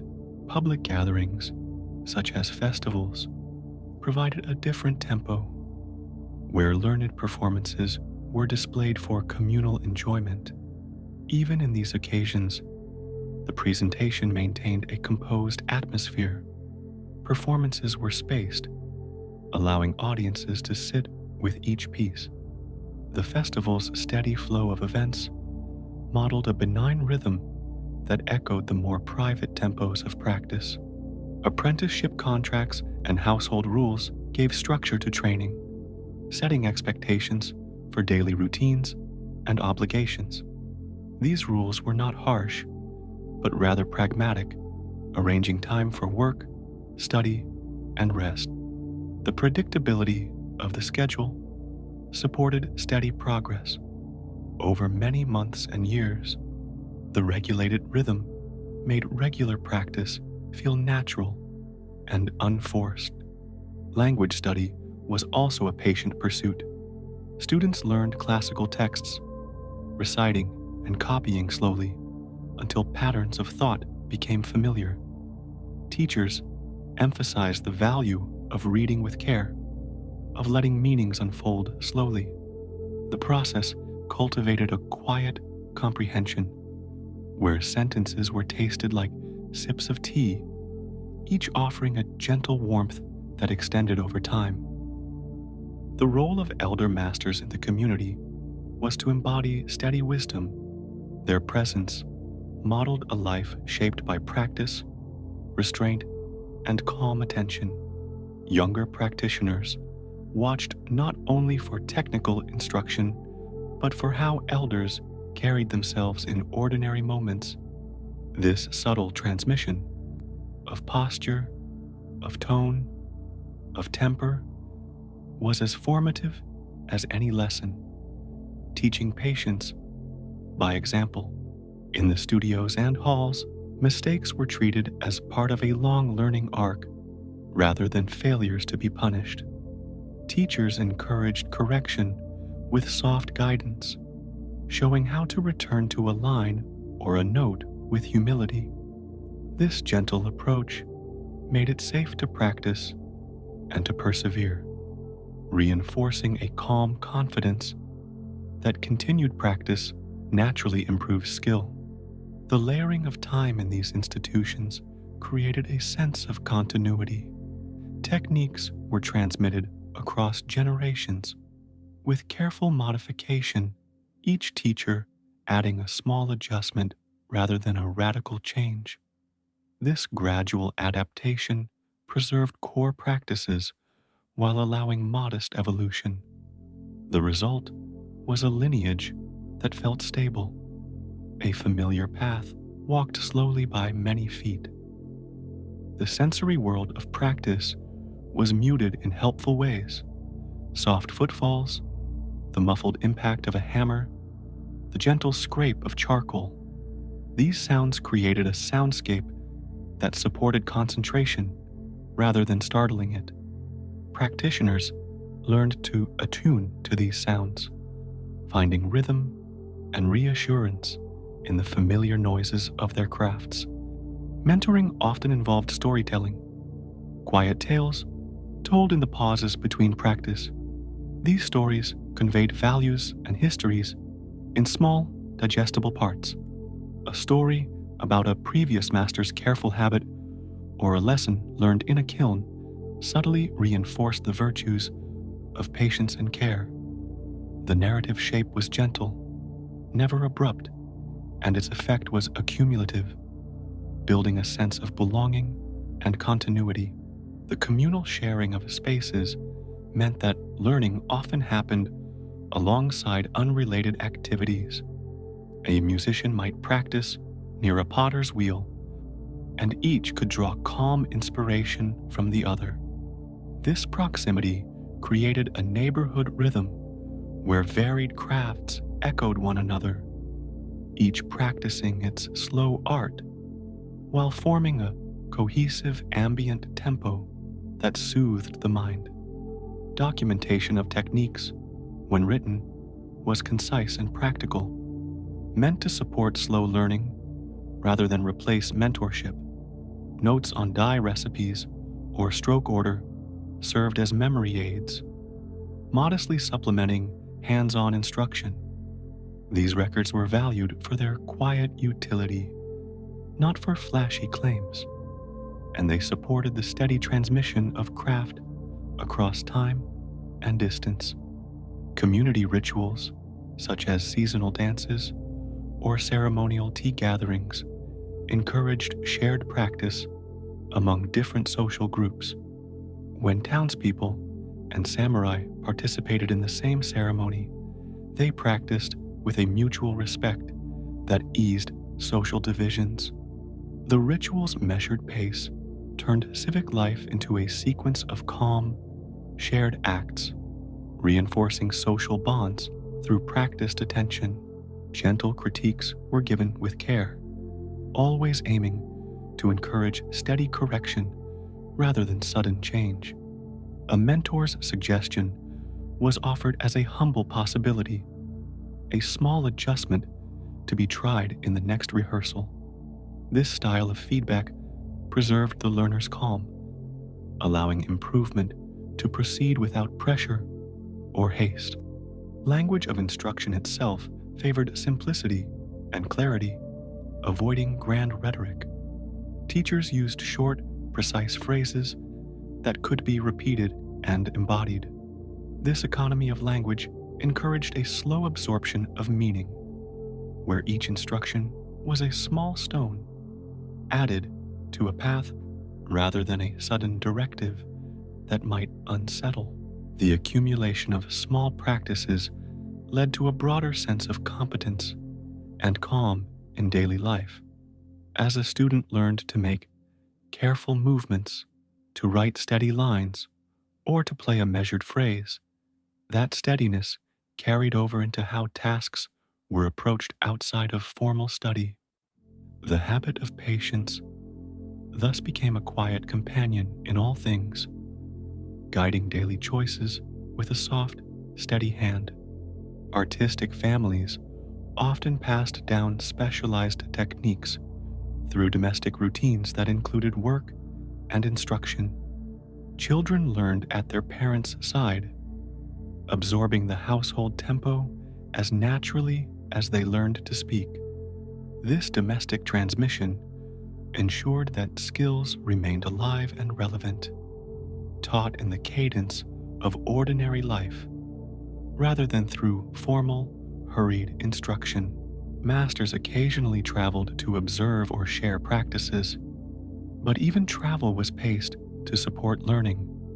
Journeys were planned to allow rest and time for absorption, not rushed tours that offered only glimpses. When a master taught in a new place, interactions were slow and focused, favoring small groups and extended apprenticeships over one-off spectacles. In the quiet of practice rooms, the smallness of each step was honored. A slight correction of wrist angle, a more patient pause between phrases, a slower grinding of ink, each incremental refinement mattered. Over months and years, these small choices compounded into a composed capacity that felt natural and unforced, the result of steady attention rather than dramatic change. The tone of teaching remained unhurried, with repetition valued as a form of devotion. Repeating a brush stroke, a verse, or a movement was like tracing a path again and again until the footfall wore a groove in the earth. That groove guided future steps, making practice feel secure and familiar. Students took comfort in repeated tasks, finding in repetition the gentle predictability that eases the mind. The presence of public and private spaces for practice created a balanced ecology of learning. A person could study alone in a small room, rehearse with peers in a workshop, and then present in a modest public hall. Each context supported a different pace, but all shared a respect for slow cultivation. This variety allowed skills to be refined in solitude, tested in cooperation, and shared in a composed setting. Finally, the long arc of transmission emphasized continuity over novelty. Teachers aimed to preserve what was useful and to improve gently where needed. The result was a culture of careful patience, in which learning was less about sudden accomplishment and more about steady becoming. The daily practices, the soft sounds, and the slow rituals all contributed to an atmosphere where attention could be trained with calm, and where craft flowed from one hand to another in a quiet, unhurried stream. Waves fold into the shore like a steady, measured breath, and the low hum of the harbor feels like a gentle counting of time. Wooden piers reach outward, patient fingers touching water, and the quiet authority of rope and timber keeps the whole place agreed upon. Lanterns hang at careful intervals, making soft pools of light that sway with the tide. In that slow light, clerks sit with ink and paper, moving their hands in even strokes, as if following the rhythm of the harbor itself. Every entry, every mark, is a small, deliberate step in the harbor's own long memory. Along the quays, warehouses stand in tidy rows, their beams and sliding doors aligned to the path of commerce. Inside, bundles rest on raised platforms, measured and named, each wrapped with simple care. Keepers of stores move with steady gestures, unhurried and exact, marking the passage of goods. They weigh rice and tea, silk and timber, using scales that require patience and a steady hand. The record of each weight becomes a quiet conversation between land and sea, between the one who brings and the one who receives, all noted and kept for another morning. Harbor officials wear the color of order, and their duties are arranged like stones in a careful garden. They stand at thresholds where water meets city, watching for the shape of arrival. Licenses hang in their offices like small formal maps of trust, granting particular ships the right to come alongside. Each permit is a small contract, a promise held in ink and seal. The officials move through their rituals without haste, marking names, noting flags, and confirming the papers that say who may trade and who must wait. Their work is the slow tending of boundaries. Customs procedures unfold like a low tide, revealing what is held beneath the surface. Containers are opened, and the quiet inspection begins. Hands run over goods with practiced familiarity, discerning quality, recording types and quantities. When measures are taken, they are taken with respect for accuracy and fairness. Receipts are given as gentle correspondence between parties. Taxes, when due, are counted with the same steady calm, a small surrender to the system that keeps the harbor honest and the city's coffers mindful. Licensed trade moves with deliberate choreography, each merchant knowing his place along the sequence. There are designated houses for certain kinds of goods, and each house keeps to its specialty. The exchange of commodities follows customary steps: the presentation of papers, the showing of seals, the weighing, and the counting. This regulated flow keeps the city balanced, each transaction a minor note in a longer continuous melody. Merchants speak in low voices, their negotiations quiet, measured, like the lowering of sails at dusk. Harbor masters keep watch from slightly raised platforms, where the horizon meets the eye, and the mind can rest on the slow sweep of ships. They note signals raised on masts, the slow language of colored cloth and simple symbols. These signals speak of need and intent, of wind and tide, and of permission. The system of communication is old and refined, relying on simple patterns that are easy to read and gentle to respond to. The clarity of these signs is calming, like the regular bump of a distant pulse that reassures the mind. In certain places, small stone markers stand at the edges of the quay, engraved with the names of measurements. They are humble monuments to order, reminding all who come to measure with fairness. Surveyors visit these markers with tools that are modest and precise, their hands moving in steady arcs as they take the land into calculation. The maps they make are both practical and poetic, lines drawn to make sense of the shoreline, to agree on the pieces of earth that belong to each hand and household. Pilots guide boats through channels with a patient expertise born of repetition and observation. They know each shoal and current like a long-known friend, steering with the ease of someone who breathes with the sea. When a ship approaches, a pilot may board and become the quiet mind of navigation, adjusting the course with gentle commands. Their work is a kind of listening, an attentive practice that keeps vessels safe and arrivals calm. They move among ropes and sails as if moving through an old room, touching things by habit and care. The rhythm of tides determines much of the harbor's schedule, and everyone, from sailor to clerk, depends on this slow arithmetic. The incoming and outgoing of water sets a cadence to operations that is as soothing as a metronome. Loading and unloading follow that natural timing, and there is comfort in knowing that even the busiest day will bow to the tide. Work is paced to the pull of the moon, and actions are chosen to harmonize with this larger, patient motion. Inspection halls are places of soft light and quiet authority, where customs officers sit behind long tables and consider papers in calm rows. They look for proper seals and signatures, for evidence that agreements made elsewhere have been kept.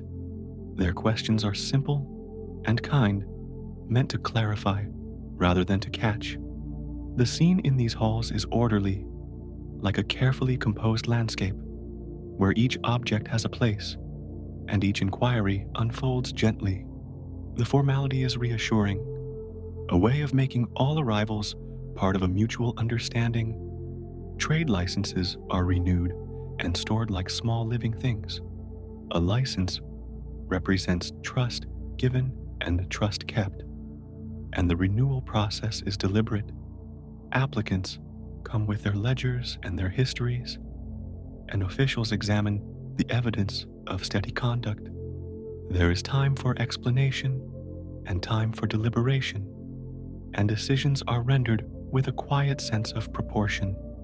The renewal is not merely a piece of bureaucracy, but a reaffirmation of the relationship between the harbor and those who use it. Foreign visitors are received with composed attention, their arrivals wrapped in practiced courtesy. There is a measured ritual for the reception of envoys, with specific places assigned for exchange and limited zones for arrival. The language of hospitality is formal, and it follows long-set patterns that keep interactions calm and predictable. Gifts are presented and recorded with the same steady hand that keeps other exchanges in order, each item logged and treated as part of the harbor's careful ledger. Interpreters and translators serve as gentle bridges in these encounters, their words chosen to ease understanding and avoid confusion. They move between languages like rivers between banks, carrying meaning without disturbance. Their presence is quiet but essential, and they remain attentive to the nuances of phrase and tone. The care they show in phrasing is a soft remedy to uncertainty, ensuring that agreements are heard and understood by all who share the space. Harbor defenses present a composed appearance, not of aggression, but of prudent preparedness. Watchtowers stand as patient sentinels, their occupants trained to observe and report rather than to alarm.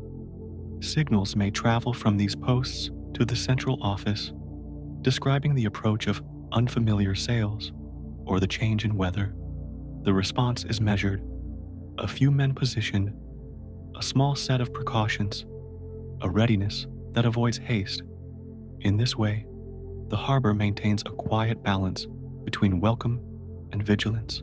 Maritime regulations include limits on where and when ships may anchor, and these constraints are communicated in thoughtful ways.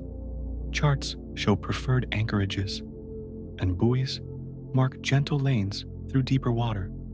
By following these markers, captains come ashore with a sense of being guided, not commanded. The channels themselves become a shared language, a map that everyone learns to trust. It is a calm agreement among sailors to move with care and consideration. Goods that are sensitive or regulated are kept in bonded warehouses, where they wait under official watch until all forms are completed.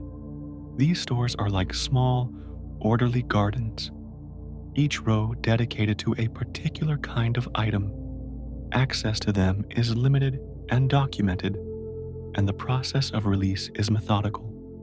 This practice ensures that certain items are treated with circumspection, that taxes are properly accounted for, and that the harbor's integrity remains intact. The orderly waiting in these spaces is almost meditative, a slow assurance that rules can be gentle.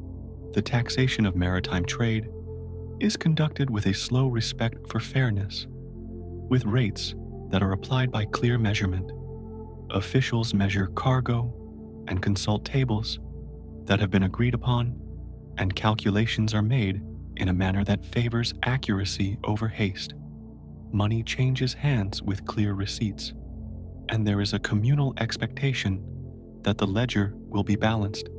This habitual accuracy keeps the relationship between trader and state steady and predictable, a shared rhythm of obligation and exchange. Customs seals are pressed into documents and cords with soft, deliberate pressure, leaving an impression that is both functional and symbolic. The seal marks the end of a transaction and the start of responsibility. It is a small ceremony that brings closure to a set of steps. When a seal is applied, there is a quiet sense of completion that washes over the paperwork, a calm punctuation that reassures both parties that the process has been carried out as agreed. Local guilds play a part in harbor life, organizing craftsmen and specialists who provide steady services. Shipwrights, rope makers, net menders, and coopers gather their knowledge and pass it on in patient ways. The guilds set standards and train apprentices, ensuring that skills are preserved and improved slowly over time. This organized transmission of craft contributes to the harbor's reliability, allowing the place to function with a deep reserve of skill and competence.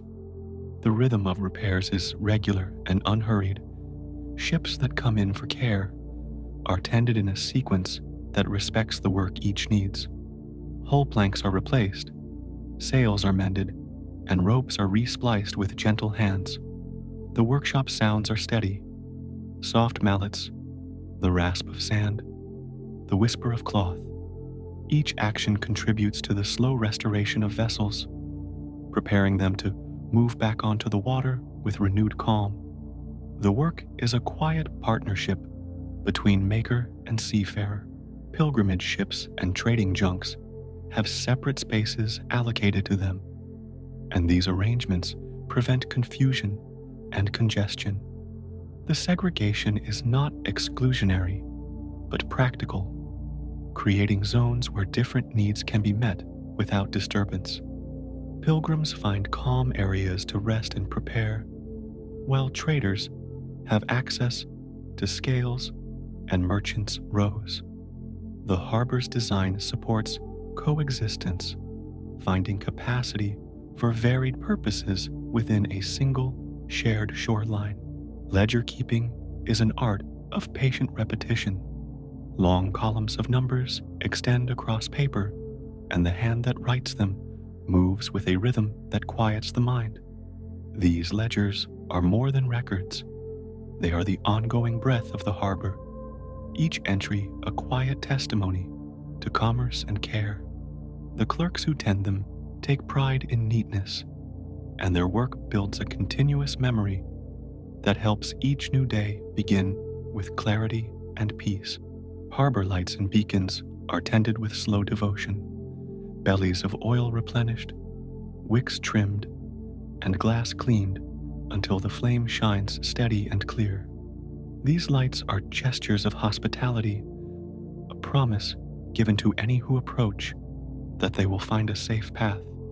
The careful attention paid to these beacons is a small ritual, a nightly agreement to guide others gently.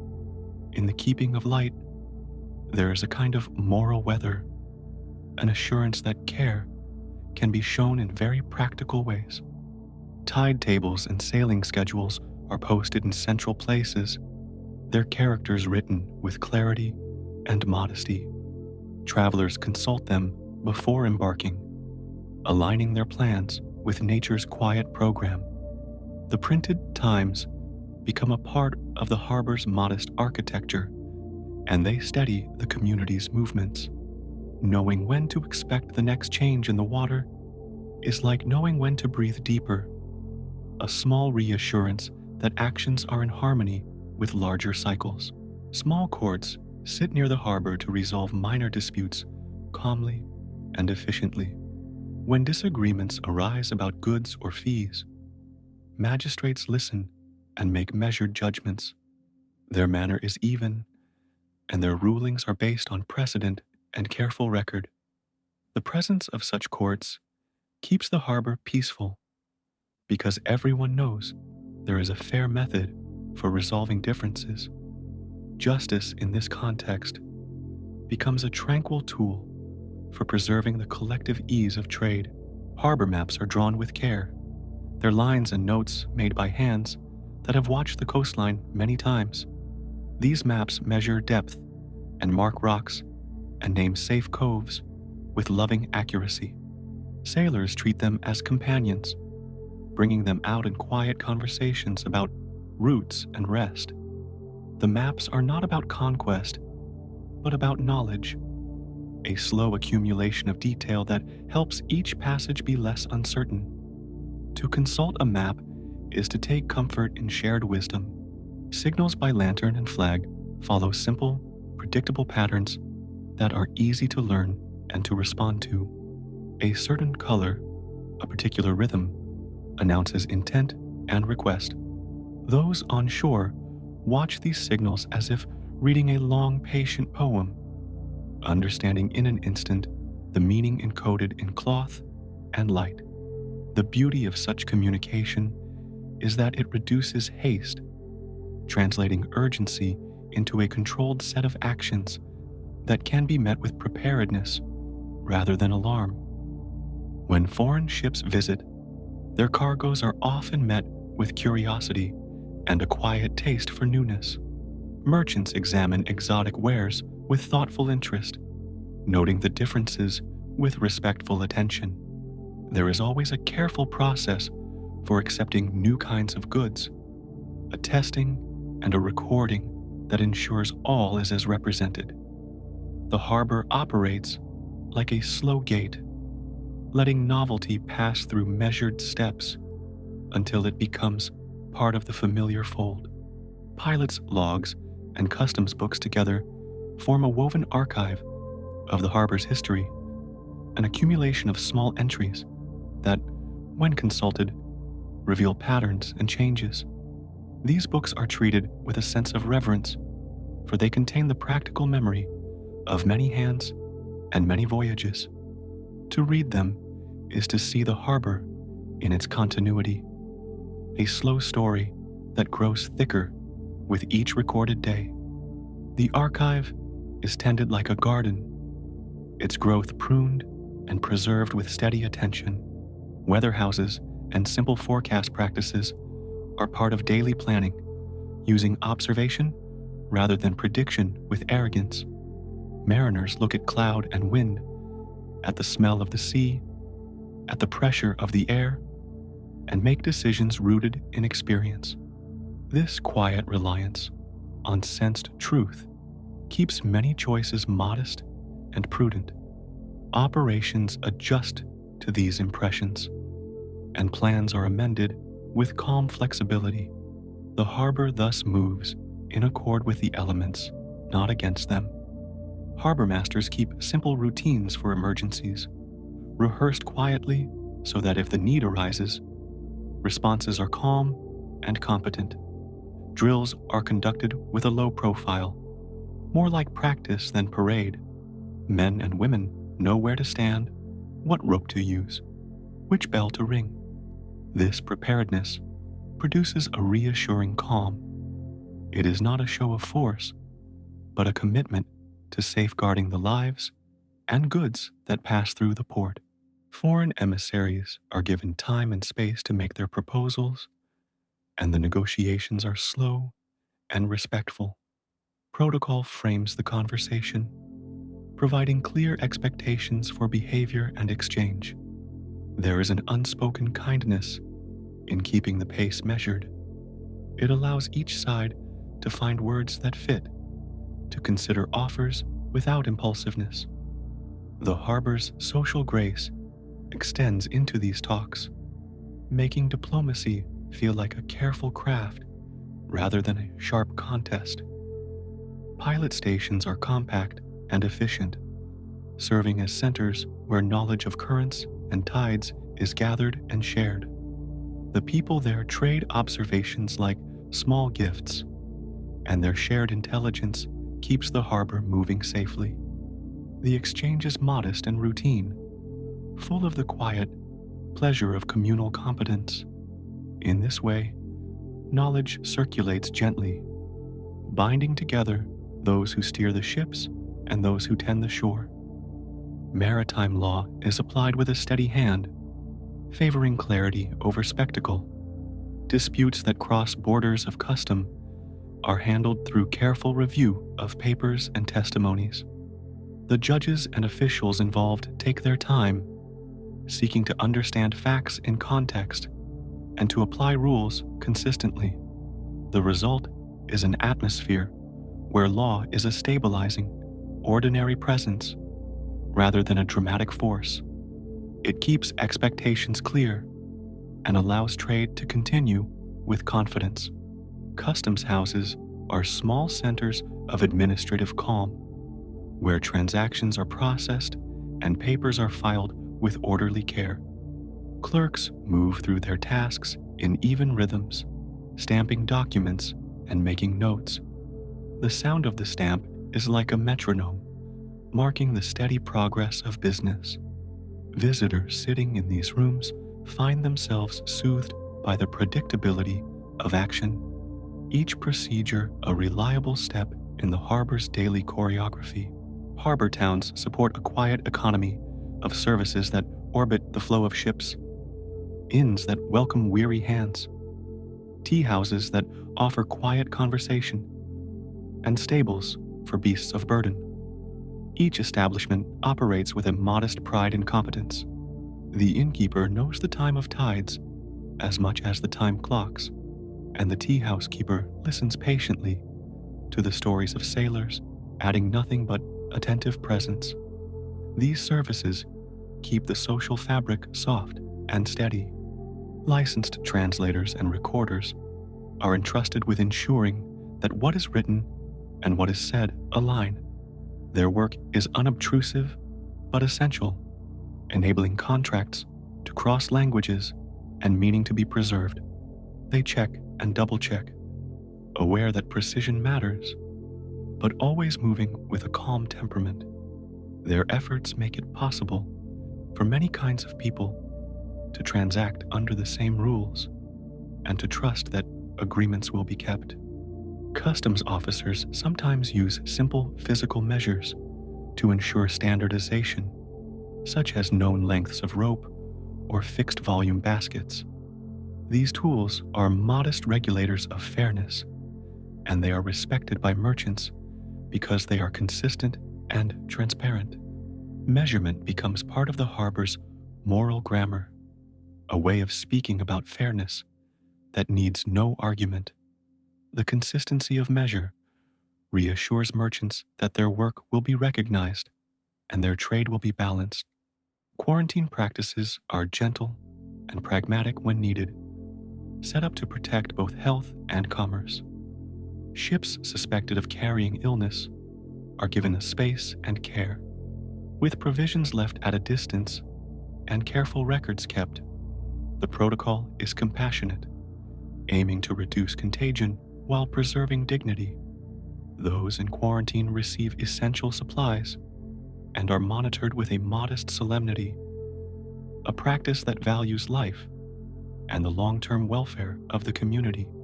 Small boats ferrying between island and shore follow quiet schedules, their oars dipping and rising in a steady, almost hypnotic cadence. These ferries carry people and parcels with a kind of humble regularity that knits together the coastal network. The operators know their passengers, and the exchange is often friendly and unhurried. The repeated motion of crossing becomes a familiar pulse, connecting places and calming the sense of separation with each gentle arrival. Harbor squares host informal auctions where surplus goods are offered and small bargains are made. The auctioneer speaks in measured tones, and bids are raised with polite restraint. These gatherings are social as well as commercial, a place where news is exchanged as naturally as goods. The rhythms of auction are slow, providing space for decisions to be considered and for transactions to settle into mutual satisfaction. Signals for weather and warning are standardized so that everyone understands immediately what must be done. A single bell or a particular flag can set in motion a chain of small, routine acts that prepare the harbor for change. The simplicity of these signals makes them effective. They minimize confusion and encourage calm responsiveness. People follow the signs with practiced ease, converting information into action without panic. Cartographers who draw harbor charts work with a patient precision, measuring depths and noting features in delicate script. Their instruments are straightforward, and their observations are blended with stories from old mariners. The resulting charts are both pragmatic and intimate, maps that embody the harbor's memory. To look at such a chart is to feel the slow, patient labor of those who came before, a reassuring link between skill and place. Small forts and batteries are maintained more as deterrents than as a posture of aggression, their guns cleaned and their powder kept dry, their crews trained in careful routines. The presence of such defenses reminds all that safety requires modest readiness. The maintenance is deliberate and inward, focused on reliability rather than show. This steady care keeps the town calm because it removes the anxiety of neglect and replaces it with a quiet competence. Harbor festivals occur at intervals and are mild and orderly, celebrating the sea's bounty and the bonds of those who live by it. Fishermen and merchants gather in simple pageants and shared meals, gratitude expressed in understated rituals. The festivals are a pause in the rhythm of trade, a gentle breathing out that refreshes community ties. The celebrations are small and tasteful, leaving a residue of collective warmth rather than loud exhaustion. When new trade partners are considered, the process of approval includes trial shipments under close observation. These initial interactions are treated like tentative handshakes, with care taken to note quality and reliability. The harbor's authorities keep records of behavior over time, allowing trust to grow slowly.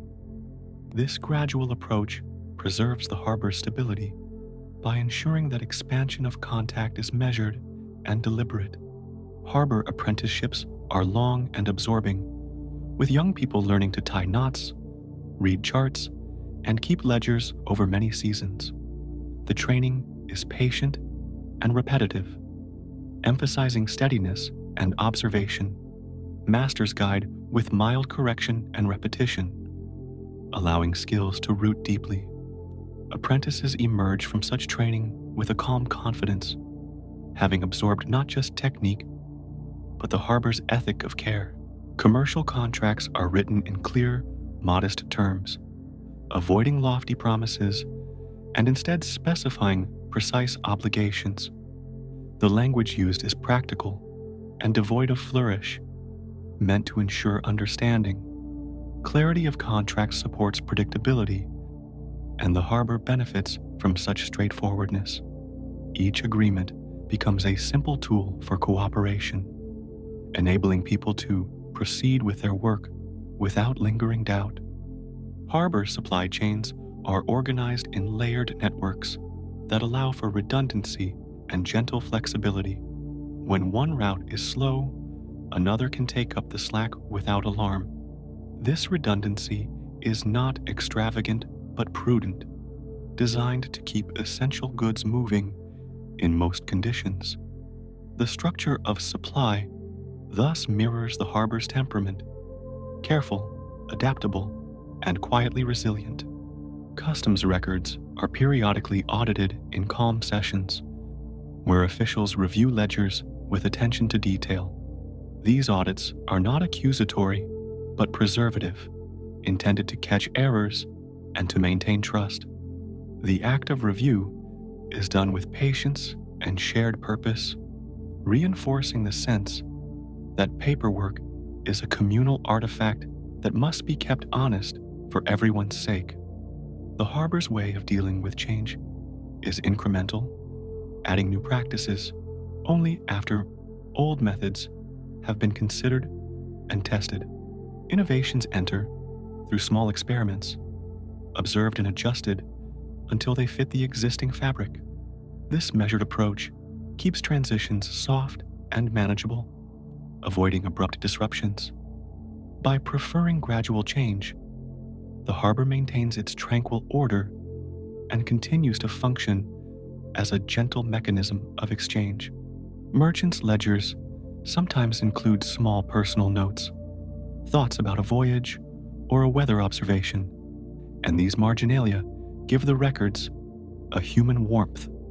Those notes remind us that behind each transaction are lives moving at a steady pace, people who rise with the tide and sleep with the lanterns. The human touches soften the administrative shell, showing that trade is an activity embedded in everyday care. Harbor seals and stamps become an archive of small impressions, each pressed into paper as a modest claim to responsibility.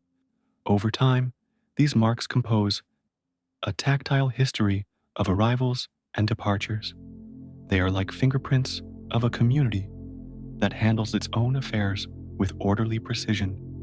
The accumulation of such impressions forms a reassuring continuity that underpins the harbor's calm. The logistics of provisioning, food, water, lamp oil, are handled by predictable routines that seek to avoid waste and anxiety. Lists are kept, stores checked, and deliveries scheduled in gentle cycles. This mundane attention to needs prevents scarcity and helps maintain a serene environment. There is comfort in the predictability of supply, an assurance that everyday life will continue with enough to sustain it. Harbor courts and arbitration panels favor reconciliation where possible, preferring settlements that restore balance over punishments that breed resentment. Their procedures encourage parties to come to terms through dialogue and careful record. The aim is to keep the social consequences of disputes mild and repairable. In doing so, the harbor preserves its social capital and prevents small conflicts from escalating into larger disturbances. The slow exchange of knowledge across generations fortifies harbor practices. Elders teach young ones the meaning of a certain knot, the sign of an incoming tide, the story behind a map's notation. This passing of skills and stories is not hurried. It follows the pace of learning itself. The continuity ensures that the harbor does not merely function, but does so with a character shaped by many hands over time. Small, routine inspections of goods in transit encourage compliance and mutual trust. inspectors move calmly through manifest and storage, checking that what is declared matches what is present. Their manner is one of quiet verification, and their presence reduces the temptation for error or deception. The habitual nature of inspection becomes a stabilizing ritual, encouraging everyone to conduct themselves with steadiness. The harbor's approach to foreign contact favors predictability, regulating who may come and what may be traded, and creating a structure in which exchanges can be conducted without surprise. These regulations are not meant to close off the world, but to frame interaction in ways that preserve local order. By controlling the terms of contact, the harbor ensures that novelty enters at a pace that can be integrated into daily life. Boat builders shape new hulls with a calm confidence born of craft and repetition, bending planks and joining timbers with careful joints that will last. Their workshops smell of resin and fresh wood, and the rhythm of their tools is soft and continuous. Building a boat is a long practice in skill and patience, and when the vessel finally meets the water, it does so as a testament to steady work and collaborative care. Signals of welcome and of warning are practiced in small, dignified manners, such as the raising of a communal flag or the tolling of a bell. These actions gather people's attention without startling them, creating a shared awareness that is easy to attend to. The communal rituals of signaling are calming because they invite participation rather than command, drawing everyone into the same slow observance. Harbor law and custom together form a shared grammar that negotiates the limits of action and the terms of trade. This combined system is practiced daily in small acts of adherence, and its power lies in habitual repetition rather than coercive force. People who live by the harbor learn the rules as part of their living, and in doing so, they keep the place functioning with gentle predictability. The exchange of letters and certificates between harbor authorities and foreign counterparts is handled with plain dignity, each document folded and transmitted in protocols that respect distance and responsibility. This paper trail becomes a bridge of civility, a way for far-off parties to align expectations and to maintain peace. The simple act of sending and receiving is thus imbued with a calm seriousness that supports trust across water. In the rhythm of docks and tide, there's a daily meditation on care. Men and women engage in small acts of tending, mending nets, checking anchors, sealing barrels, and these acts accumulate into a broad culture of attentiveness. The harbor is sustained by these unremarkable routines, and their repetition creates a deep, enduring calm that shapes the lives of all who move within it. Lantern light on wet planks creates a gentle mirror, doubling each step and softening the edges of the world. Walkways glisten and reflect small points of brightness, and those who pass along them find the motion slow and measured. The visual softness invites a slow walk, a mindful pace that aligns with the harbor's larger temperament. One step after another, life goes on in an unhurried, composed flow. These practices of measurement, of license, of signaling and care compose a system that privileges patience and clarity.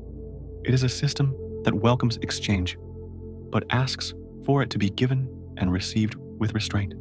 The result is a harbor that breathes slowly, an ordered membrane through which commerce passes in regulated, reassuring rhythms. The steady management of contact and cargo becomes a kind of quiet art, practiced calmly by many hands. Language of ropes and knots, of flags and lanterns, creates a shared vocabulary that is more felt than proclaimed. When sailors tie a familiar hitch or raise a customary flag, they participate in a long conversation that is both practical and human. This nonverbal speech smooths interactions and reduces the need for urgent words, allowing the harbor to conduct itself with a graceful reserve. The daily bookkeeping, the slow inspections, and the patient signaling together form a texture of reliability. Each small act of order reinforces the next, and over time they build a community that trusts its own methods. The harbor, in this way, functions not merely as a place of trade, but as a cultivated space of mutual reliance, where rules are followed not as burdens, but as shared commitments.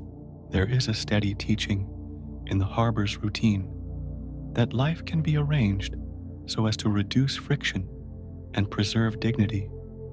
Through measured procedures and humble rituals, people manage contact with the wider world while keeping the local life smooth and secure. This slow, deliberate arrangement of practice and policy knits together a community that values patience and restraint above rapid gain. The soft clack of crates, the distant call of a sailor, the occasional creak of a moored hull, all of these sounds belong to a calm symphony of living. They are ordinary and persistent, marking the passage of time with unobtrusive presence. Listening to them is like listening to one's own breath, a reminder that the world can be maintained by steady habits and modest attention. Across all of this, the harbor teaches a gentle lesson about regulated exchange, that openness and protection are not opposed but can be balanced through careful practice. By guiding arrivals, measuring goods, and keeping clear records, the community keeps its shores hospitable without relinquishing its peace. The harbor, in its modest way, becomes a study in the virtues of measured contact and the quiet discipline of administration. Customs and licenses, pilotage and signaling, warehouses and ledgers, all form a lattice of modest care. Each component supports the others, and the whole functions because many people commit to doing their small tasks attentively. This collective attention has the power to smooth friction and to keep the town steady. In the repetition of these ordinary acts, there arises a calm endurance that carries the harbor forward day after day. The harbor's slow management of foreign contact favors the kind of trust that grows with time. Initial encounters are regulated, and relationships deepen through repeated, fair interaction. This incremental trust building allows both sides to learn one another's ways without haste, and a slow familiarity emerges that is resilient and reciprocal. Over seasons, such trade and contact become woven into the fabric of local life. In watching the harbor's routines, one sees the preference for careful procedure over theatrical pronouncements. The emphasis is on doing things right and consistently, rather than on grand gestures. This steadiness reassures everyone who comes and goes, and it keeps the life of the harbor calm and continuous. The long-term effect is a gentle sturdiness that resists disruption and invites steady cooperation. The passage of goods and people through the harbor is thus an extended practice of care, an accumulation of small, exacting acts. Each actor, pilot, clerk, official, merchant, and artisan performs a role that supports the whole. Their combined smallness creates a whole that is large enough to sustain many lives, and their shared discipline keeps the harbor moving in slow, untroubled motion. The harbor's light is not only physical, but organizational, illuminating pathways of responsibility and care. It guides quietly, without extravagance, and it supports a social order built on mutual confidence and measured reciprocation. The rhythms of trade, of signaling, and of administrative practice all echo this guiding clarity, offering a place where the world outside can be met in a manner both safe and steady. In the continuous folding of tide and trade, there is a deep lesson about small things adding up. Ledger lines, seal impressions, tapered pilings, each appears insignificant alone, and together they create a harbor that endures. Those who work there learn to value the accumulation of modest acts, to trust the slow multiplication of care. It is in that patient aggregation that the harbor finds its lasting calm. A slow rearrangement takes place, like hands gently smoothing a folded cloth. Responsibilities that once rested on particular shoulders are eased into new pockets, measured and labeled in the soft ink. Each duty is noticed, carried, and noted again, as if a careful gardener moves a stone to balance a stream. The movement is orderly and unhurried, allowing spaces to breathe and settle. Officials learn new names for familiar tasks, and people find that familiar rhythms can be held in different hands. A quiet trust grows in the steadiness of reassignments and in the gentle certainty that records will follow work from place to place, like a light mist that marks a path without noise. Registers expand their reach, neat columns growing like rows of planted seedlings. Household names and plots of land are written with slow attention, each stroke steadying an identity and a claim. Surveyors walk fields with measured steps, mapping boundaries in patient lines. The act of counting becomes a way to invite clarity, to let responsibilities be known to a distant center. As ink dries on these documents, a calm confidence forms. Taxes become promised contributions rather than sudden demands, allowing families to plan their days. Where once local habit held sway, the rhythm now includes the steady pulse of written obligation, comforting in its predictability. Officials move between towns, with papers tied in simple bundles, maps folded the way one folds a familiar cloak. They meet with village elders and with craftsmen, listening with even breaths as obligations are explained and as questions are gently answered. Decisions arrive after careful consideration, like a slow lantern being raised to reveal the next stepping stone. Magistrates keep their procedures plain and steady, guiding matters with a soft firmness. When disputes come, they are recorded, examined, and set aside in order.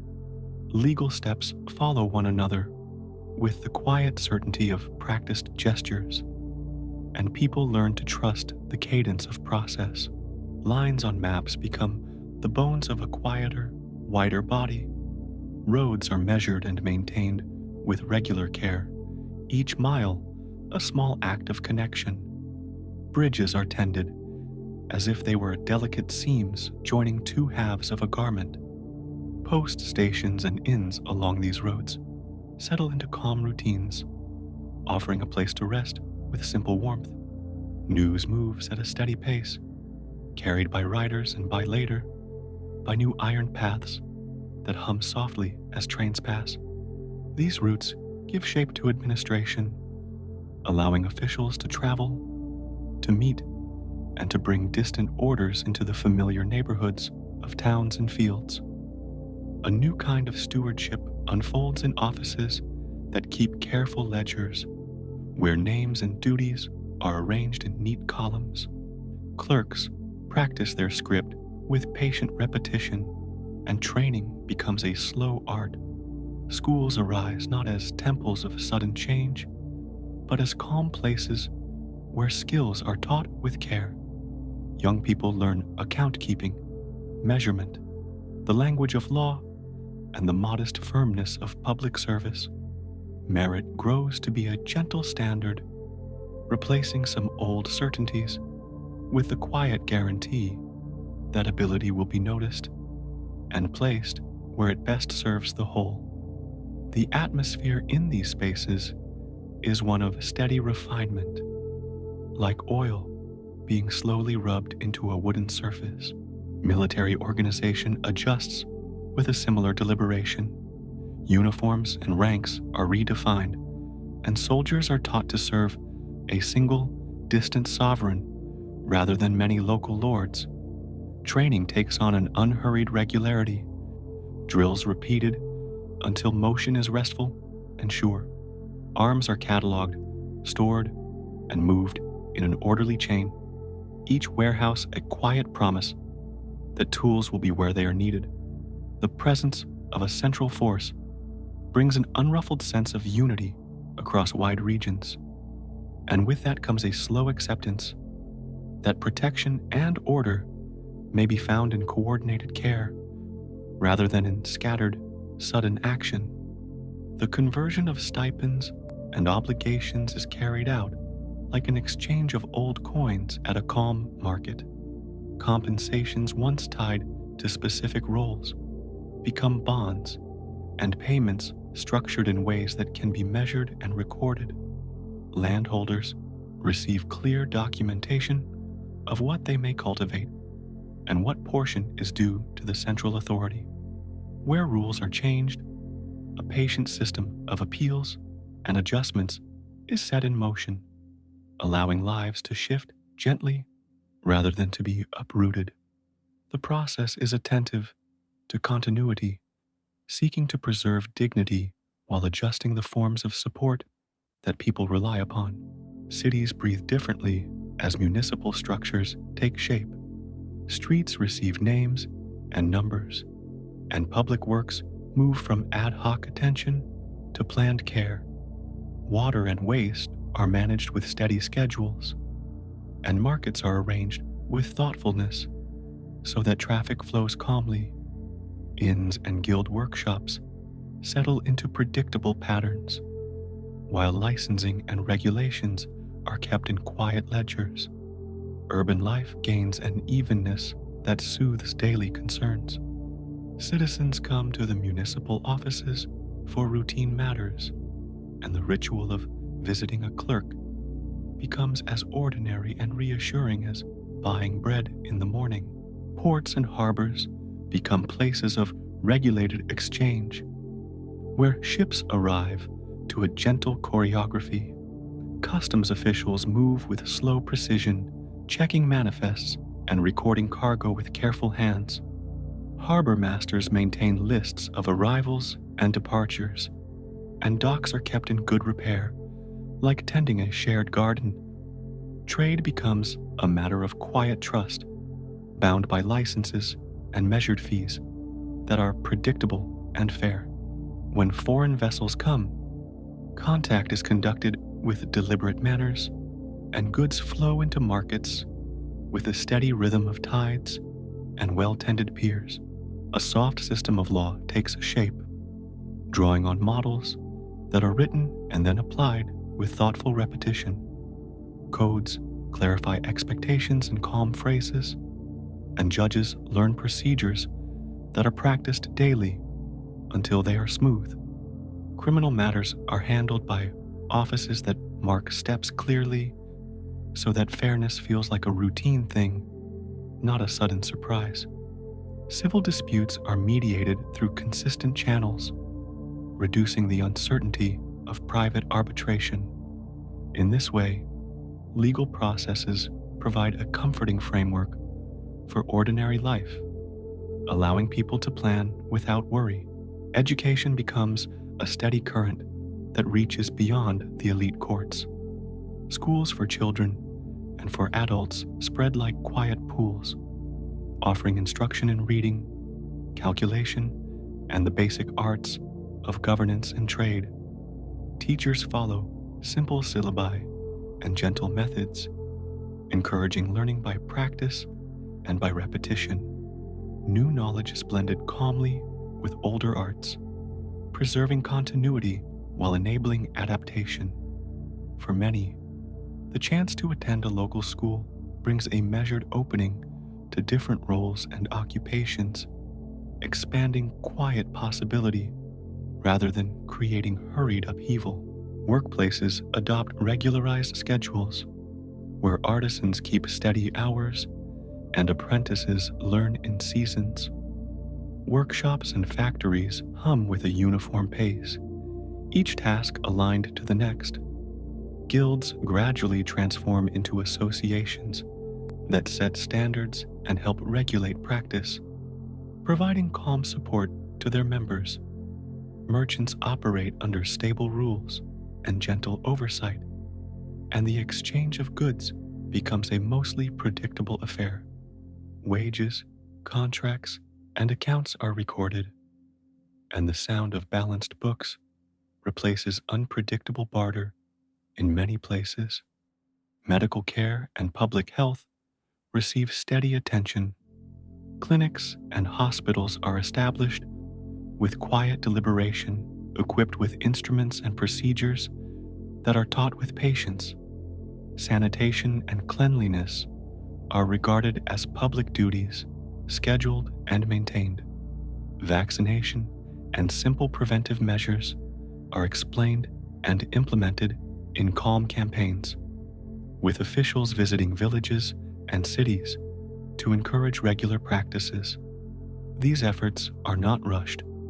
They are part of a long view that values steady improvement over dramatic claims. Communication networks lengthen and deepen. Telegraph wires and later telephone lines are strung with deliberate care, connecting offices and stations with efficient silence. Messages once carried by horse are now sent in compressed form, and the speed of information adds a new layer of administrative ease. Paper trails remain central, but they now move across the country with a cadence that allows officials to coordinate without haste. The result is an administrative body that can think and act together across valleys and coasts, a body that breathes as one.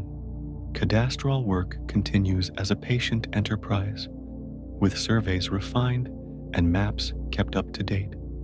Land registers are maintained in offices that become familiar to the local people, who know that a trip to the register is a predictable and useful action.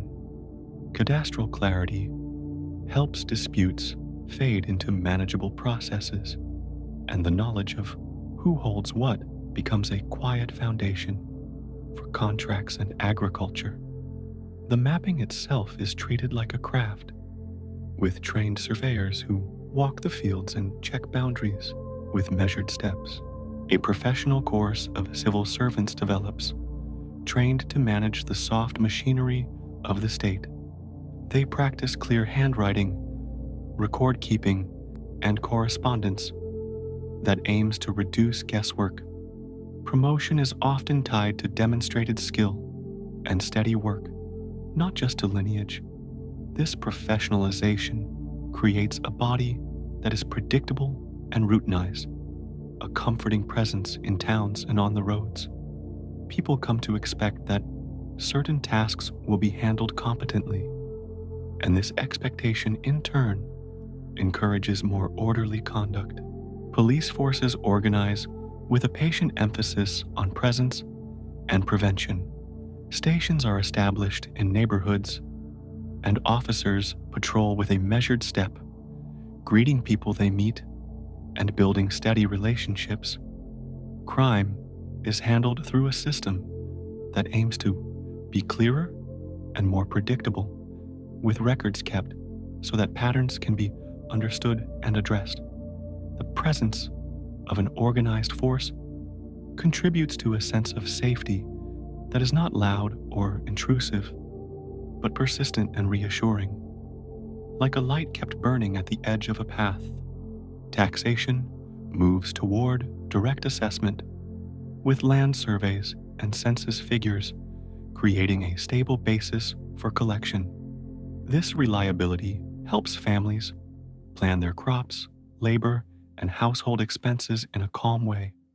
Payments are scheduled, and receipts are given and archived.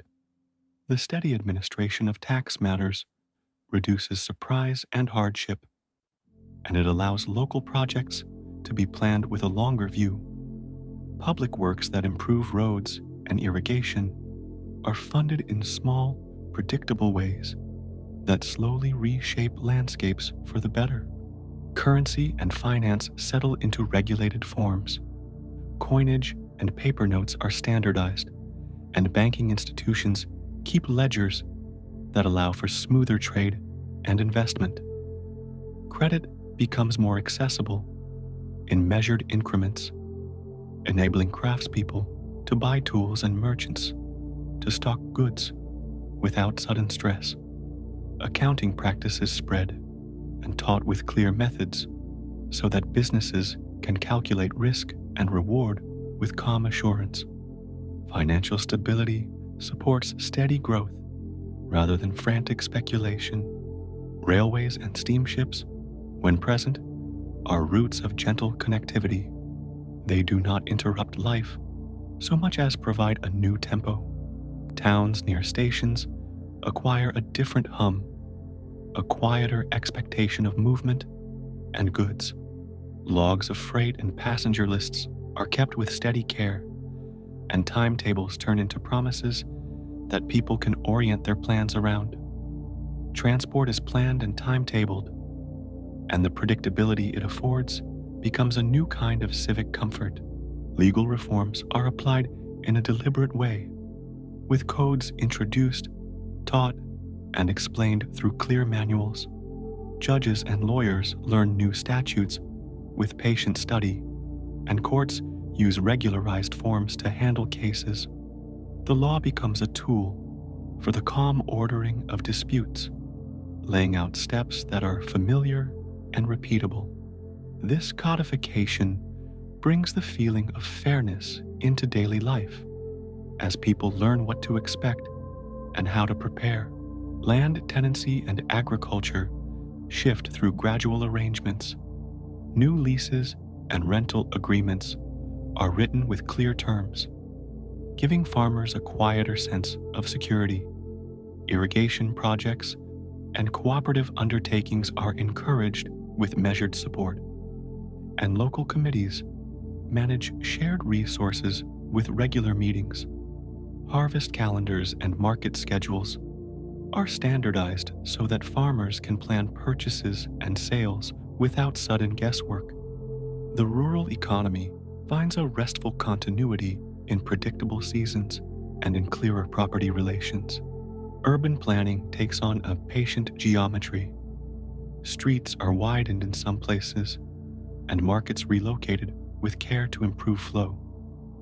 Fire prevention and water supply receive focused planning, and neighborhoods are arranged with attention to daily needs. Public parks and temples remain as places of quiet respite, deliberately interwoven into the fabric of cities. The built environment becomes a reflection of orderly administration, shaped over time by consistent decisions and gentle oversight. Professional associations for teachers, doctors, artisans, and merchants form with calm purposes. They set standards, share knowledge, and often mediate between members and officials. These groups work quietly to maintain quality and to preserve shared practices. Apprenticeships are systematized with clear stages, and master craftsmen pass methods along through measured guidance. The transmission of skills becomes an organized activity, ensuring that arts and trades continue without sudden loss. Census operations are governed with a soft regularity, with Bureau maintaining population records that inform planning. The families are registered, ages and occupations noted, and migrations monitored in a way that helps authorities plan schools, hospitals, and roads. The gathering of such information is done with respect and patience so that people understand why questions are asked and how the results will be used to improve common life. This measured knowledge helps administrations to be responsive without haste. Ports and maritime administration keep clear lists of ships and cargo, and pilotage is regulated to ensure safe passage. Harbor dues are set within steady rules, and tonnage measurements are recorded in official ledgers. Customs houses operate with calm routines, and licensed traders find that compliance with formalities brings smoother exchange.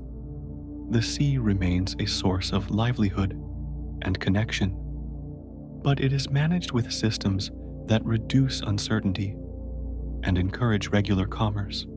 Cultural institutions are supported through organized patronage and public funding that arrives in steady allotments.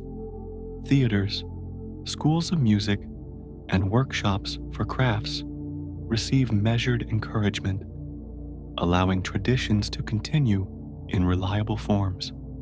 Festivals are scheduled with regard for public order and communal participation, and funding for teachers and masters is arranged so that arts are passed on patiently. This careful support creates a milieu in which beauty and craft are maintained as part of everyday life. Administrative manuals and training materials are written in clear, plain language so that procedures can be learned without mystery. Clerks and magistrates study these texts as part of their routine, and practice sessions help cement the forms of work. The repetition of careful procedure brings confidence and steadiness, and manuals are updated when needed in a deliberate manner. This slow accumulation of institutional knowledge ensures continuity across generations of officials. A slow reweaving of social obligations takes place as households adapt to new forms of civic duty. Men and women take up roles in education, commerce, and public service with patient steps. Where formerly rank alone determined opportunity, practical skill begins to matter more, and people find that steady effort opens quiet doors over time. Social mobility unfolds not as sudden upheaval, but as gradual shifts, like layers settling in a calm pond. Public ceremonies and rituals are preserved but adjusted to fit the new order.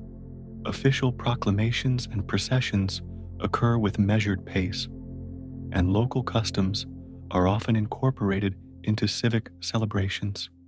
The continuity of ritual helps communities bridge changes, providing familiar markers in an evolving landscape.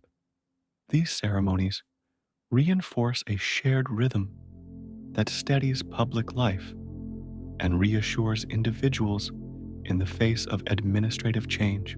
Municipal budgeting becomes routine and methodical, with projected revenues and planned expenditures written down and reviewed.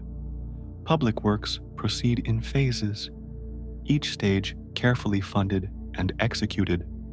Small projects add up, producing repaired roads, improved irrigation, and cleaner water sources.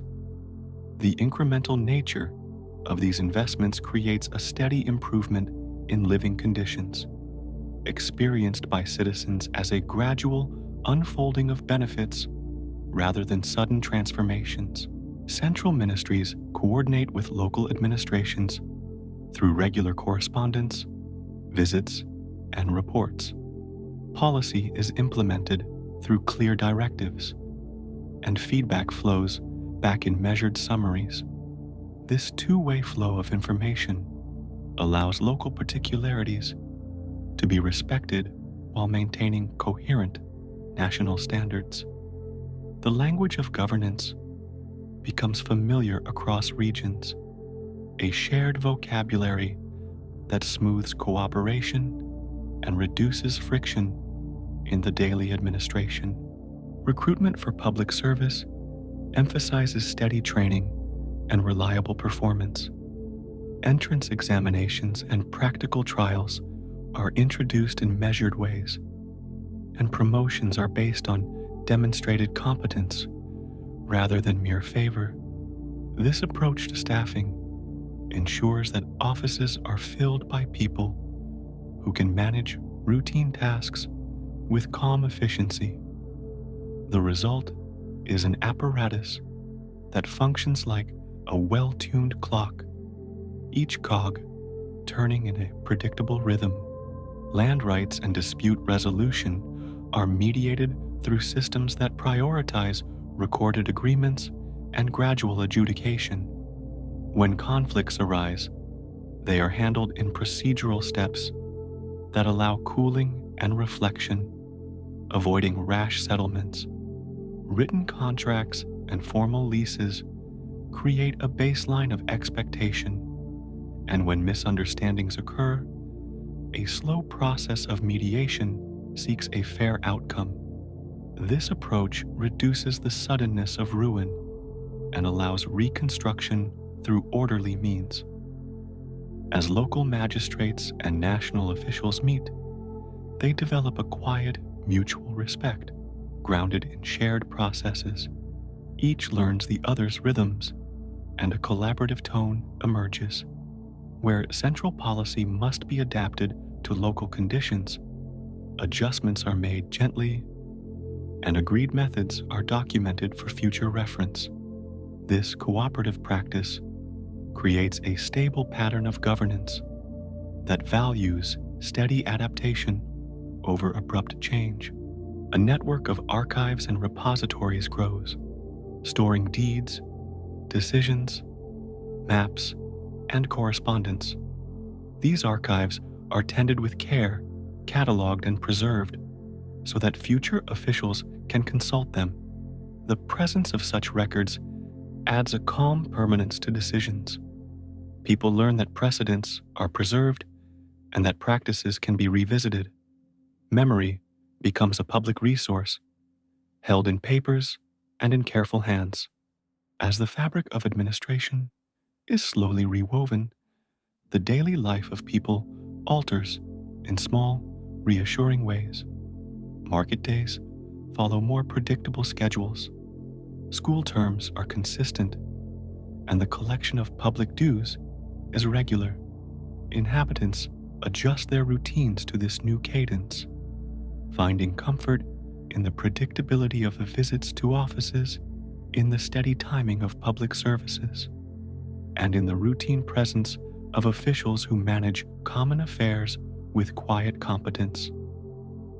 A sense of civic belonging grows through these calm institutions. Participation in local councils, in cooperative works, and in regulated commercial associations gives people a measured stake in common life. The pathways of responsibility become clearer, and this clarity reduces anxiety and encourages steady engagement. Community members learn that their contributions, recorded and recognized, matter to the larger pattern of governance. Administrative adaptation is not a sudden closing of doors, but a slow opening of new ones. Old roles are honored as their duties are gently reassigned, and people find that their skills can be translated into new forms of service. The flow of work becomes more continuous and reliable, and individuals experience the comfort of predictable duties. Over time, this measured transition knits the parts of society into a coordinated whole, where each role is recognized and each obligation is known. New institutions arise alongside older ones, not to erase them, but to provide additional support. Local councils, technical bureau, and educational boards operate with clear remits, contributing to a tapestry of governance that is intricate but soothingly organized. The interplay between these bodies is governed by routine communication, scheduled meetings, and documented decisions. This layered structure gives depth to administration, allowing both broad oversight and attentive local care. The reshaping of civic duty and administration proceeds as if guided by a slow hand, attentive to continuity and human steadiness. Change is implemented in phases, each phase given time to settle before the next is begun. In this way, the social and administrative landscape is remade with care, producing a stable environment in which daily life can proceed with reliable rhythm and gentle assurance. The work of governance becomes, at its best, a quiet, ongoing craft that tends to the needs of a wide and patient people.